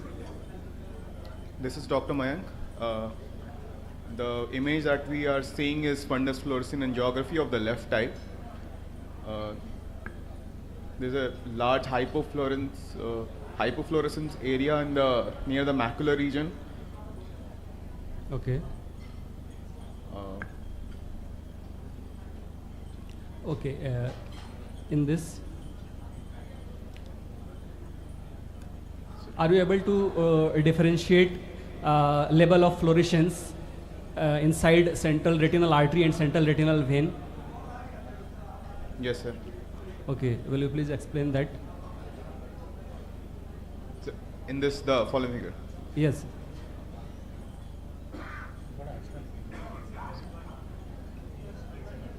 One set of vessels which is not having fluorescence, only the walls are stained, and other set that is having fluorescence. The left, the near the disc, there's a. In all 4 vessels, you are able to see that a dye is not going inside. So this was case of. Okay, I will show you some clinical photographs also, so this was the clinical photograph. So will you please elaborate and diagnose what it is? Same patient. This is same patient. Can you see cherry red spot over Yeah, there? cherry red spot and the edema, the RNFL edema is edema. So now I think diagnosis is obvious. So will you please, diagnose this? What will be the differential diagnosis for cherry red spot?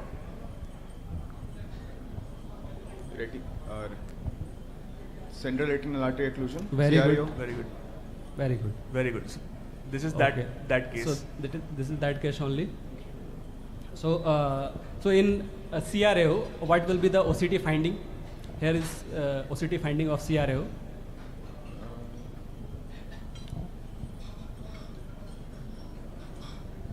Any PG? What is OCT finding of CRO?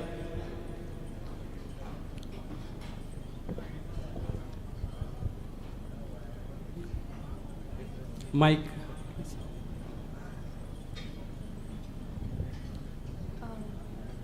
Outer retinal layer will be avascular and non-perfused, and inner retinal layer will be normal. Okay, so hyperreflective inner retinal layer is most important characteristic finding of OCT in acute phase of CRO. So why only inner retinal layer is involved?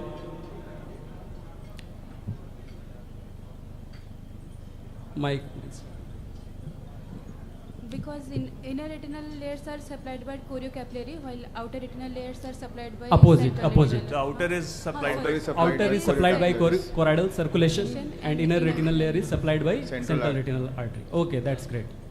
Thank you so much. And in acute case, there will be edema of the retinal layers and loss of differentiation of internal retinal layers.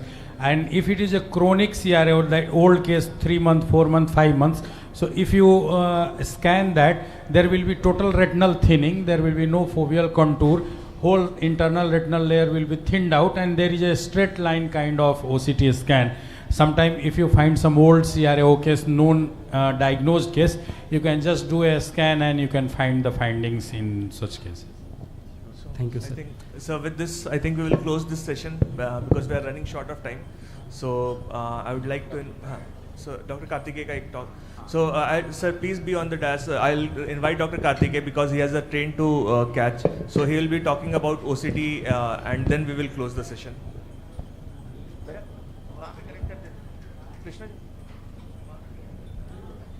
So Dr. Karthikeya is practicing in ASG Varanasi, and he is a prolific vitreoretina surgeon trained from M. Joshi, Hubli. Thank you. Thank you, Dr. Maya.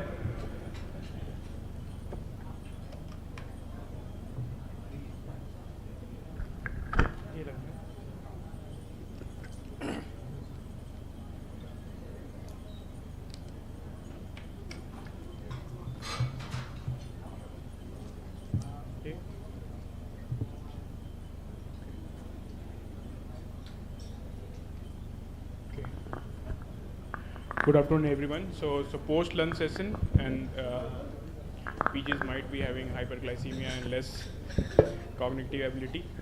Thank you, Dr. Nilesh and Yossi, for inviting me here, and I'll be just sharing briefly about basics of OCT and identifying the layers, and I think the scenarios will be taken later. So what we do in OCT? OCT is one tool which is very important in our OPD these days. It is beyond slit lamp and IDO examinations. And how does it matter? It is actually a non-invasive, high-resolution imaging technique, provides a cross-sectional view of retinal structures. It has actually revolutionized the diagnosis and management of a lot of retinal diseases which were not possible few years earlier. And it actually complements your clinical examination which you see commonly in the OPD. So how does OCT see so deep? It actually uses a light interferometry to create images. It measures the light echoes from the different depth of the tissues and some structures within the tissues, and then it creates an image, which is a 3D image, kind of 3D and 2D image to form the layers of retina in front of you on the screen, and you diagnose on the basis of that. In the recent times, we are also using a lot of scans like enhanced depth imaging and swept source, which is actually able to image the retina up to choroid and choroidal scleral junction as well. So a macroscopic view how the retina looks like. This is one image from Ryan's retina, which was published in 2014, which is a very important slide how which was given in the international nomenclature for OCT meeting consensus, where you can see that they have mentioned everything about how the retina looks. The first layer is actually internal limiting membrane. Before that, if you see, this is a posterior cortical vitreous, and just between the vitreous and the retinal layer there is a pre-retinal space. This space is also very important if you image it well, because if the space is not there, that means there could be anomalous vitreous adhesion to the retina. Then there is a nerve fiber layer, ganglion cell layer, inner plexiform, inner nuclear layer. These are all alternative band of white and black. And then there is the outer plexiform layer. These are the layers which is there in all the part of retina and except the foveal layer. Then comes the very important part which is there at the fovea and continues at the fovea is the Henle's layer, outer nuclear layer, and then comes the external limiting membrane. So external limiting membrane is not a typical membrane like we see in an internal limiting membrane course. It is actually a tight junction of the molar cells, and that's how it is formed, and it actually helps in making the photoreceptor right in the place. Then after that you see ellipsoid zone. Ellipsoid zone is the junction between the ISOS junction, that is the inner segment and outer segment of photoreceptors. Then comes the beyond the actually one more layer which I missed. Beyond the external limiting membrane, this layer which is the hypo is actually myoid zone, and then the ellipsoid zone. And after that you see a interdigitation zone. What is interdigitation zone? It is actually the outer segment which deals with the RP. It actually is a place where the phagocytosis occurs and all the material which is accumulated in a aging process is phagocytized and it is removed from that part. Then there is the RP Brooks complex, which the integrity of this is very important. And then there is the choriocapillary. So I'll be talking briefly about, because if I start talking each and every discussion, then it will take a day to complete everything. But I'll just talk about very important parts in the next slides of mine. So if you go deeper, so for an anterior segment practitioner or a person who is just coming out of residency and started the medical retina practice or has joined the fellowship, these are the layers which are very important, because integrity and the health of photoreceptor is something which we look in OCT to find out lot of disease. So the first is ISOS junction, the inner segment and outer segment. Inner segment is something where there is a lot of mitochondria. It is a powerhouse of the photoreceptors, and the outer segment is something which deals with the phagocytosis. And in between the layer which forms the myoid zone is actually something where the health the tips of RP which is said is actually formed, the apical tip keep on setting and the protein generation is there, and it keeps on making the tips of photoreceptor. So next is the external limiting membrane. It is, as I told, it is just a tight junction of the molar glial cells, and the integrity of this layer is actually very important, which we see in post-surgical cases. If this integrity is not there, that means the orientation of photoreceptor is not very well. And so many times we see that even post-retinal surgery we see 6x6, but the patient has metamorphosia, and if you look very closely, the ELM will not be very uniform in these cases. The interdigitation zone, this is a zone which is very commonly missed by a lot of us, and everything will look normal, but at this point if you see there will be a lot of discontinuity, and if that is there, that means the aging of retinal layer is happening little faster than the normal routine, and very early this will go into phase of atrophy or retinal thinning. So this, I just wanted to ask PGs here, is this a normal OCT? Anyone?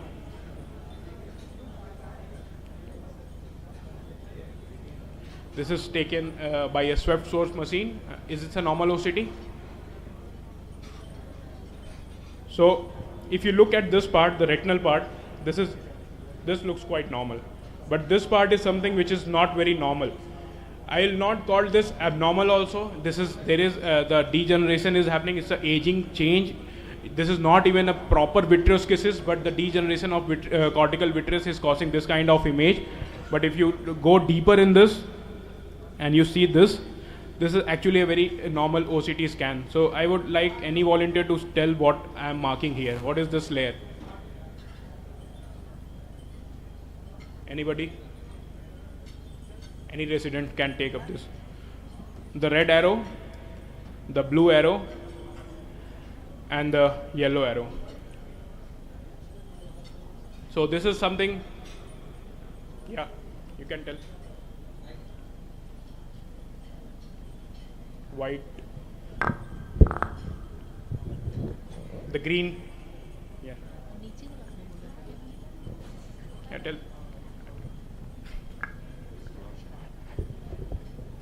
Okay, so that is the external limiting membrane with the EZ zone and the transition zone between ISOS and outer segment and the RP. And this layer is something which is a myoid zone, which is very recently being there in the discussion for a very important diagnosis, which is there called as BALAD, bacillary layer detachment, which we commonly see in a sudden choriocapillaritis, like in cases of VKH or any other infective pathology, or even in cases of trauma. Because of sudden gush of fluid from the choriocapillaries, this layer actually detaches, because this is a segment which is actually the weakest part of the photoreceptor, where the Golgi body apparatus is there and it is loosely packed, and this separates from that part.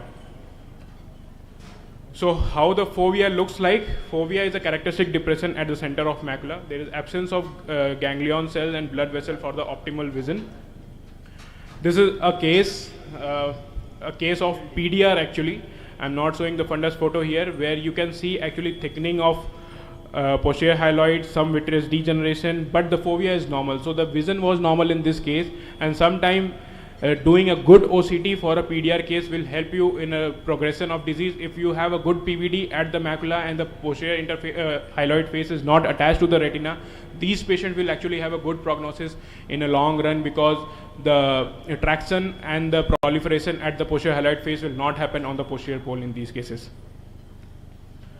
So I'll just talk one or two slides for the scenarios which are there, and later the scenarios will be taken up. So decoding the retinal edema, the fluid in the layer. So the common causes for that is diabetic macular edema, retinal vein occlusion, AMD, and inflammatory condition. IRF is something which you see hyporeflective cystic spaces within the neurosensory retina. SRF is similar fluid collection below the retina and between the RP and retina.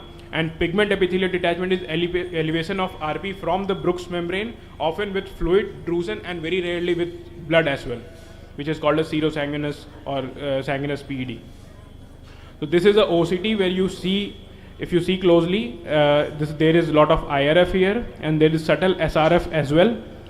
If you see all the scans, actually you can see those hard exudates and some internal reflectivity of the inner retina as well. And this is the same eye post-treatment, post-injection, where you are seeing that the SRF is gone and actually the integrity of outer retina is maintaining well. But IRF is something which will take some time to resolve in this case. This is another case where actually, if you see very closely, you see some elevation here, which is actually PED, but it is irregular PED. So this is another terminology which is there called as flat irregular PED. If you see something like this in a case of CSAR, start thinking about activity in these eyes, because these eyes is very early they will convert into a case of PCN or some neovascularization, and they will have something like this,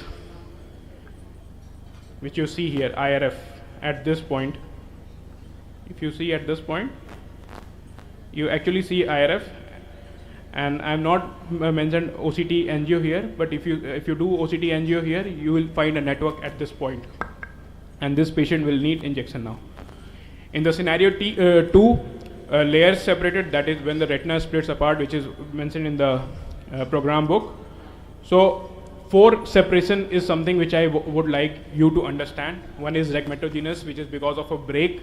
There is a tractional retinal detachment. There is no break, but there is a vitreoretinal interface traction which is causing the lifting or separation of the retinal layers. Then there is the exudative retinal detachment. The fluid accumulates beneath the retina, but without a break again. But here it is mostly due to inflammatory or some inflammation going on in the retina. And then the retinoschisis, the splitting within the neurosensory retina, often at the outer plexiform and the inner nuclear layer. So this OCT, if you see this green line. This is actually from down to up. if the down part, which is not an arrow, actually denotes this part of the OCT, and it goes like this.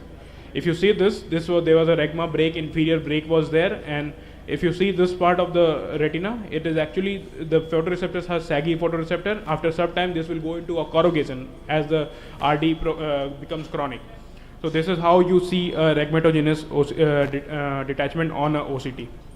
In this case, if you see, as I was mentioning, it looks like a retinal detachment, but if you look closely, actually the myoid zone here is splitting here, and this is a case of VKH, Vogt-Koyanagi-Harada syndrome, where there is sudden gush of fluid causing this bacillary layer detachment and SRF here as well in this area. This is a case of tractional retinal detachment. If you see closely, the retina is detached, but at this part, if I focus here, this is the part where you can see that anomalous vitreoretinal interface, and the whole the thickened hyaloid is actually pulling the retina and causing detachment, and it is not very clear because of the subhyaloid blood as well. So this is something I just explained all this in the images before. If you see something like this, and there is subretinal fluid here and lot of septation in between, this is not a case of IRF. This is actually retinoschisis, and if you do a fundus imaging and fluorescent angiography, you will find something like this. This image is taken from American Academy of Ophthalmology, where you can see actually it is a case of JXLR going into some kind of proliferation, and along with retinal detachment, which you can note on the OCT. So in the scenario 3, the reflective clues, hyperreflective dot, bands and shadows, the bright signal, dark secrets, it actually represents a lot of pathologies like exudates, drusen, RP hyperplasia, inflammatory cells, hemorrhage and fibrosis. If you notice what is hard exudate, if you see a hard exudate, actually it is a discrete hyperreflective foci, and often if it is slightly bigger also, even in the size of hundreds, you will see backshadowing along with the hard exudate. In a drusen is actually sub-RP deposit appearing as irregular bumps or mounds. Intraretinal hyperreflective foci is something which we keep on talking in lot of conferences for switching the injections or switching your therapy modalities if the edema is there, because these indicate actually inflammatory cells or leak near the microaneurysms. Epiretinal membrane is a hyperreflective layer on the inner retinal surface, and posterior shadowing is something which you see if there is a lot of block of light. So in this OCT, in one OCT, if you see something, this is a lot of hard exudates here, and this is the posterior shadowing which I was talking about. These small dots which you see is the hyperreflective foci, and these are the hard exudates again, and lot of IRF as well. This is a case of diabetic retinopathy complicated with a picture of CKD, chronic kidney disease. You see something like this. This is the same eye, better scan, and this is the other eye which is slightly better. And this is the fundus photo of the same. In this image, you can see a thick hyperreflective band here, which is the epiretinal membrane. And if you see this fovea, this is something which is called as ectopic inner foveal layer. Read on the stages of ectopic inner foveal layer how the ERM is helping this EIFL to form, and how EIFL is actually guiding you to do surgery in the cases of ERM. This is a case of multiple drusenoid PED. If you see something like this kind of picture actually is alarming, and you should keep them in a constant follow-up, because this will go into wet AMD very early. Disrupted contour when the fovea loses its shape. So we have again discussed most of the things. So fovea is something which is a masterpiece of the vision, and for all my patients I keep talking, this is the most important structure and most beautiful structure created in entire body. So macular edema is something which we just discussed. Epiretinal membrane we discussed. Macular hole is the full thickness defect at the fovea, but beautifully we can close this hole, and lot of things which you should know, and when and how to close the hole, and what technique you should use to close this hole. Central serous chorioretinopathy is serious detachment of the neurosensory retina leading to elevation, and VMT is something at the posterior hyaloid face. It is causing adhesion and pulling of vitreous on the fovea. So Yeah, this is a case of macular hole, and very important. There are a lot of macular hole indices which helps you in prognosticating and telling the patient how and what about how you will go about the surgery. But most important measurement which you do is the MLD, which is minimum linear diameter, which in this case is around 486, and the basal linear diameter. These two things you have to measure before going in the OR to operate these cases. So, beyond the clinical image, clinical impact of foveal changes is really high, and it actually helps in decision making for intervention, that is vitrectomy for macular hole or severe vitreomacular traction or anti-VEGF for the edema. So we have already spoken about OCT angio, unforced OCT, adaptive optics, which is the future of this, and artificial intelligence is something which is gaining a lot of traction, and this will help us to remotely assess the patient of a diabetes or any other pathology like CRVO and call them in the OPD if necessary. There's a lot of OCT imperfections, and you have to avoid this imperfection. Most commonly you see mirror artifacts, you see segmentation error. Motion artifact is something where blurry and distorted image is there, and the OCT machine is enabled to diagnose sudden jerky movement of the patient's eye. Then there is a projection artifact from the overlying vessels, and sometimes the patient cooperation is not so good and the scan quality is not so great. Like in this image which I showed little earlier, you see this thickened hyaloid here, and then this part is something which is actually coming down. So what is this? This is nothing. This is not a same membrane which is coming down. This is actually a mirror artifact, because the level of this is going so beyond the clinical imaging capacity of the machine that it is actually mirroring here and coming down to come as an artifact. So importance of systemic OCT interpretation is very important for the practice, and actually the future direction is not only the OCT in the hospital but also home-based OCT, but in India it will take some time. There's a scantily home-based OCT by Notal Vision which is actually launched in USA to do OCT at home and come to follow up whenever required. Thank you so much.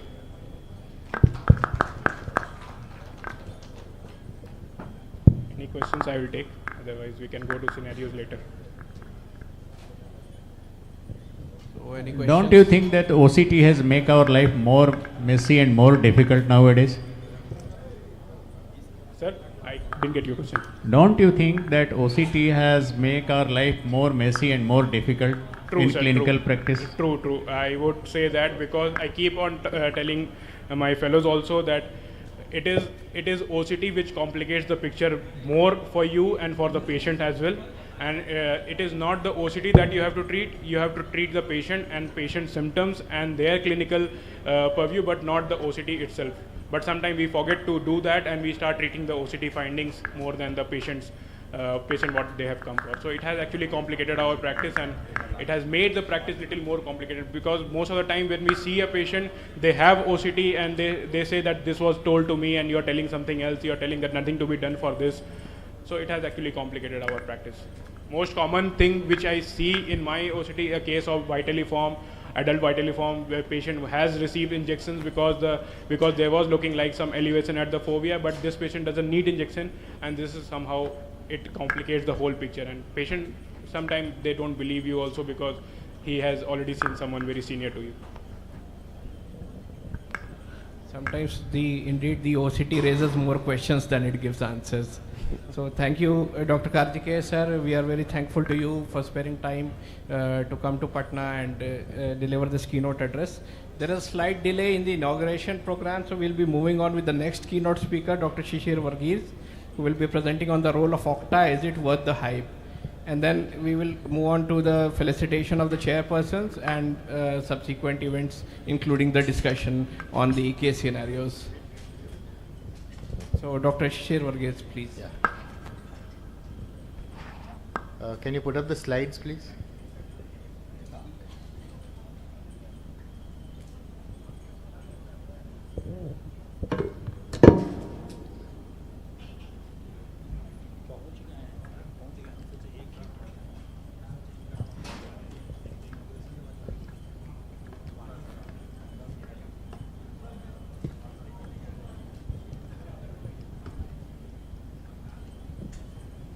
For this particular keynote, I'd like to invite Dr. Prashant sir and Dr. Anjana Mirajkar. Ma'am, if you are here, please come to the chair. Dr. Prashant sir.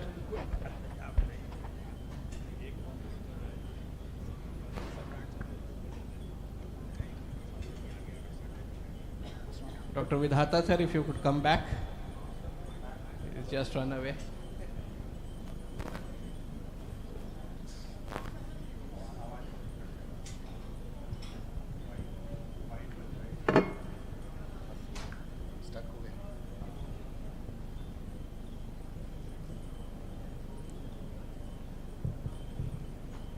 So while sir is preparing for the presentation, I'd like to ask the PGs, are you clear now with the layers that you identify on the OCT? So you need to brush that up again and again so that you don't miss anything, okay? OCTs are going to be increasingly common and carried by your patients who will come to you in your practice.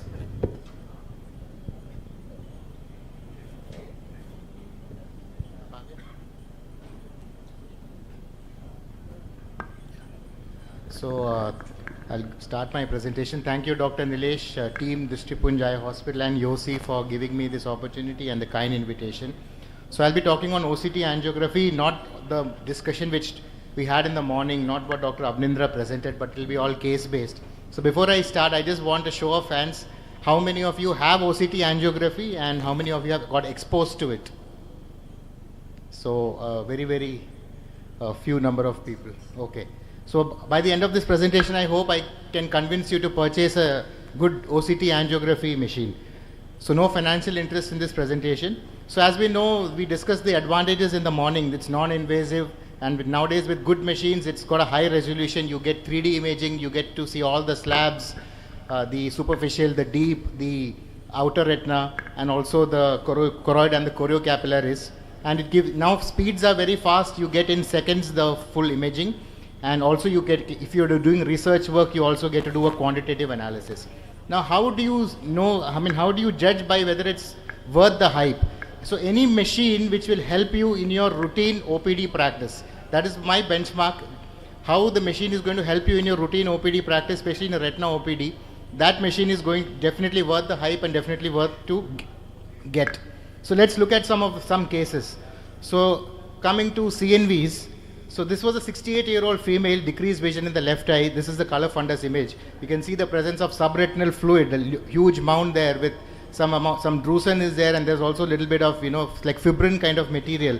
And when you do this OCT gives a little confusing picture, whether it's a CSR, or whether it's that fibrinous kind of material what you see under the fovea. But you can see some elevation of the RP, what you see on the OCT. So the OCT is a bit of a confusing picture. So when you do the angiography, you get this network there, which is classic network on the FFA, suggestive of like a type 2 CNV. And also the ICG shows you, a little bit of a network. But when you go to the late phase, the FFA, there is complete pooling of the dye, what you see, and the ICG tends to fade out. But when you do the OCT angiography, you get this beautiful CFAN kind of network, what you see there on the OCT angiography. So here, the OCT angio showed the network much better than the FFA and the ICG, and it was not obscured by any staining or pooling effects of the FFA. So here, the angio is what helped me in, confirming the fact that this is not a CSC, this is rather a CNV, and then consider treatment with anti-VEGF injections. You can also try without the OCT angio. You can tell the patient, let's treat you with one anti-VEGF and see how you respond after a month. But here the OCT was confirmatory, and it helped me in diagnosing this CNV, and the image was much better as compared to the FFA and the ICG. Now let's look at another patient, 70-year-old male, no complaints. He's just coming for a regular follow-up. Vision is, however, it's only 6/9 and he's pseudophakic. But when you do the fundus photo, you see this small yellowish deposit there at the fovea, and there on the OCT there is a small elevation, like a small PED is there. So I want to know what exactly that PED is. That OCT is not giving me a very particular kind of a conclusion. So when I do the OCT angiography, there is nothing there. There is absolutely nothing. It's not showing me any network. It is just a hypo space there, saying that there is no flow. But when I follow up this patient, I call him after another 4 months, and now you can see when you do the OCT angio, he has developed a glomerulus-like network or a flow network what you see on the OCT angio. So this is basically a subclinical CNV or a subclinical macular neovascularization. Here again there is no treatment, but now I have to follow him up much closer. I have to call him back in another 2 months. So follow-up from 4 months has now become 2 months, because now my OCT angio here has shown me that there is a network, and I have to call him back much earlier. And subsequently when I call him back after 2 months, there he develops subretinal fluid. And the OCT angio also shows a flow, and the network becomes much denser. So now I'm going to treat this patient once, because the exudation has come. So here again my OCT angios help me in detecting this subclinical CNV. So another case, 66-year-old male, decreased vision, left eye, vision is only 612, and he's got a subretinal fluid. And there is some amount of elevation on the RP, what you see there. Now is it CNV? I'm not sure. Looking at this OCT, I'm not convinced that this is a CNV. So I get the angio done. And in this patient, he came after a month for the angio. When he came, there is no network, and you can see that the fluid is also resolved. So this is a CSCR, and this is not a CNV, and here again my angio has helped me. A dye-less procedure has helped me in confirming the fact that this is a CSC and not a CNV. So another patient, 74-year-old, came for a second opinion, was advised anti-VEGF elsewhere. Vision is 6/9. Now on this fundus photo, he's got full, soft and hard drusen, like features of dry AMD. And when you do the autofluorescence, also the same features. But when you do the OCT, you see he's got fluid there. So there is shallow fluid there in the right eye. There is some shallow fluid also in the left eye with photoreceptor thickening, and he's got drusen. Now, do you treat just because fluid is there? No. So here again you do an OCT angiography. There is no network seen on the outer retina or even the choriocapillaries. There is no evidence of flow in the outer retina. So this patient is basically non-neovascular AMD with subretinal fluid. No need for treatment, just requires every 2 to 3 monthly follow-up. So here again my OCT angiography has helped me, in correctly diagnosing the entity. 10-year-old male, decreased vision, right eye, BCVA is only 660, was picked up on school screening. So now he comes, somebody has advised him FFA, 10-year-old he is, so he's got a huge punched out lesion, what you see on the fundus photography there, and along with that he's got some hyperreflective material, and he's also got subretinal hemorrhage. No, why do you want to do FFA? Just do the OCT angiography, 10-year-old, no need to inject a dye, and you get to see this beautiful network at the edge of the toxoplasma scar, or what you see there. So this is a secondary CNVM secondary to the toxoplasma retinochoroiditis. So how can it help in diabetic retinopathy? Now, all the flow, the microaneurysm, all that I'm not talking about. So I'm just giving you practical points.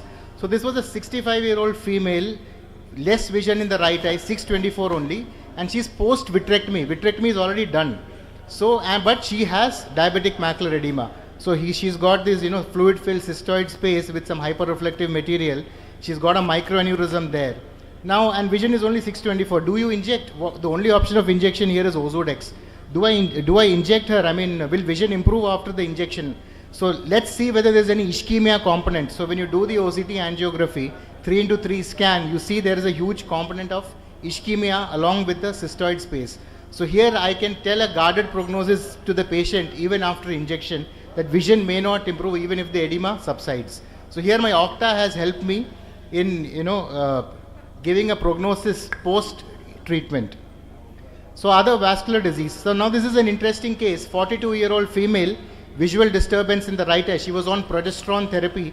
So vision is only 6/6.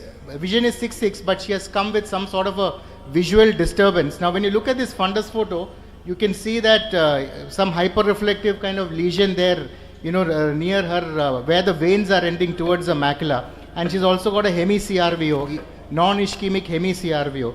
But when you do the OCT, you can clearly see what we call as middle limiting membrane sign, and this hyperreflective kind of hyperreflectivity of the inner nuclear layer, what you see on the OCT there. And when you do the Octa, this is the on-fast slab, you can see beautifully the hyperreflectivity on the on-fast slab, and on the deep capillary plexus, you can clearly see the ischemia. Now this won't be picked up on your FFA. Your FFA is useless in cases of PAM.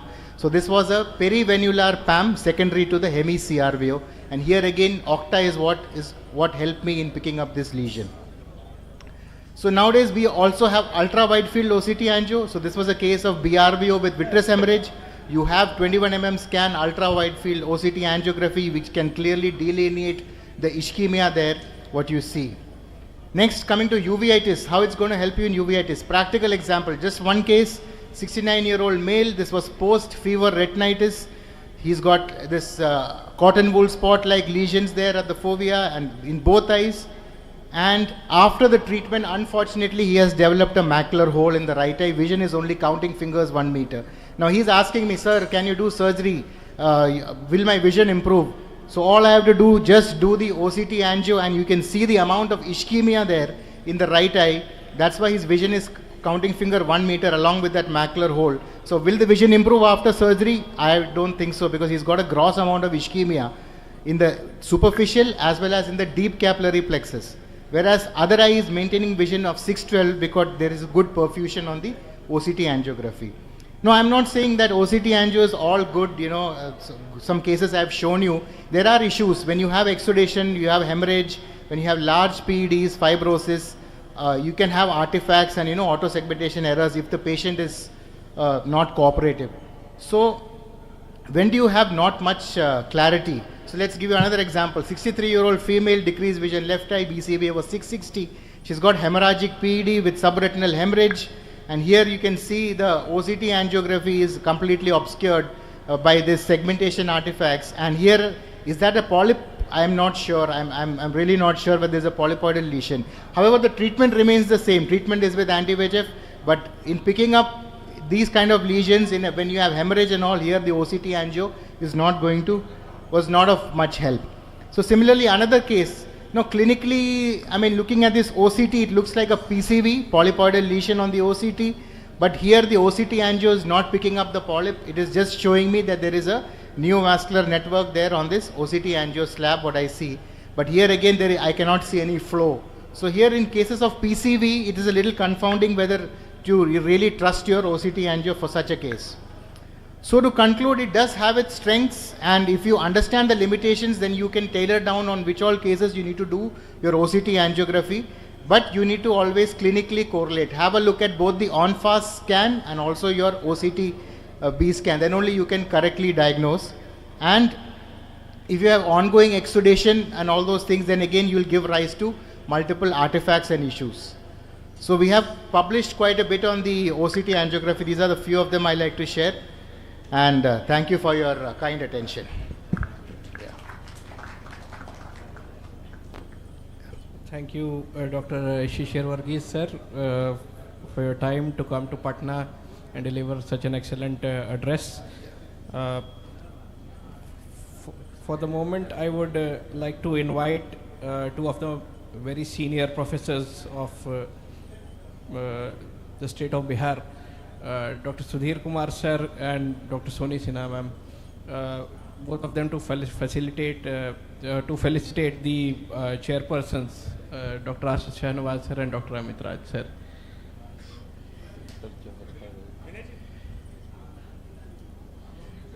Vinay ji.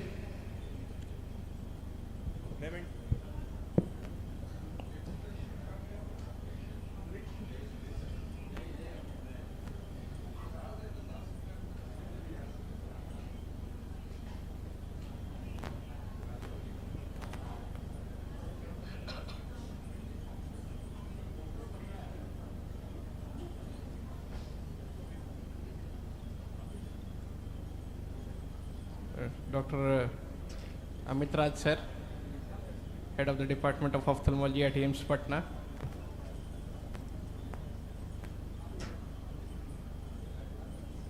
To be felicitated by Dr. Sudhir Kumar sir.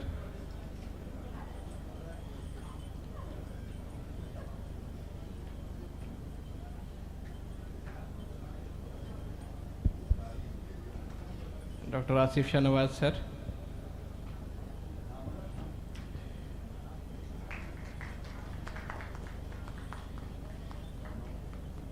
We had Dr. Ayush on the panel of the last session as well, so a memento to Dr. Ayush sir.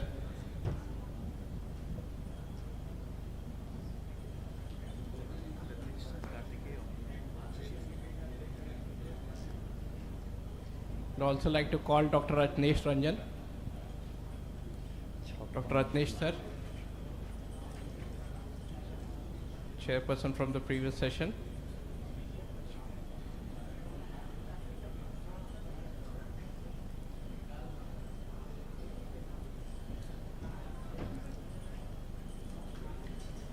And our keynote speakers, Dr. Kartikeya Singh and Dr. Shishir Varghese.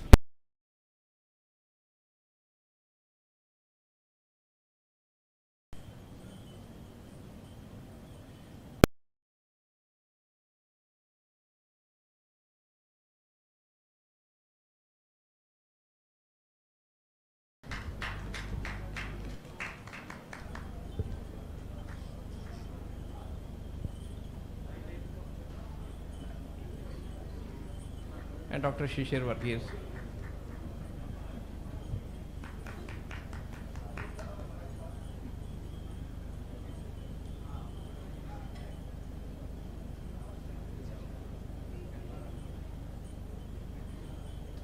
Thank you, Dr. Sudhir sir and Dr. Sunitha ma'am.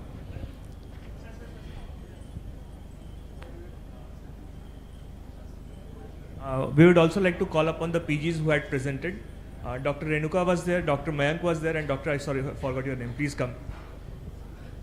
Acha.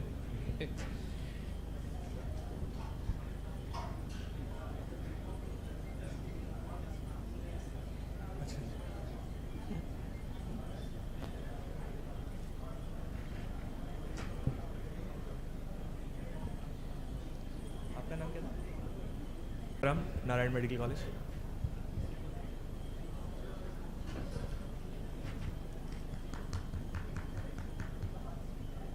And Dr. Nupur from NMCH, Patna.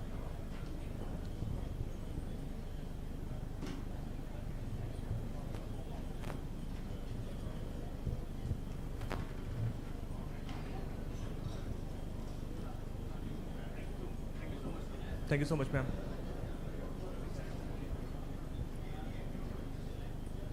We move on to the scenarios and the discussions. Do we have the inauguration, Dr. Nilesh?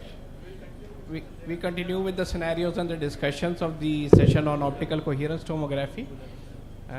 We call upon the chairpersons, Dr. Pooja Sinha ma'am, if she is here, Dr. Vishal Kishore, and Professor Dr. A.S.B. Sahay. Any of them are here? No. So the panelists, Dr. Ratnesh sir, Dr. Sumit Randhir Singh, Ratnesh sir. Dr. Sumit Randhir Singh, if you are here. Dr. Kushal Deliwala. Sir, if you are here, please join the panel. And Dr. Pankaj Khandelia.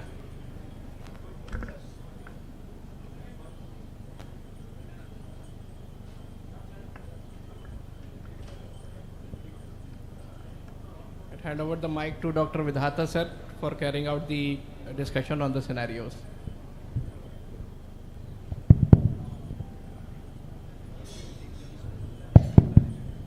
Any PG to volunteer, please come forward.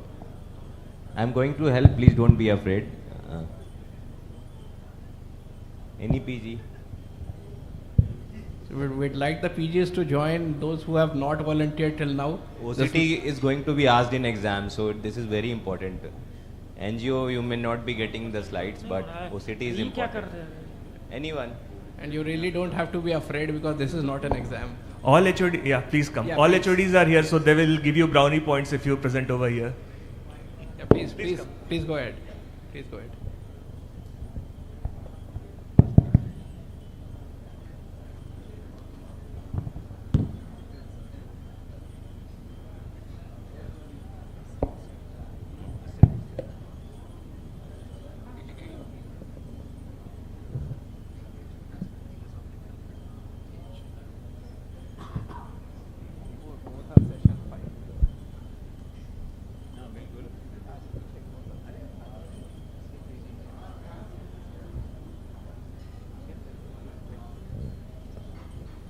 Can we have the presentation on the scenarios? I think the work has been made a lot easier by the discussion of Dr. Kartikeya Singh. The way he has summarized all the scenarios which are commonly encountered on the OCT scans that you get in your outpatient department. So even if you do not run a specialty retina practice, you will encounter these OCT films. Your patients might be carrying. I want to tell something that the session is for PG, so listen the PGs please. Even if you don't get the diagnosis right in the exam, it's not important. You might make the wrong diagnosis, it's absolutely fine, but the interpretation should be good. It should be methodical. अच्छे से बताना है. अगर OCT मिला है, OCT का slide मिला है, तो प्रॉपर तरीके से बताना है. डायग्नोसिस गलत हो सही हो कोई फर्क नहीं पड़ता. Examiner is not there to जज यू कि इसको नहीं आता. Examiner is there to see how you have read, how you are going to interpret the OCT, the leaves, etc. So I will tell you how to read a simple way, how to read any kind of OCT you get, so that you never get it wrong. Very correctly, the findings are more important than the diagnosis itself. Systematically listing the findings on an OCT will lead you to the diagnosis. You really don't have to care whether you are able to diagnose on the first go or not.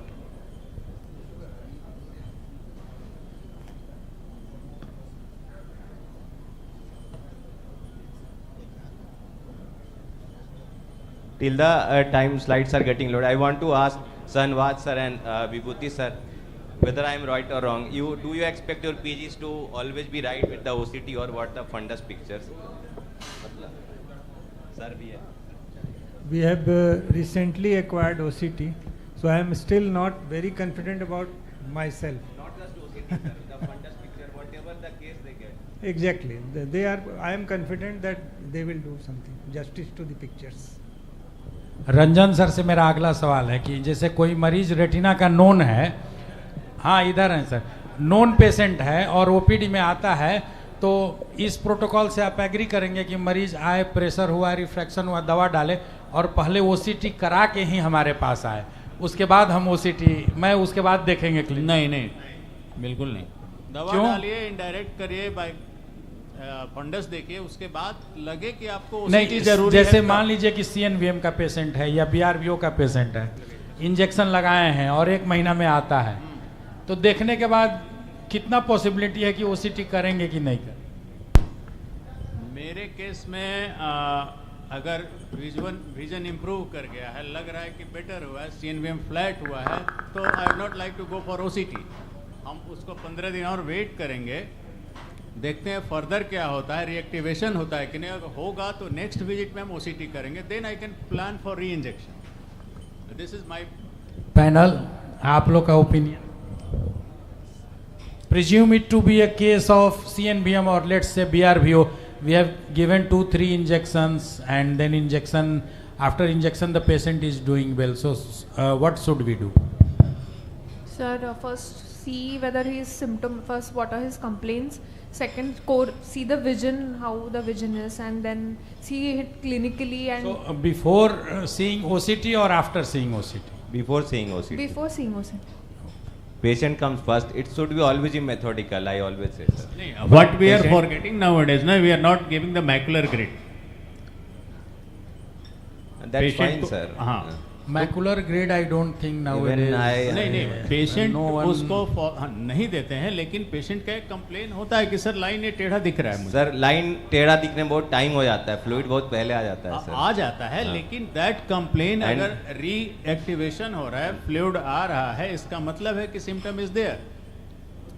No, but sometimes symptom may not be there, but there will be active CNVM also. Intraretinal fluid can be there, even without symptom. So in such cases, if we do not scan and if we do not inject, then till the time symptom comes, then we might lose precious time. Sir, one thing we have always been doubt about CNV, we don't treat vision, we don't treat symptom, we treat the fluid. So if the fluid is there, we treat it. If it is not there, no matter what the symptom he has, we don't treat. Probably you people are dragging the OCT towards more misuse or abuse. I am saying it.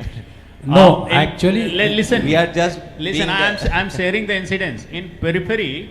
In periphery, lots of my colleagues are having OCT, and they are charging rupees 300 for that color-coded picture, and they are showing that this is there.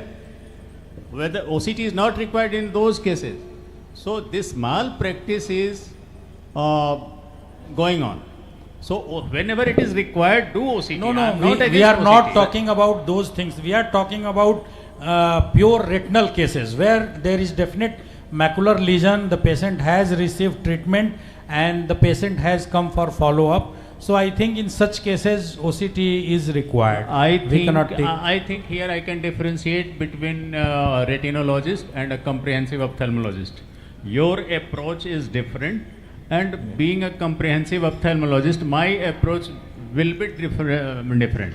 So I will be more conservative regarding prescribing OCT, rather than I would like to refer that patient to Dr. Satyaprakash Tiwari. Whatever he is willing, he can do it. Especially in cases of CNVM, I think we should be, sometimes it looks like the CNVM is not active, it has become inactive, but once we do OCT and we may see some intraretinal fluid or subretinal fluid, and then we find that, okay, this patient needs treatment. You know, what I perceive today after this conclave, that the retina itself is now a separate entity from ophthalmology, and it is like doing coronary angiography and putting a stent. Not so only that, people are entirely different from this community. No, not only that, retina is depending highly on investigations. And I remember one of the RISI conference, retinal imaging conference done by VRSI in Chandigarh. So there were quite a lot of debate that why not we should have some separate imaging setup, just like CT, MRI scan centers. So rather than each individual ophthalmologist buying this OCT, NGO, then wide field angiography, there must be in any city 3-4 different setups where all these high-end machines, 2 crore, 3 crore machines are lying, and every ophthalmologist can send their patient for just scanning and imaging, and the patient can come to a particular ophthalmologist and can get an opinion. So that will save the cost of each and every individual ophthalmologist. एक शर्त है, उसको cataract नहीं होना चाहिए. The question, the first question asked was whether we should start with the OCT before even doing IO. This was the question. Yes, sir. So from PG point of view, be very clear, the systematic examination can't be replaced with just imaging system. For a busy practitioner like you who knows about the patient, who knows about the detail of the patient, retina, periphery and everything, they might go ahead with even just imaging system and find out what is happening at a particular foci. But otherwise, one should always prefer to do a complete examination. So, but to conclude, I definitely would like to know that what Dr. Ranjan said and what methodical things the PG should follow, that's a different approach. What you people are following, the case scenario what Dr. Tiwari gave, what do you do? Do you directly go for an OCT first and then for the clinical examination, or you see first and then you go for the... See, I generally, sir, see the patient and then ask for OCT, but many of my old patients who are getting treatment for CNVM, on reception they will ask कि मेरा OCT का भी पैसा जमा करा के करा दीजिए, क्योंकि डॉक्टर साहब हम तो दिखाएंगे फिर सर OCT कराएंगे फिर मेरा टाइम बर्बाद होगा. तो स्टाफ नहीं काटता है रसीद कि नहीं सर देखेंगे तब, तो हमको बोलना पड़ता है कि नहीं उनका OCT करा के. The protocol that you follow, what we are asking is protocol is first see the patient and then advise. And how frequently, in a case of CNVM, you have given an injection, there is a resolution, there is an improvement in visual acuity. How frequently you go in for OCT for the next 1 year? Initial phases, if we are injecting, till we are injecting monthly is must.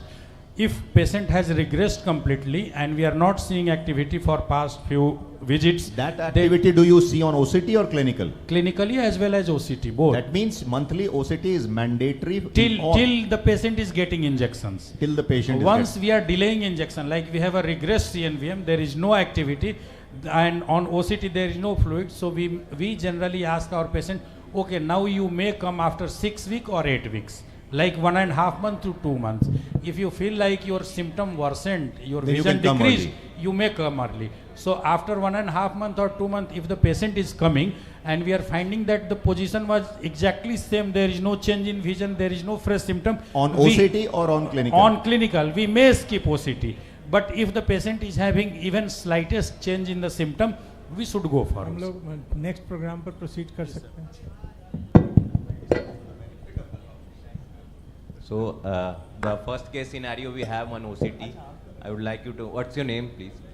Dr. Anurag Kumar Das. Okay Anurag, can you describe the OCT? This is the OCT of a right eye.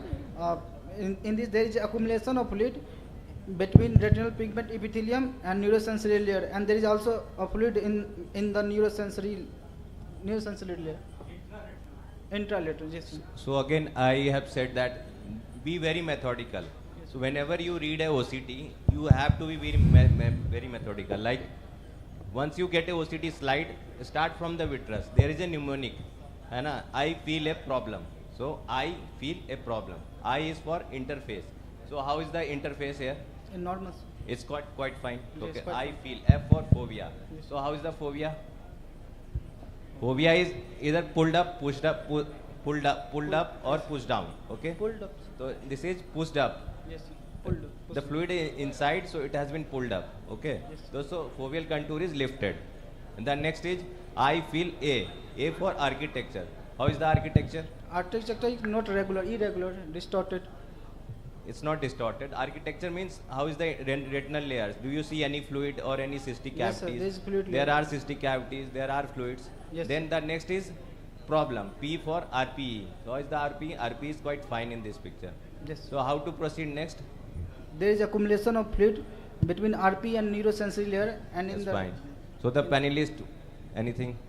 Also, you need to identify which eye it is. Yes, sir. Which eye? Right eye. Right eye. How do you identify that? So next. So any PGs, how to identify which is the right eye OCT or left eye OCT? Anywhere can you see any kind of thickening or anything related to disc? Any side, right, left? Which side?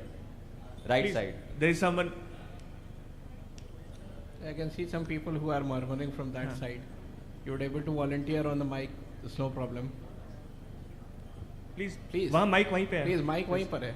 Stand पे. बोलिए. Please come. Sir right side में nerve fibre layer का thickening. Very good. Very good. Nerve fiber layer is thick on that side. Right side. So right side में thick है तो right का left side thick है तो left side का है. So you are right. This is the right side. And now anything panelists would like to ask? So apart from what Dr. Vidata said for the architecture part, so you can also describe that within the fluid there are certain hyperreflective lesions, or you can say spots or something like clumps which are visible. So that is one thing. And so the case details is as follows. She is a 71-year-old female. The involved eye was right eye, and she had acute onset diminution of vision for last 3 days. She is hypertensive, blood pressure is 190/96, and the visual acuity is 20/400.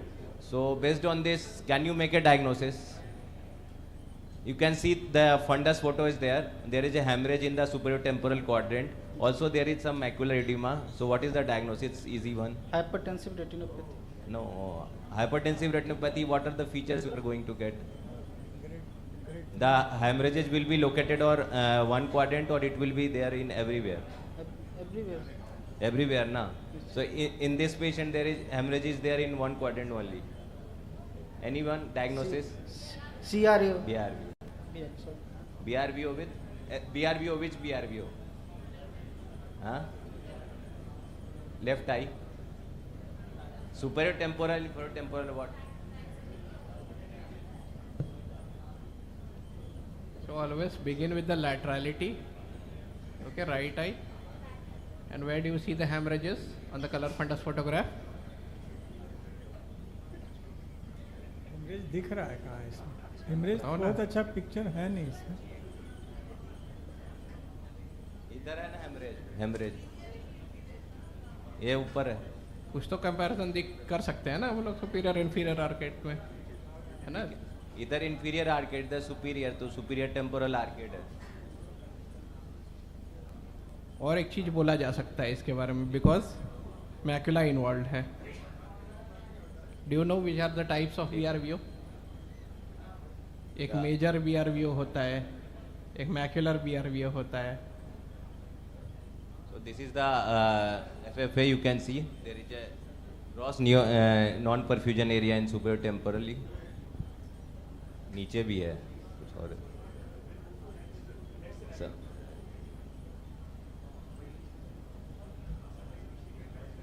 Next scenario load कर। Will present one more. Okay. Anybody else who wants to volunteer? This is the last OCT scenario before we move on to inauguration. Any volunteer, please? Yeah, please come.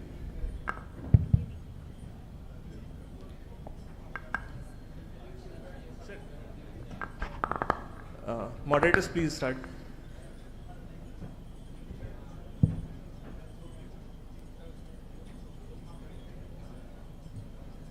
A very good evening to seniors. I am Dr. Alka Kumari, PGT1 in Lion Seva Kendra Trust Hospital. Hi Alka, could you describe this OCT please? Fluid within the neurosensory retina. Like so. Can you right now you have to Systematically as we systematically. discussed.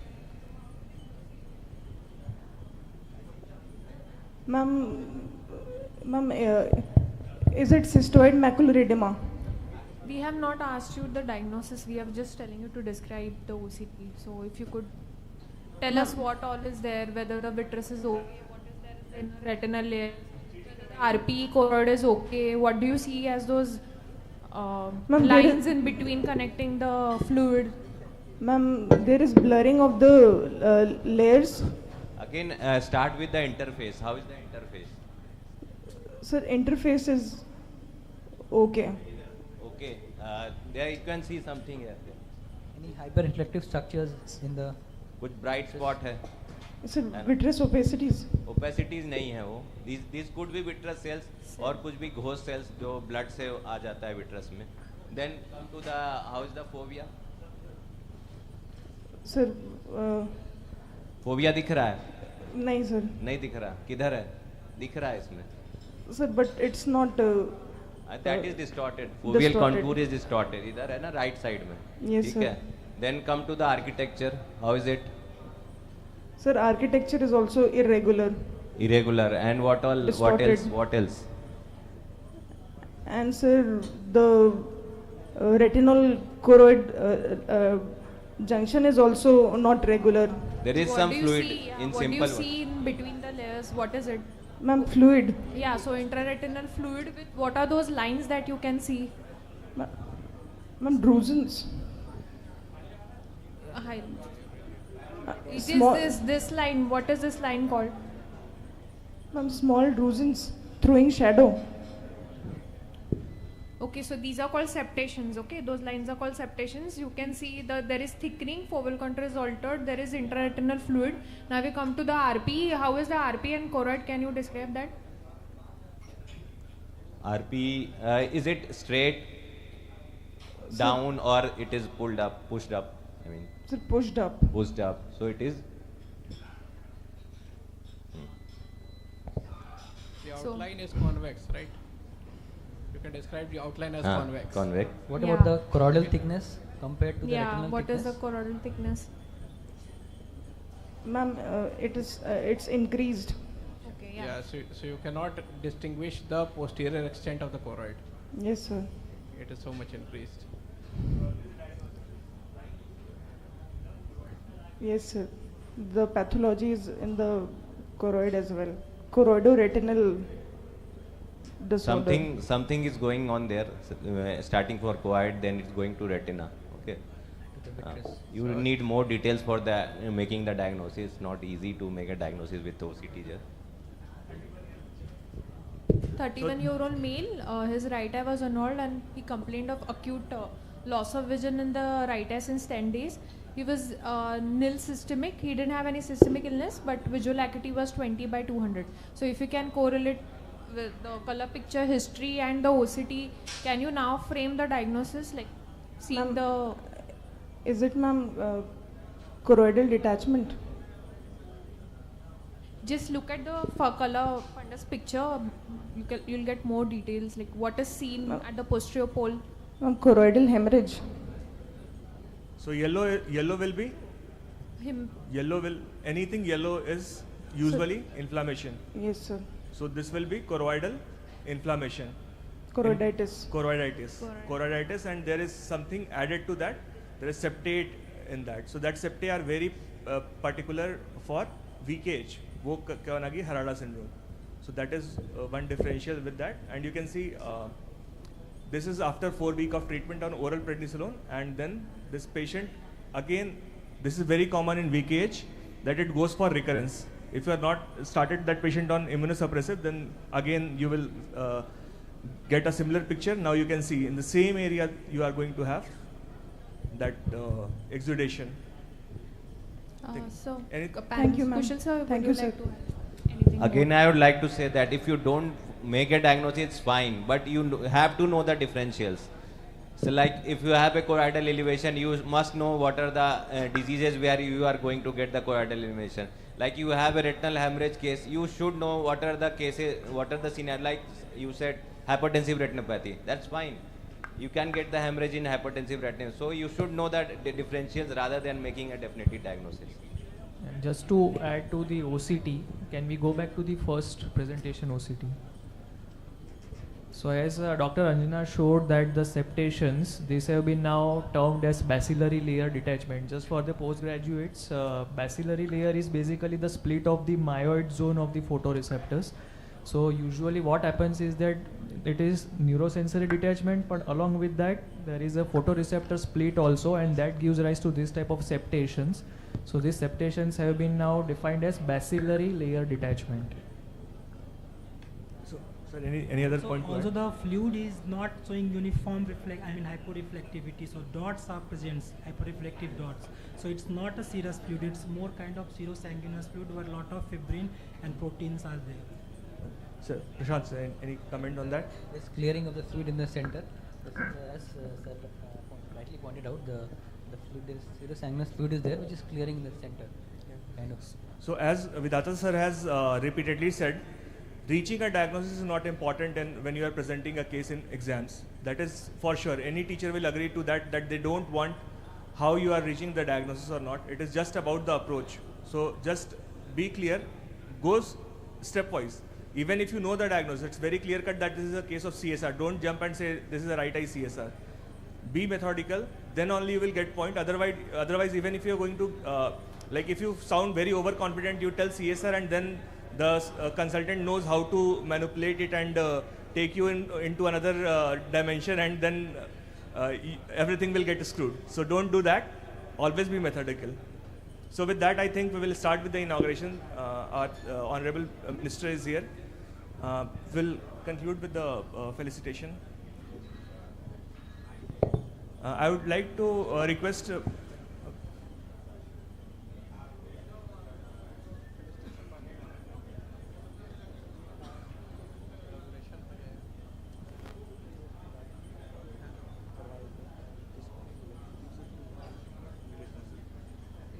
sir, I would like to request Dr. Nilesh Mohan sir and Dr. Pradeep Karak sir. Sir, please come on the dais and felicitate the panelists for this session. Yes, sir.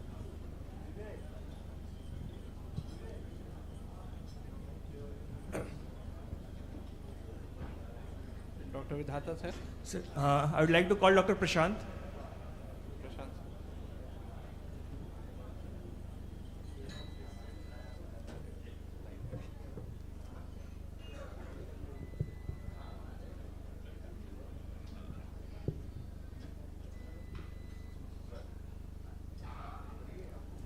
Where?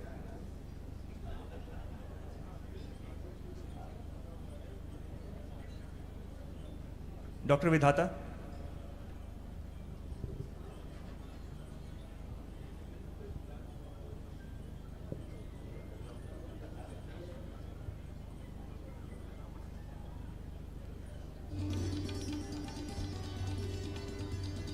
Dr. Prateek.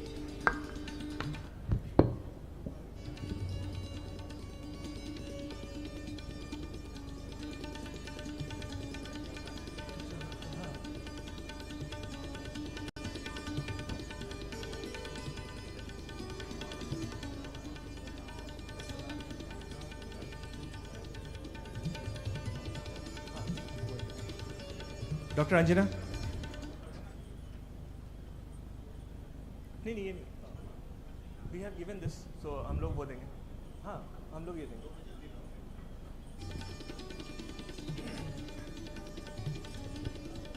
So they have already got the faculty memento, so we are honoring with a flower pot. Dr. Kushal and Dr. Ratnesh.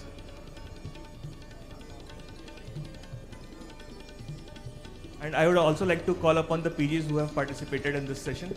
I think Dr. Alka was there. Dr. Alka, please come. Dr.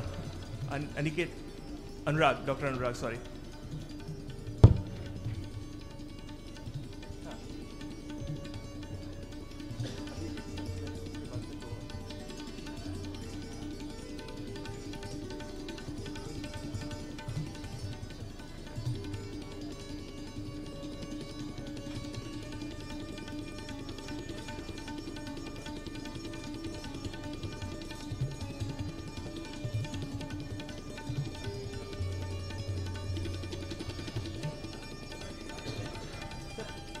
Dr. Anurag is the PG presenter.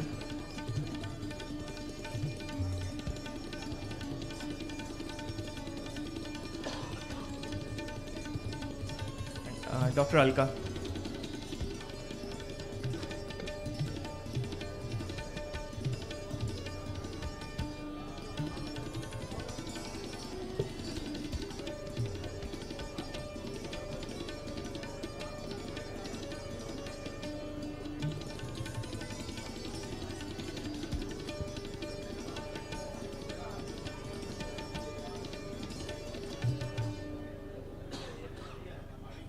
Yes, sir. Yes, sir. Sorry. Thank you. Thank you so much, sir. So with this, we will move on to the inauguration ceremony, and I'd like to hand over this to Dr. Tiwari, sir.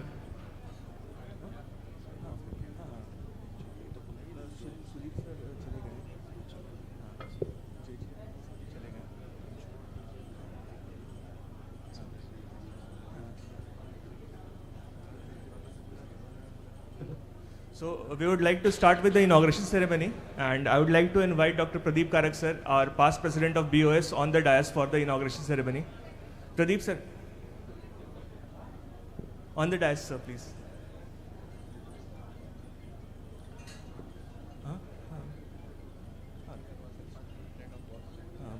So Dr. Pradeep Karak sir is past president of BOS, Bihar Ophthalmic Society, and we are honored to have him.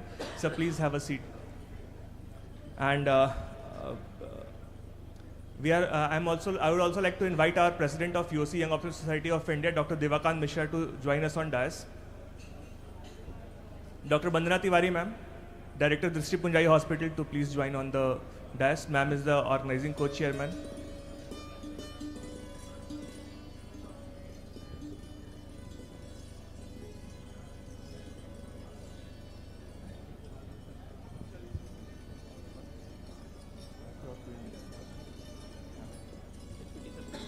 So I would like to ask Dr. Satyaprakash Tiwari sir to please accompany our Honorable Minister on the dais.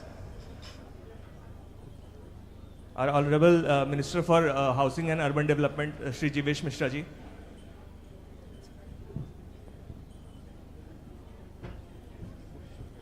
So I would like to ask Dr. Bandana Tiwari ma'am and Dr. Satyaprakash Tiwari sir to give a welcome bouquet to sir.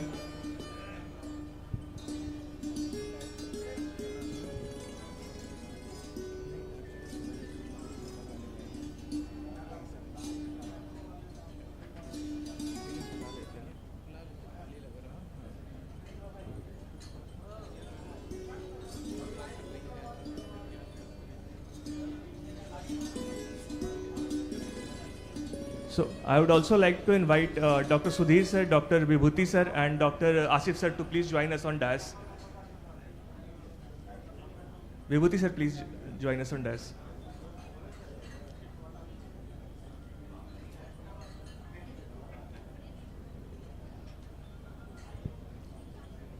I would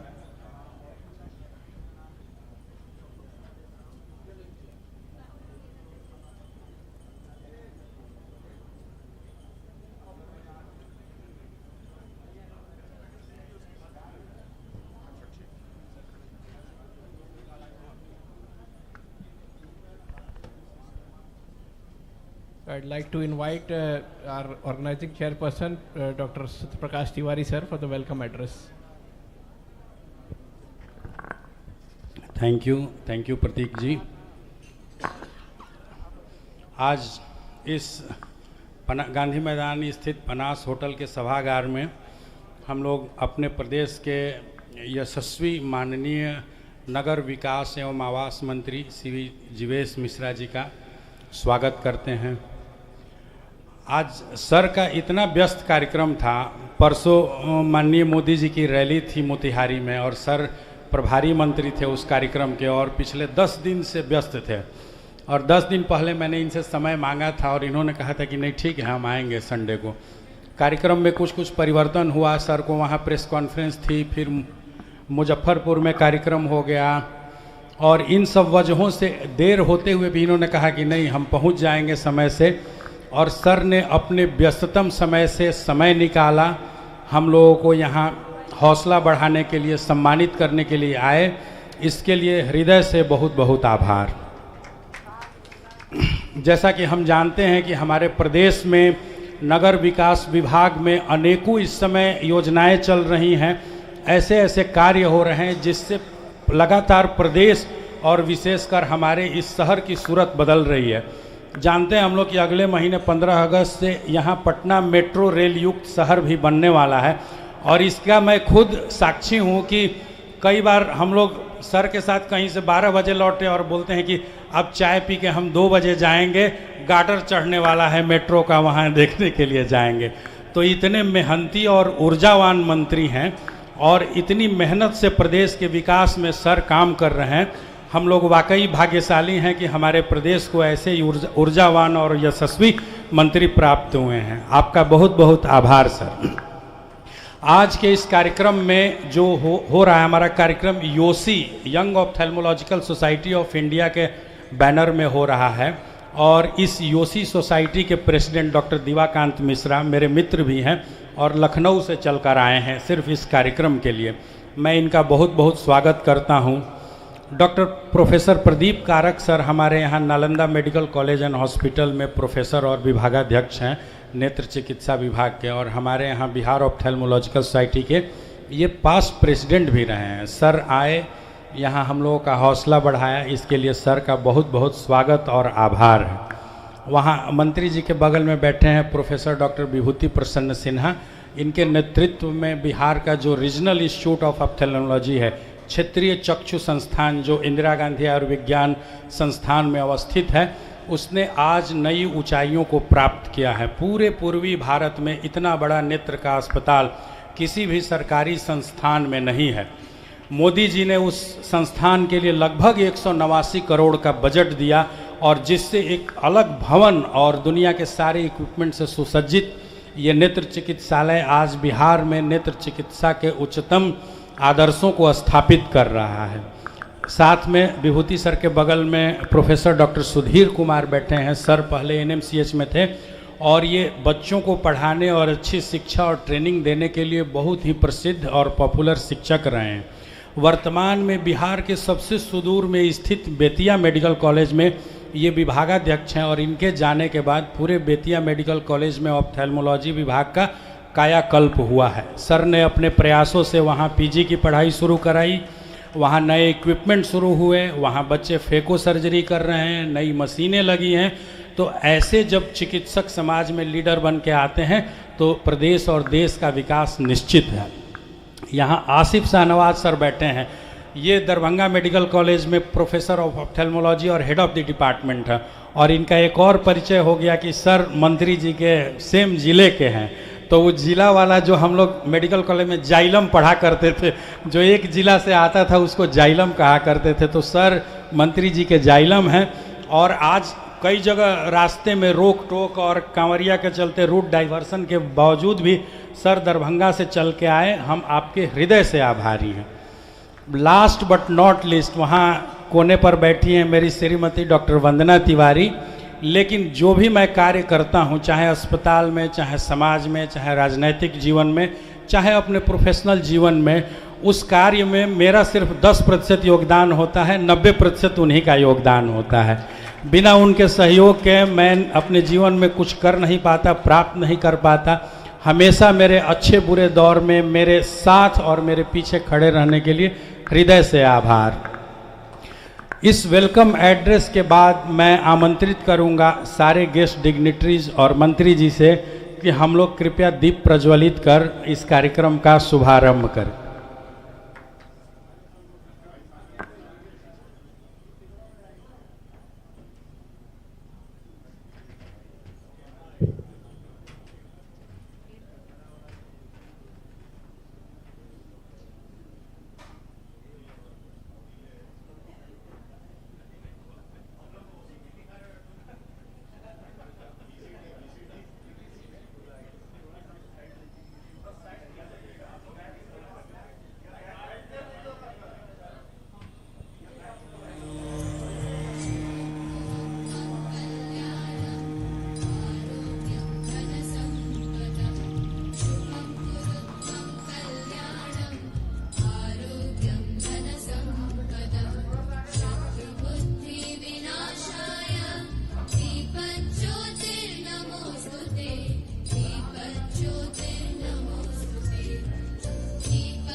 So with this inauguration ceremony, I would like to now invite Dr. Divakant Mishra, President of YOSI, to tell us all about what YOSI is doing.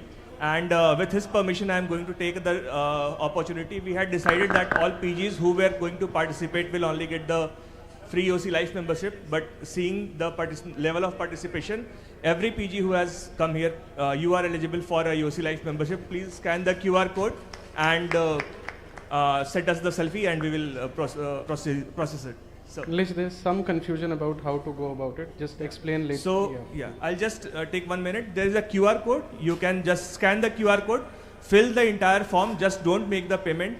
Take a selfie over there and email it to secretariat@yosi.in, and we will do the rest. Maybe you can put it on the WhatsApp group also later on. So thank you so much. I, on behalf of the Young Ophthalmologist Society of India, can I have the slides, please? Yeah. Slides on, please. Slides de dijiye, please. So it's a great honor for us to be able to conduct this meeting, and we are very excited to see the level of participation that is here. And at the outset, I would like to thank the Honorable Minister Shri Jivesh Mishra ji for taking out time for this meeting, which is so important this region, and the whole Drishtipunj family and the Bihar Ophthalmic Society family for allowing us to do this.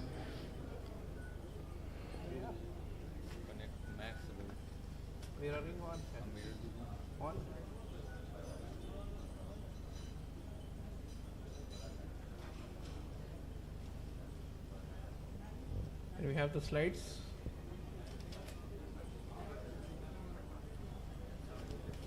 Krishna,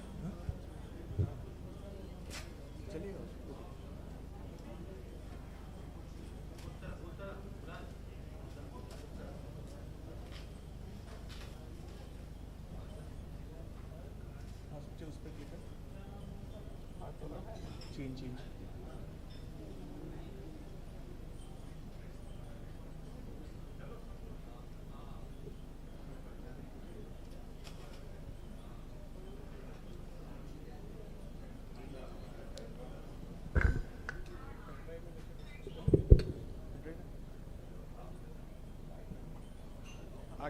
आगे. Thank you so much. So I'll be just talking very briefly about what Young Ophthalmologist Society of India is. And again, I would like to thank the Drishtipunj Eye Hospital family for this opportunity. So YOSI is a registered and affiliated society to the All India Ophthalmological Society, and the only young ophthalmologist society in the world to be part of the International Council of Ophthalmology. It caters exclusively to the needs of ophthalmologists who are either in training or less than 40 years of age. So this is the first team that had brought YOSI into being, and recently we had our elections in 2024 last year, when the present team came into being, where your very own Dr. Nilesh Kumar became the secretary of the society along with the other important members. And we have a very dynamic team of around 20 executive members from across India, and another 200 members who are part of the presidential working groups as well. So a lot of details you can find on the website. But our main focus has been on creating platforms for young ophthalmologists like you. So these are glimpses from the Vayo Pavilion that we get at the All India Ophthalmological Conference. So it's a dedicated hall we get for all days. We even had it for the APO meeting this year for activities exclusively for young ophthalmologists. So where we do some interesting sessions, things like you saw today. We do Meet the Mentors program, where we invite mentors from the top institutes of India to interact with young ophthalmologists, and a lot of interesting things. Apart from this, we have collaborated, like we are doing today, with majority of the state societies, the national subspecialty societies, to conduct sessions. Basically, this is to give platform to young ophthalmologists so that they can discuss the things that they are doing, and to discuss the issues that they are facing on a specific platform. So these are the images from these meetings that we keep doing. Now, one of the important aspects that has been for us is the international collaborations that we do. As I told you, YOSI is the only young ophthalmologist group in the world to be a member of ICO. And now we are almost the largest young ophthalmologist group with around 5,000 members across the globe. So because we are members of ICO, all the young ophthalmologist activities at WOC are under YOSI. And similarly, this year also we'll be conducting a lot of young ophthalmologist activities at the international stage. So we have partnered with the majority of international societies. Example, few years back, we formed the APO Vayo community, which has representations from all 23 countries from across the Asia Pacific. These are the leaders of the Asia Pacific Vayo group. We started a program known as the Young Ophthalmologist Rising Program, where young ophthalmologists like you can be recognized at an international level. These are images from the first workshop we conducted in Hong Kong a few years back. So we have collaborations with American Academy and all the other major ophthalmologist group. So much so that over the past few years we have helped established young ophthalmologist groups in 10 countries. For example, South Africa, Morocco, Taiwan, and Jordanian young ophthalmologists. So all these things have given a good platform for Indian young ophthalmologists at an international stage. So we recently did an MOU and helped start the Bangladesh Young Ophthalmologist Society as well. We have a standing MOU with European Vitro-Retina Society, and we conducted our first international YOSI session in Budapest last year in collaboration with EVRS. And now we have started doing collaborations with other countries like Nepal, Poland, Sri Lanka, and many other societies across the globe. So there are a lot of other activities like our regular publication, Vayo Times, and a lot of other things which give you an opportunity to learn and to be able to present at an international and a national level. So these are just some of our initiatives. Our flagship event is the YOSICon 2020 YOSICon, and we'll be doing it again in September 2025. I would like to invite all of you to be part of this. I think again once you have taken the membership, you will get more details.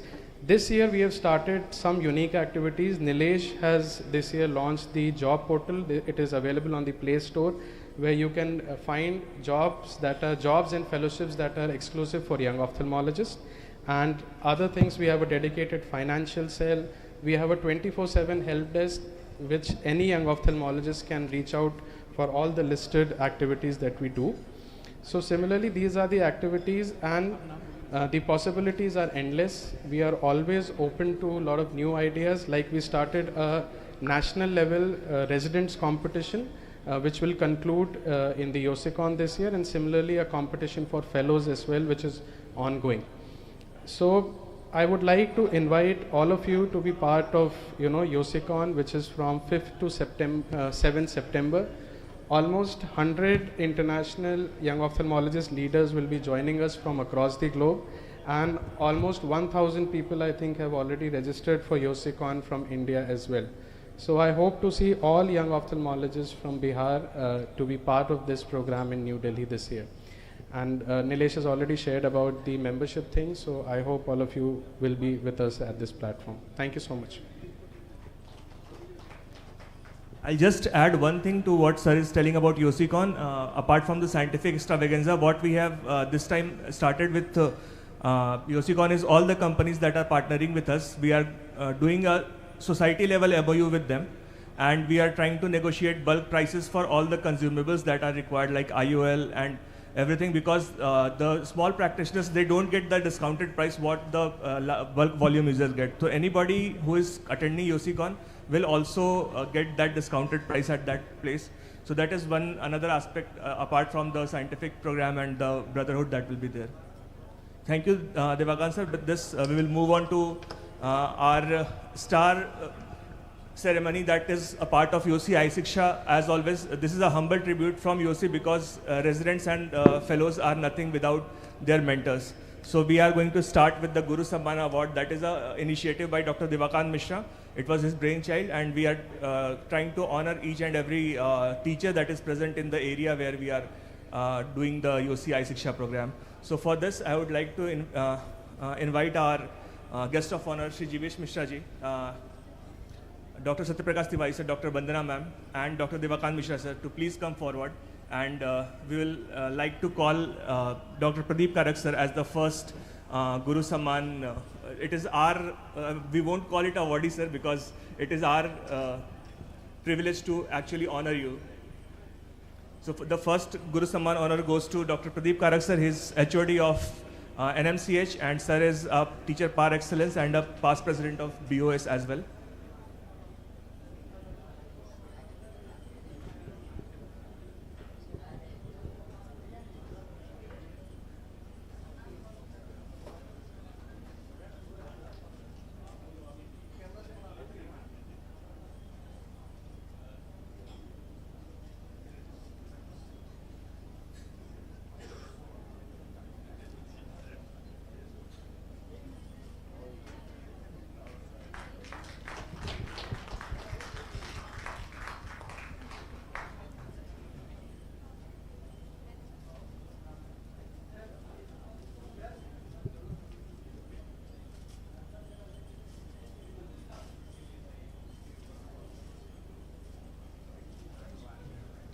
I would like to request Dr.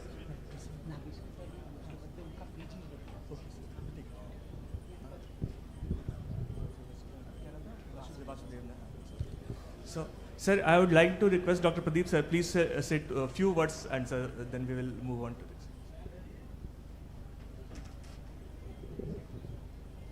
माननीय मंत्री महोदय एवं यहाँ उपस्थित सभी ophthalmologist, जो मेरे senior हों, जूनियर हों, और मीडिया के लोग, ये शायद पहली बार young ophthalmological society of India का कार्यक्रम किया जा रहा है, जो कि आने वाले ऑप्थेल्मोलॉजिस्ट के लिए बहुत ही अच्छा है। हम उनके उज्जवल भविष्य की कामना करते हैं। धन्यवाद। Thank you so much, sir. Dr. Nageshwar Sharma sir couldn't be here because of his commitment, but on his behalf, his postgraduate student, Dr. Vasudev, will be receiving this award.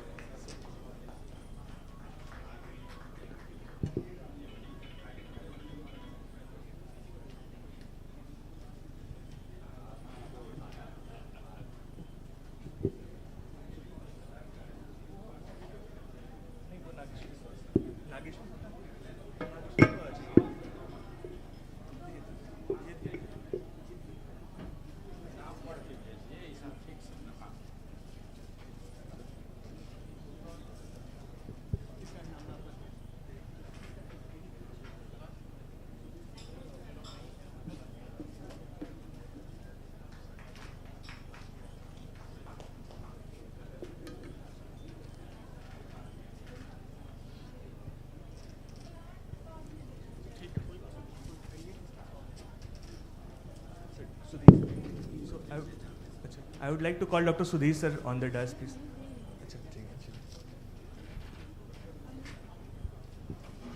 Sir, बोलो plant बात है.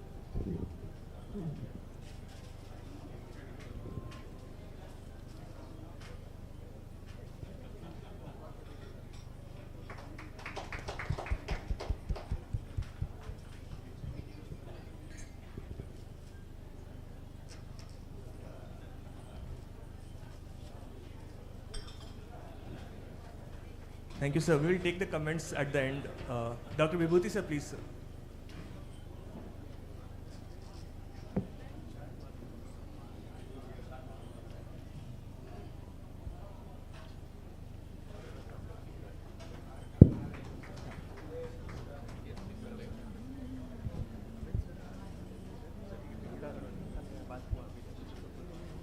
Dr. Amit Raj sir, Dr. Priyanka to receive on his behalf. Dr. Priyanka, kindly receive the award on behalf of Dr. Amit Raj sir.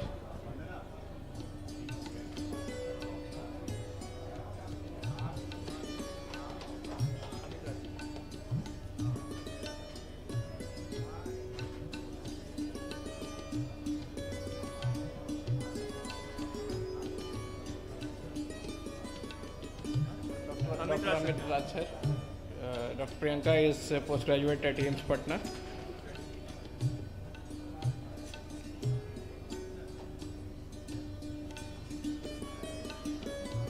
Dr. Asif Shahnawaz sir, kindly receive the award.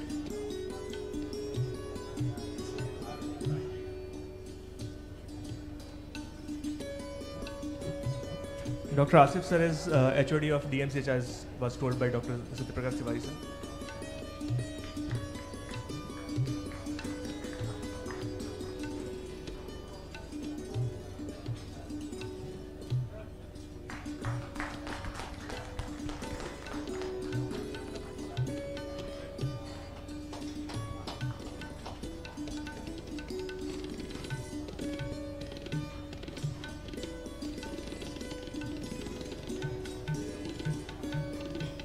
Dr. Nilesh Mohan sir.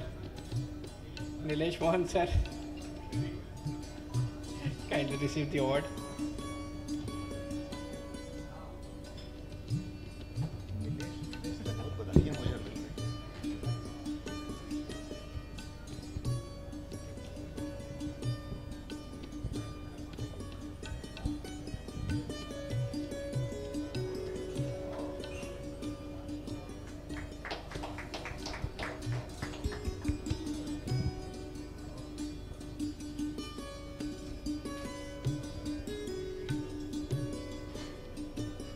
Dr. Soni Sinha ma'am.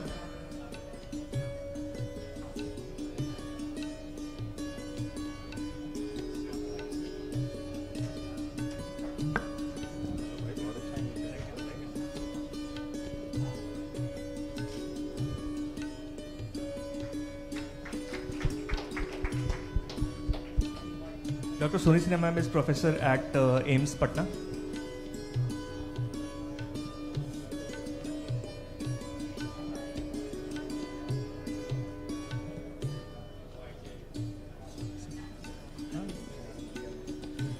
Dr. Gyan Bhaskar sir.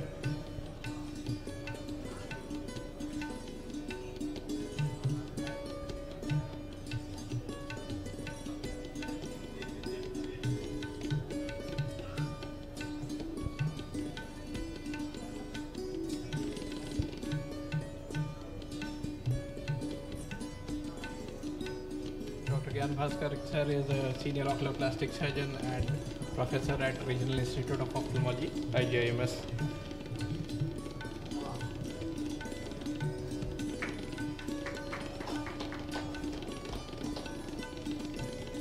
Dr. Sanjeev Kumar sir.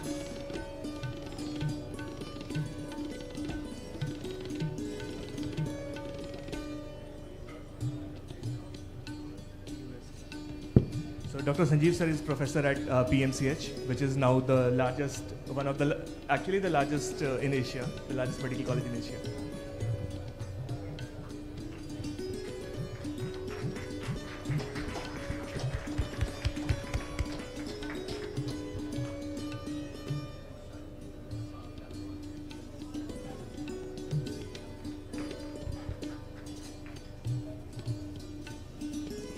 Ajay Sinha sir. Ajay Sinha sir is the former president of Patna Ophthalmological Society and a senior ophthalmologist. And professor at PMC. Patna Medical College.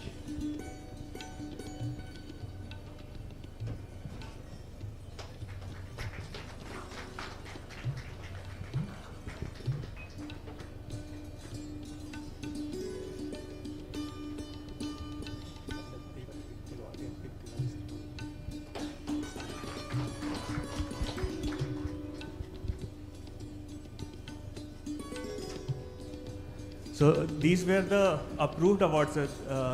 Our honorable minister, sir. ये हमारे approved awards थे जो योसी से थे. But as secretary मैंने एक privilege लिया, sir. Thank you योसी. Thank you दृष्टिपुंज Netralaya. Thank you sir. Thank you my PGs. आपकी वजह से मैं आ गया हूँ. So sir, as a secretary I have taken a privilege because Tiwari sir is my guru. So I want to do a guru samman for him. He is not a professor at any college, but what he has taught me is making me what I am today. So उसके लिए.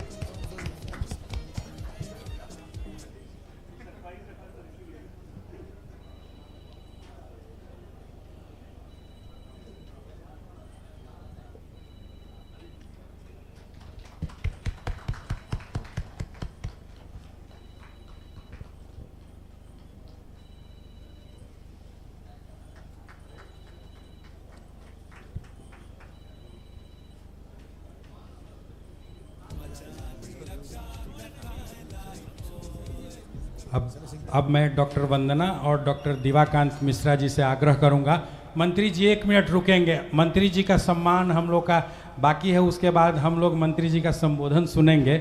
तो मंत्री जी को एक प्रतीक चिन्ह और shawl से सम्मानित करने के लिए मैं योसी प्रेसिडेंट डॉक्टर दिवाकांत मिश्रा और दृष्टिपुंज आई हॉस्पिटल की डायरेक्टर डॉक्टर वंदना तिवारी से आग्रह करूंगा कि कृपया मंत्री जी को सम्मानित.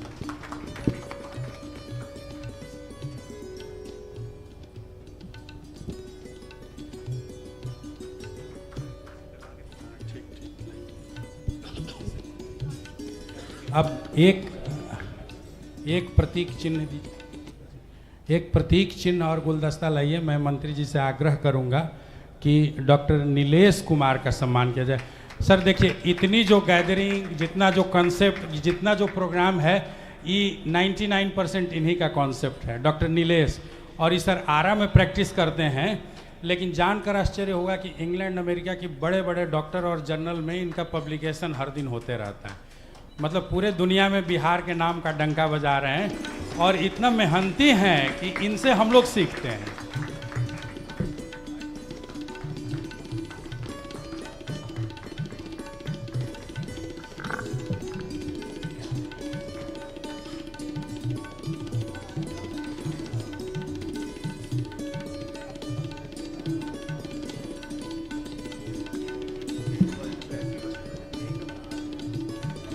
बैठा सर, बस 1 मिनट बोला. ये गुरु सम्मान वाला कार्यक्रम हमारा समाप्त हुआ. हमने गुरु को सम्मानित किया था और मैं कम से कम 2 शब्द में चाहूँगा कि गुरु लोग अपना कम से कम मन में जो विचार है इस कार्यक्रम के प्रति दें. आसिफ सर. सबसे पहले मैं ईओसी और दृष्टिपुंज नेत्रालय का बहुत आभारी हूँ, जिन्होंने आज एक बहुत ही बढ़िया कार्यक्रम का आयोजन किया. और गुरु सम्मान, जो ये सम्मान है, ये समर्पित है उन शिष्यों के लिए, बिकॉज़ बिना शिष्य के गुरु का कोई स्थान नहीं होता है. और एक गुरु के लिए सबसे सम्मान की बात है कि उनका शिष्य अच्छा करे और प्रोफेशनल लाइफ में बहुत अच्छा करे, जिससे उसका भी सर ऊंचा हो. इसीलिए ये मैं समर्पित करता हूँ अपने सारे स्टूडेंट्स को. Thank you YOSI, thank you Drishtipunj, and thank you sir. अब मैं विभूति सर से आग्रह करूँगा. अच्छा ठीक है, पहले योशी का यह परंपरा शुरू करना एक सुखद अनुभव है. मैं यहाँ पर अपने शिष्यों को, जो यहाँ सभी हैं करीब करीब मेरे सभी, जिससे मैं डायरेक्ट जुड़ा रहा हूँ, एक चीज़ मैं क्लियर कर देता हूँ कि मैं शिक्षक केवल पैसा कमाने के लिए नहीं बना था। मेरा स्वार्थ ये था कि जब मेरा ऑपरेशन होगा आँख का तो हमसे अच्छा डॉक्टर करे।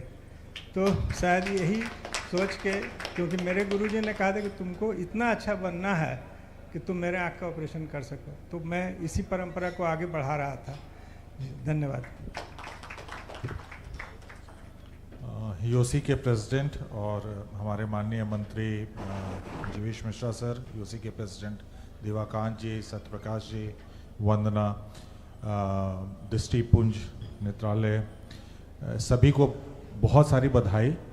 हम लोग बिहार को मानते हैं कि बिहार एक अलग तरह की ज़मीन है ये, और हम लोग हमेशा ये भी बातें करते रहे हैं कि बिहार में जितना एक्सेप्टेंस है यंग पीपल का, उतना शायद डिफरेंट स्टेट्स में नहीं है।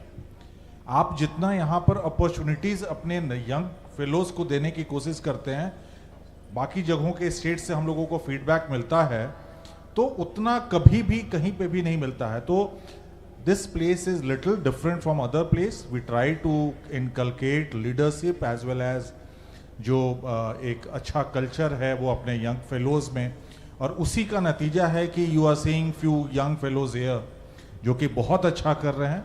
और मुझे लगता है कि UC is doing wonderful job in that area कि यंग फेलोज़ को, क्योंकि फ्यूचर वही है, अगर वो स्ट्रॉन्ग पिलर क्रिएट होगा तो फ्यूचर हमारा स्ट्रॉन्ग रहेगा। तो I really appreciate that YOSI work.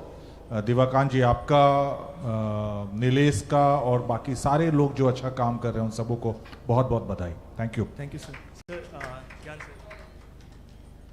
अब मैं मंत्री जी को आमंत्रित करने से पहले डॉक्टर वंदना से आग्रह करूंगा कि ये भी अपना 2 बात यहाँ रखें। सब यहाँ पे आए और इतना अच्छा प्रोग्राम हमारा हुआ, खासकर यूसी के सौजन्य से जो इतना अच्छा प्रोग्राम हुआ। और ये जितने सारे, मैं यही बोलती हूँ कि जितने लोग यहाँ पे बैठे पीजी हैं वो इंटरैक्ट करें। मैंने देखा आप जान रहे हैं, बस बोलना नहीं चाहते हैं, तो वो नहीं होना चाहिए। आई थिंक सो कि आप एक इंट्रोवर्ट ना हो के एक्सट्रोवर्ट होइए। वो जो कॉन्फिडेंस होता है वो आपको आगे लेके जाएगा। जो आप जान रहे हैं उसको एक्सप्रेस करना भी सीखना होगा। बस यही है कि बस अच्छे कीजिए और फ्यूचर बहुत ब्राइट है, अपना मेहनत करना है और ऐसा प्लेटफॉर्म हम लोग क्रिएट करते रहेंगे डेफिनेटली कि हमारे जो यंग जनरेशन है जिनको अपॉर्चुनिटी नहीं मिल पाती है, बहुत बार प्लेटफॉर्म वो नहीं मिल पाता है और इस बात के लिए हम लोग थोड़ा होते हैं कि नहीं हमें नहीं मिल पा रहा, तो डेफिनेटली ऐसा क्रिएट किया जाएगा कि आप लोग आगे बढ़ें और हमारे मतलब फ्यूचर को और ब्राइट करें। Thank you. धन्यवाद। अब मैं अपने माननीय मंत्री जी से आग्रह करूंगा कि सर कृपया आप आएँ डायस पर और इस सभागार को अपने उत्साहवर्धक शब्दों से संबोधित करें। माननीय मंत्री जी श्री जीवेश कुमार जी।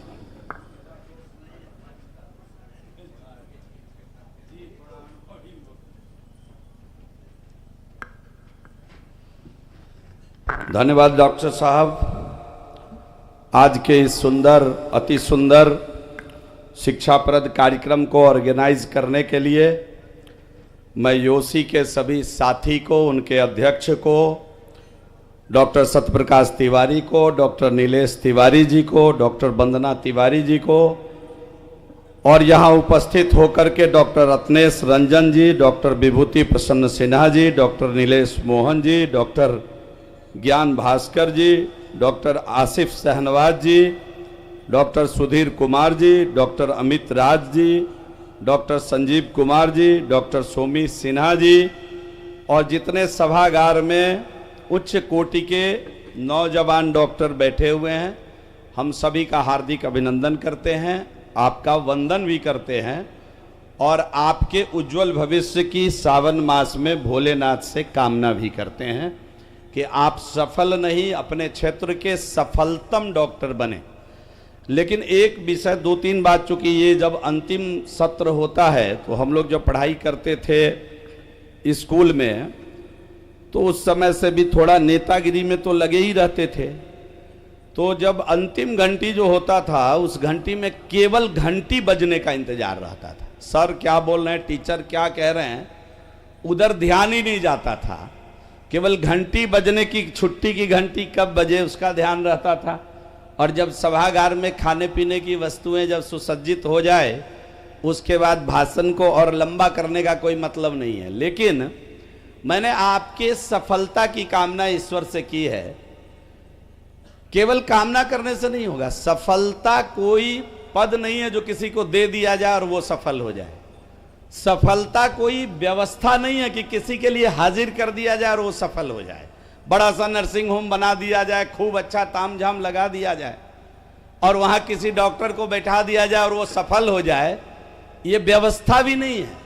सफलता एक्चुअली अवस्था है और अवस्था के लिए चलना पड़ता है। चरे वेती चलते रहो, सीखते रहो। और इस प्रकार के शोध से मुझे लगता है कि आज बहुत उच्च स्तरीय शोध की भी बात यहां हुई होगी। रेटिनल डिटैचमेंट की बात शायद कनक्लेव था और उस पर आजकल कॉमन प्रॉब्लम है, उस पर बहुत विस्तार पूर्वक जो 40 के नीचे के डॉक्टर हैं उनको अनुभवी लोगों ने, अनुभवी डॉक्टर ने विस्तार पूर्वक बातों को अपने अनुभव के आधार पर भी कुछ चीजों को शेयर किया होगा। किताबी ज्ञान से अलग भी अनुभव की भी बात की गई होगी। लेकिन एक चीज ध्यान में रखना है कि शोध से ही बोध प्राप्त होता है। जब हम सीखते रहते हैं, जब हम आते रहते हैं, कई बार कॉन्क्लेव लोग कई बार छोड़ देते हैं, जाके क्या करेंगे, वही रटी रटाई बात बोलेंगे, वो जो बोलेंगे वो तो मुझे आता ही है। लेकिन करत करत अभ्यास के ये बात पहले से स्थापित है और शोध से बोध होता है, इसको कोई काट नहीं सकता है और इसके मिलन से ही सफलता प्राप्त हो सकती है।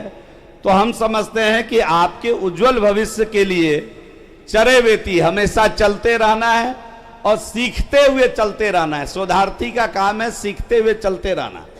और जो डॉक्टर है वो हमेशा शोधार्थी है, हमेशा नया नया शोध हो रहा है, लेटेस्ट जनरेशन की बात हो रही है। कभी हम लोग आइबुप्रोफेन पैरासीटामोल को बहुत प्यार करते थे, बाद में निमोस्लाइड आ गया, फिर हम लोग कहने लगे अब निमोस्लाइड जो है वो एनसेड का क्वीन है, अब इसी को चलाते हैं। फिर उस पर भी कई बातें बाद में आई। जैसे जैसे रिसर्च हुआ, इंडिकेशन के साथ साथ कंट्रा इंडिकेशन आया, चीजें स्पष्ट हुई और हम नए सिरे से उसको रखने का काम मेडिसिन के क्षेत्र में भी करते रहे। तो इसको पढ़ना भी जरूरी है, पढ़ते रहना है। जो अच्छा पढ़ने वाला डॉक्टर प्रोफेसर होंगे वो निश्चित रूप से अपने फील्ड के अच्छे सफल व्यक्ति होंगे, अच्छे सफल डॉक्टर भी होंगे, प्रोफेसर भी होंगे। और स्वामी विवेकानंद जी ने तो स्पष्ट कहा कि जीवन का मूल उद्देश्य अब केवल पढ़ के पैसा कमाना नहीं। अभी बता रहे थे डॉक्टर साहब कि हमको हमारे गुरु ने कहा कि तुम अगर हमसे हमारा आंख का ऑपरेशन कर दो, इस काबिल बन जाओ। वही बात वो अभी मैसेज संदेश आपको दे रहे थे। तो जीवन का मूल उद्देश्य जो है, स्वामी जी ने कहा कि मनुष्य में जीवन का सब पढ़ाई का जो मूल उद्देश्य है, शिक्षा का मूल उद्देश्य है, वो मनुष्य में सेवा भाव होना चाहिए, उत्पन्न करना होना चाहिए। भगवान करे आपके जीवन में आपकी हर इच्छा पूरी हो जाए और समस्त इच्छा की पूर्ति के बाद जरूर समाज के लिए कुछ पल कुछ क्षण निकालिए। मुझे मालूम है इस सभागार में बैठे बहुत डॉक्टर ऐसे हैं जो आज भी अपने व्यस्तम समय से समय निकाल करके समाज को समर्पित होते हैं, समाज के लिए कुछ करना चाहते हैं। स्वयं डॉक्टर सत्यप्रकाश तिवारी जी सोसाइटी के लिए बहुत कुछ करने और करना चाहते हैं। इसलिए शिक्षा का जो मूल उद्देश्य है वो मनुष्य में सेवा भाव उत्पन्न करना है। मैकाले की जो पद्धति आई हमारे यहाँ पहले बेरोजगार शब्द हमारा है ही नहीं, कोई बेरोजगार नहीं होता था डॉक्टर साहब। अब ये बात कई बार हमारे यहाँ हुनर प्रधान देश था, हम हुनर के कारण जाने जाते थे और हर व्यक्ति के परिवार में एक न एक हुनर था जिसके कारण वह स्थापित ही रहता था। बेरोजगारी शब्द उसके लिए नहीं थी। लेकिन जब मैकाले की शिक्षा पद्धति आई तो रोजगार बेरोजगार शब्द अरब से आया हमारे यहाँ और फिर ये धीरे धीरे अपना जगह बनाने लगा। और मैकाले की शिक्षा पद्धति की प्रामाणिकता हो गई कि चूल्हा गरम तो माथा ठंडा, कि अगर हम पैसा कमा रहे हैं तभी हमारी जिंदगी है, हम पैसा कमा रहे हैं तभी हम अर्थ ये भौतिक युग के अंदर अपने को स्थापित कर सकते हैं। लेकिन तमाम सुख सुविधाओं के साथ साथ सफल इंसान बनने के लिए, सफलतम इंसान बनने के लिए जिस सोसाइटी ने आपको जगह दिया है उस सोसाइटी को सर्व करना भी जरूरी है, और अपने समय से समय निकालना और अपने पैसे से एक हिस्सा निकालना। जिस मनुष्य ने सीख लिया, हम समझते हैं कि ईश्वर के दरबार में वो एकदम, आप ही क्यों डॉक्टर हैं, आप ही क्यों सफल डॉक्टर हैं, आप ही का नाम क्यों है शहर के अंदर, कहीं ना कहीं कुछ इसके पीछे का भी कोई राज होगा जो आप अर्जित कर कर इस धरती पर कामयाब है और काम कर रहे हैं। इसलिए हम जरूर आग्रह आप सभी लोगों से करेंगे कि एकदम इस बात का ध्यान रखना है कि जिस समाज ने हमको खड़ा किया है उस समाज को हम अपना अंशदान जरूर दें। इस संकल्प को लेकर यहां से जाएंगे। हम तो यही आग्रह करने आए हैं, क्योंकि आप मन ही मन सोच रहे होंगे हम तो बड़ा कठिन परिश्रम करके यहां पहुंचे हैं और ये अपने कर रहे हैं कि नहीं कर रहे हैं, नेताजी हमको समझा रहे हैं, तो ये मन के अंदर भाव आ रहा होगा। तो दिनकर ने लिखा है कि जो लक्षागिरी में जलते हैं वही सूरमा निकलते हैं।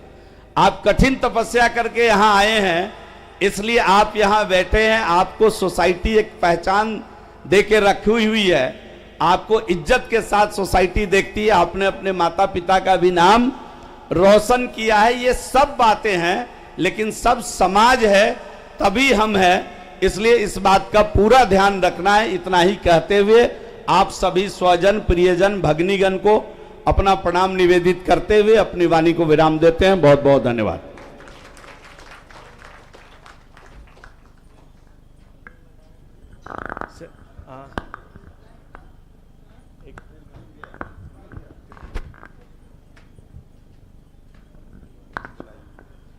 अब मैं माननीय मंत्री जी से आग्रह करूंगा कि हमारे दो महत्वपूर्ण पिलर छूट गए थे जिनको हम सम्मानित नहीं किए। हमारे यूसी के जो अध्यक्ष हैं डॉक्टर दिवाकांत मिश्रा, यही हमारे अध्यक्ष जी ही सब। जी जी जी। तो नीलेश से मैं आग्रह करूंगा कि आप हमारे UC president doctor Divakant Mishra ji का सम्मान कराएं।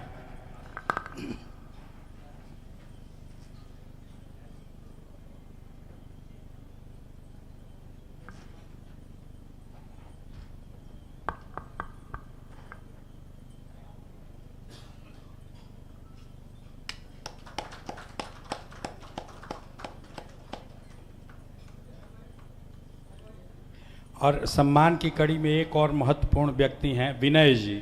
ये एफिशिएंट एवर कंपनी चलाते हैं और हमारे जितने भी इस तरह के कार्यक्रम होते हैं उसका वन पॉइंट आईटी सॉल्यूशन, चाहे एलईडी वॉल से हो, म्यूजिक सिस्टम हो, साउंड सिस्टम हो, कुछ भी प्रिंट हो, सब कुछ इनकी कंपनी में वन पॉइंट सॉल्यूशन मिलता है। और इनको काम दे के हम लोग भूल जाते हैं कि कैसे क्या होगा। ये सब कुछ सही समय पर सटीक तरीके से कर देते हैं विनय जी।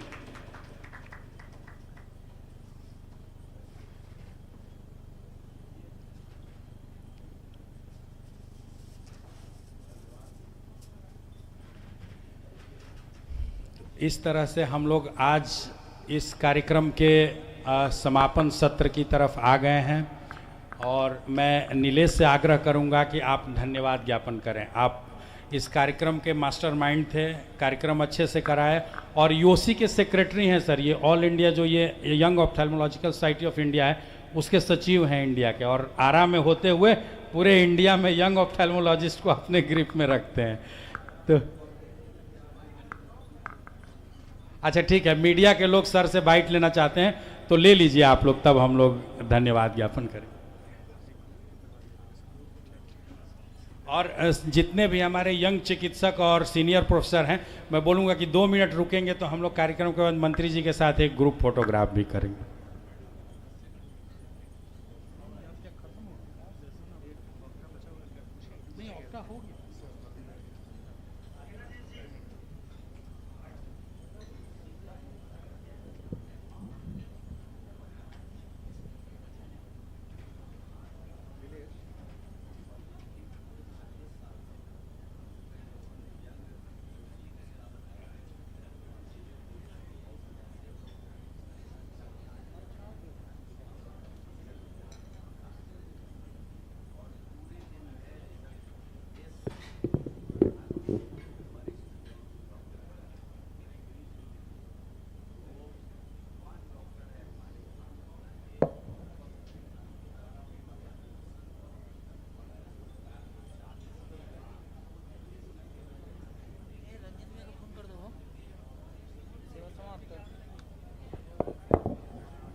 हाँ एकदम आप ही कहा हम बोले थे कि खोल को दे देना। वो तो एक हफ्ता का समय लिया है, फोटो तो सेम दे देता लेकिन बोला कि एक के साथ दे देंगे। एक सप्ताह मतलब 10 दिन का समय लिया, एडिटिंग करना पड़ेगा ना, एडिटिंग करके सब मिल जाएगा। हाँ हाँ देखिए हम भूल गए, आप अपना नाम एड्रेस जिनका जिनका नाम उसमें डालना है ना, हमको व्हाट्सएप कर दीजिए तो जो बोला था हम भूल गए। हाँ भेज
जी सर।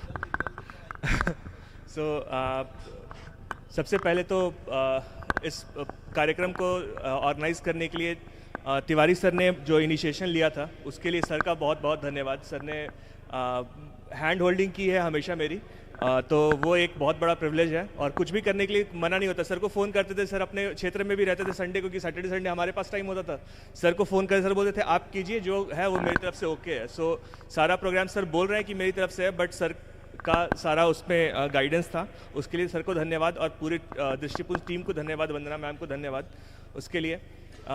माननीय मंत्री जी हमारे लिए समय निकालकर इतने व्यस्त समय में आए, उसके लिए सर आपका बहुत बहुत धन्यवाद। और आपने जो बातें की आई थिंक वो बहुत सही थी और बहुत लोग उसका उपयोग करेंगे अपने जीवन में और आगे बढ़ेंगे, उसके लिए बहुत धन्यवाद।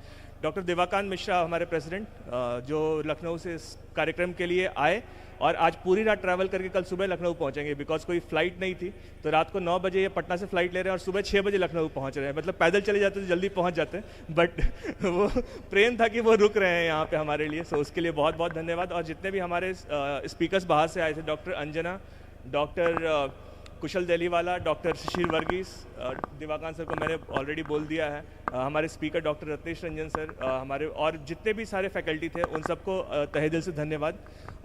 हमारे ट्रेड पार्टनर्स को बहुत बहुत धन्यवाद जिनके वजह से ये सफल हो पाया है।